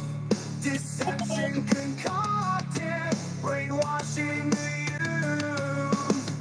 The love of the money corrupts all I see. No one in power seems to be free. The judges and rulers, all of them are blind. Hellfire and fury are not far behind. And we see through all your lies. So today this session dies. All our minds are free from you. Spread the truth is what we'll do. And we see through all your lies. So today this session dies. All our minds are free from you. Spread the truth is what we'll do.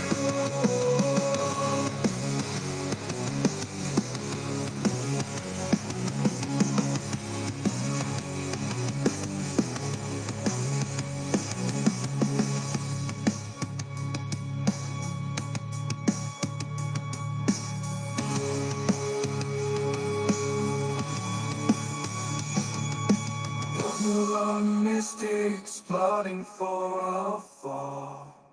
Occultic science deceiving all. Hiding the heavens to enslave the mind. Serving the darkness, damnation they'll find. The truth of the matter, we live on a plane. Their lies will shatter and truth will reign.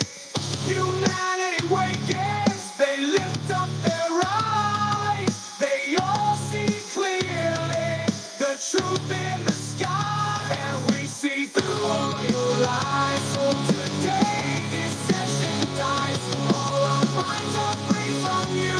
Spread the truth is what we'll do. And we see through all your lies. So today, this session dies. All our minds are free from you. Spread the truth is what we'll do.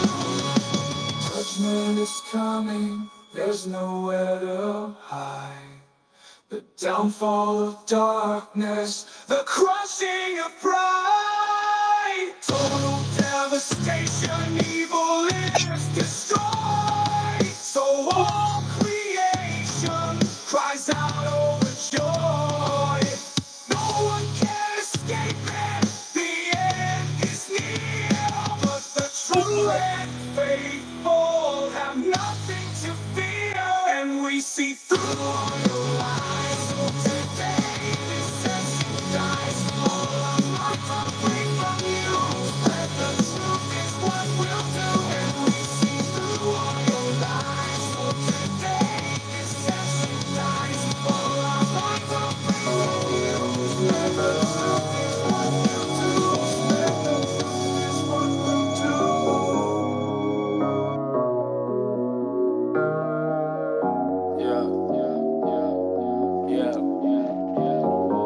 That's dumb. Why I fall in love, that's dumb. I don't wanna go get lunch. I'm just tryna fuck dick dumb. Dumb. Dumb. That's dumb. D-U-M-B, that's dumb. Forges on the coupe, that's dumb. 40 on the roller, that's dumb. 100 in a duffel, that's dumb. D-U-M-B, that's dumb. That's dumb. Dumb. That's dumb. Dumb.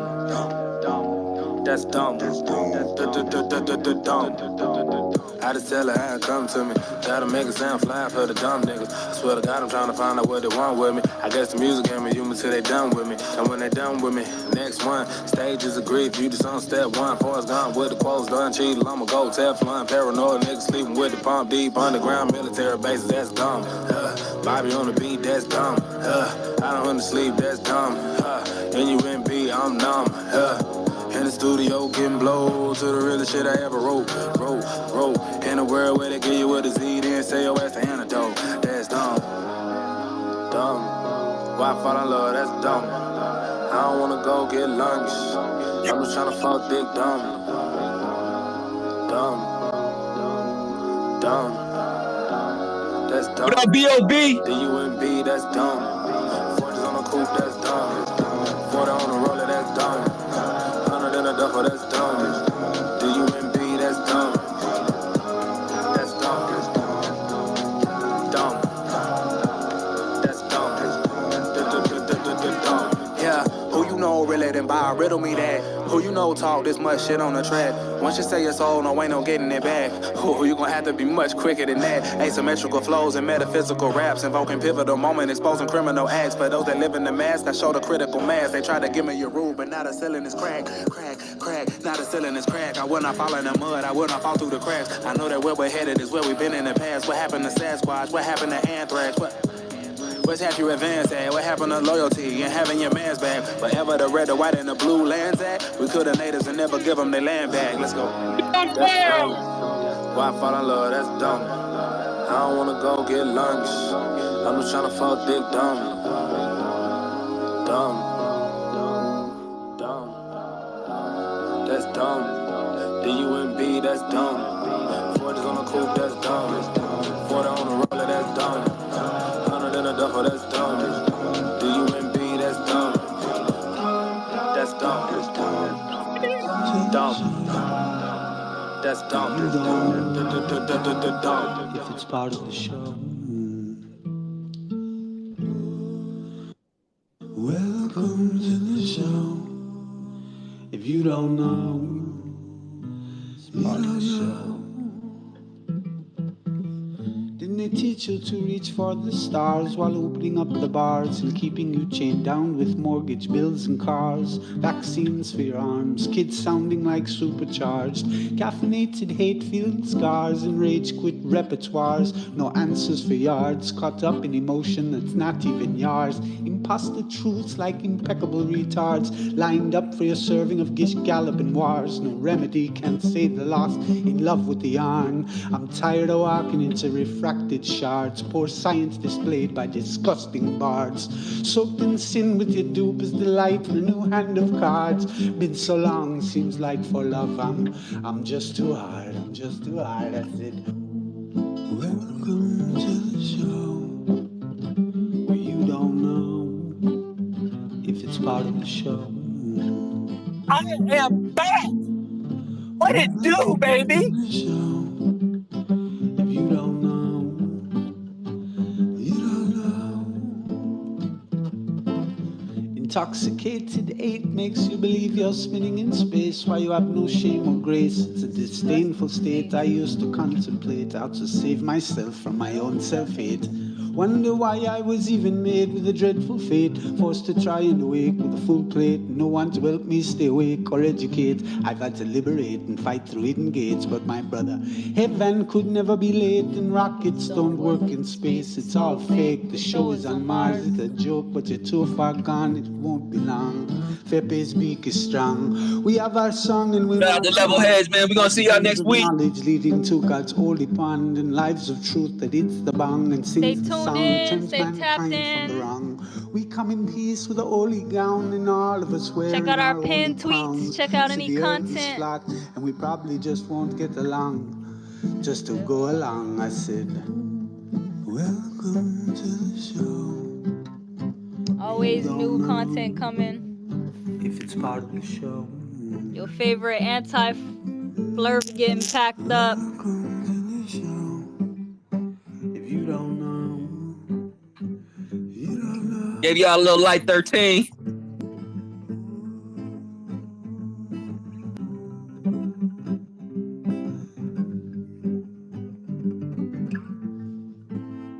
Y'all ready for another run?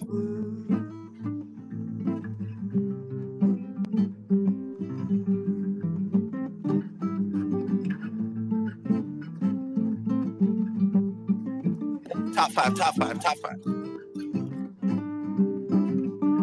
You can't do nothing with us. They don't even want to try no more.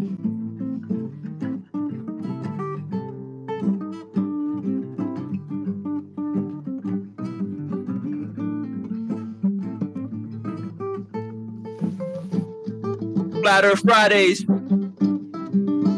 Often imitated, never duplicated.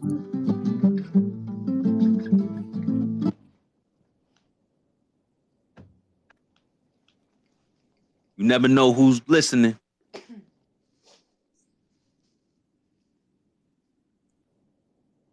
You're high enough to see the curve. Stay off the weed.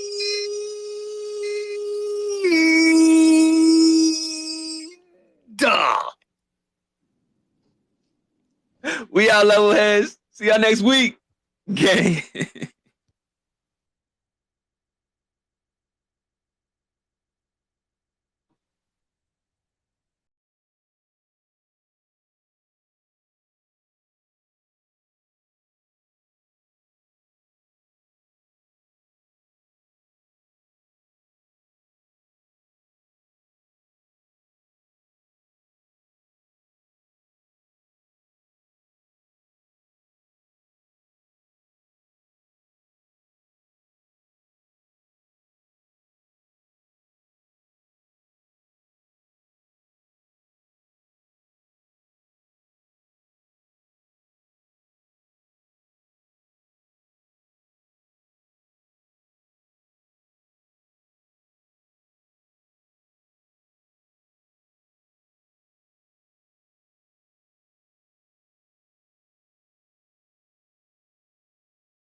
All right, boys, it appears Flat Earth Friday episode 101 has been concluded. Join us next week for Flat Earth Friday episode 102. And if anyone's still here, later tonight at 11 p.m. EST, I'll be presenting over at Earth Awakenings. I'll be streaming it here.